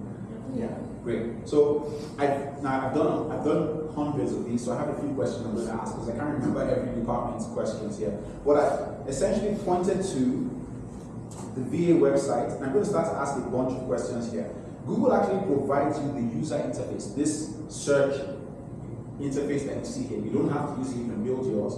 But I'm going to start to ask now a bunch of questions. So, how can I tell if I have mental health problems? I'm going to ask this. So let me make this a bit smaller. I think I'm too big at this point. So you can see here, you can see the response. provides you the response, provides you the information from the document. This is not in one specific document. It's a summarization. I'll keep going. See, what are the requirements for getting blah, blah, blah. Again, this here. Again, provides me a response. We can tweak how long we want the average response to be, how short we want the average response to be, completely flexible. The point is, at least users will get a summary of the response in addition to the documents. I'm only going to ask one more because I want to show a specific capability here. Actually, I'll do this one. This one, I think this is actually an interesting one. So the user is asking, what are the minimum duty requirements? It says, according to the search results, veterans who enlisted after September 7 provides the answer here as well. And then finally, I'll do this one.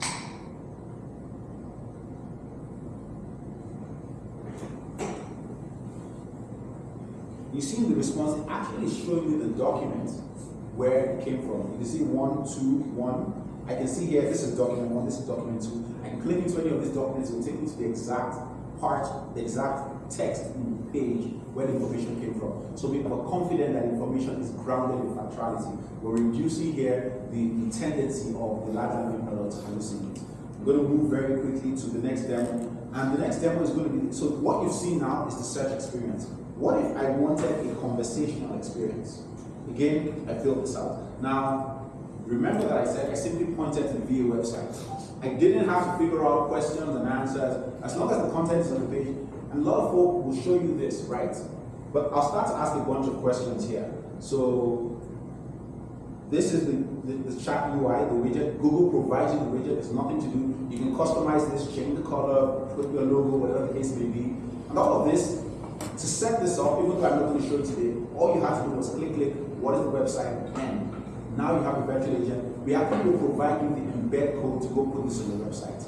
I build these things in about, the actual task takes me under 10, it's somewhere between 10 and 15 minutes. What takes a bit of time is if it's a website, we have to go ingest that information. But anyone can do this. When we have workshops, we're going to be setting up some time for an actual workshop, business people, technical folk. We build these things out in minutes and then wait for it to ingest information. And now you have the identical experience to what I'm showing here. So let me ask a few questions here. So I'm going to say what benefits, so the first question is what benefits am I eligible for after serving for 4 years in the Navy? Let's see what it comes up with. Some time today. So you see here, there's the response. After serving for four years in the Navy, you may be eligible for this, that, and the other. And we will always provide you with a link to where we got the information from. So I'm going to click on that link. We provide you the link. You can see the exact text where we got the information from on the website. I'm going to keep going now. I'm going to ask, I'm thinking of going back to college. Again, how can the GI Bill help me? Again, we'll provide you a response with a link. And I'm going to show you just a couple more things and then I'll move on. Let me see. So let's do this one. I received a letter from the VA about my, and I want to challenge it. And again, just on and on, without having to provide any, in the past for the folk who have environments, we have to create intent and all of those. Now, what's great is that because these large language models have these capabilities that you might not be expecting, we have the ability to do things like understand other languages, summarize. So look at this. I've asked this series of questions. I'm going to then say, can you summarize this conversation?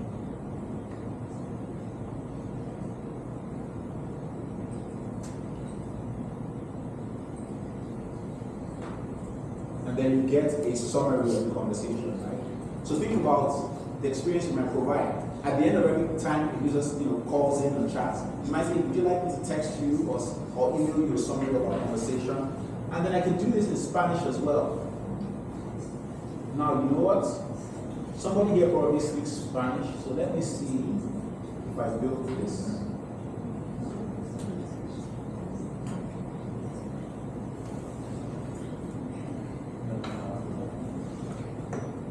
Did I decide?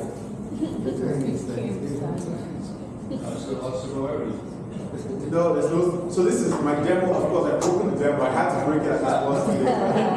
Yeah, it was like fingers crossed. So again, and now it's going to bug me already. But I should be able to ask this, and typically I can respond in just by any language I want. Now, there's multiple options here. If I wanted to make sure that it works, I should have gone to put in a prompt and say, hey, you speak Chinese. But as usual, I'm going to test out new stuff when I'm in front of everybody I shouldn't. That's what's happening here. The point is, understands multiple languages again. So I'm going to move on. Now, what happens when you ask a question that the model should not be able to answer? So, for example, I'm going to say, hey, can I take you to dinner? Or something of the sort. What happens here? I'm sorry, I'm not able to accept dinner invitations. It's way better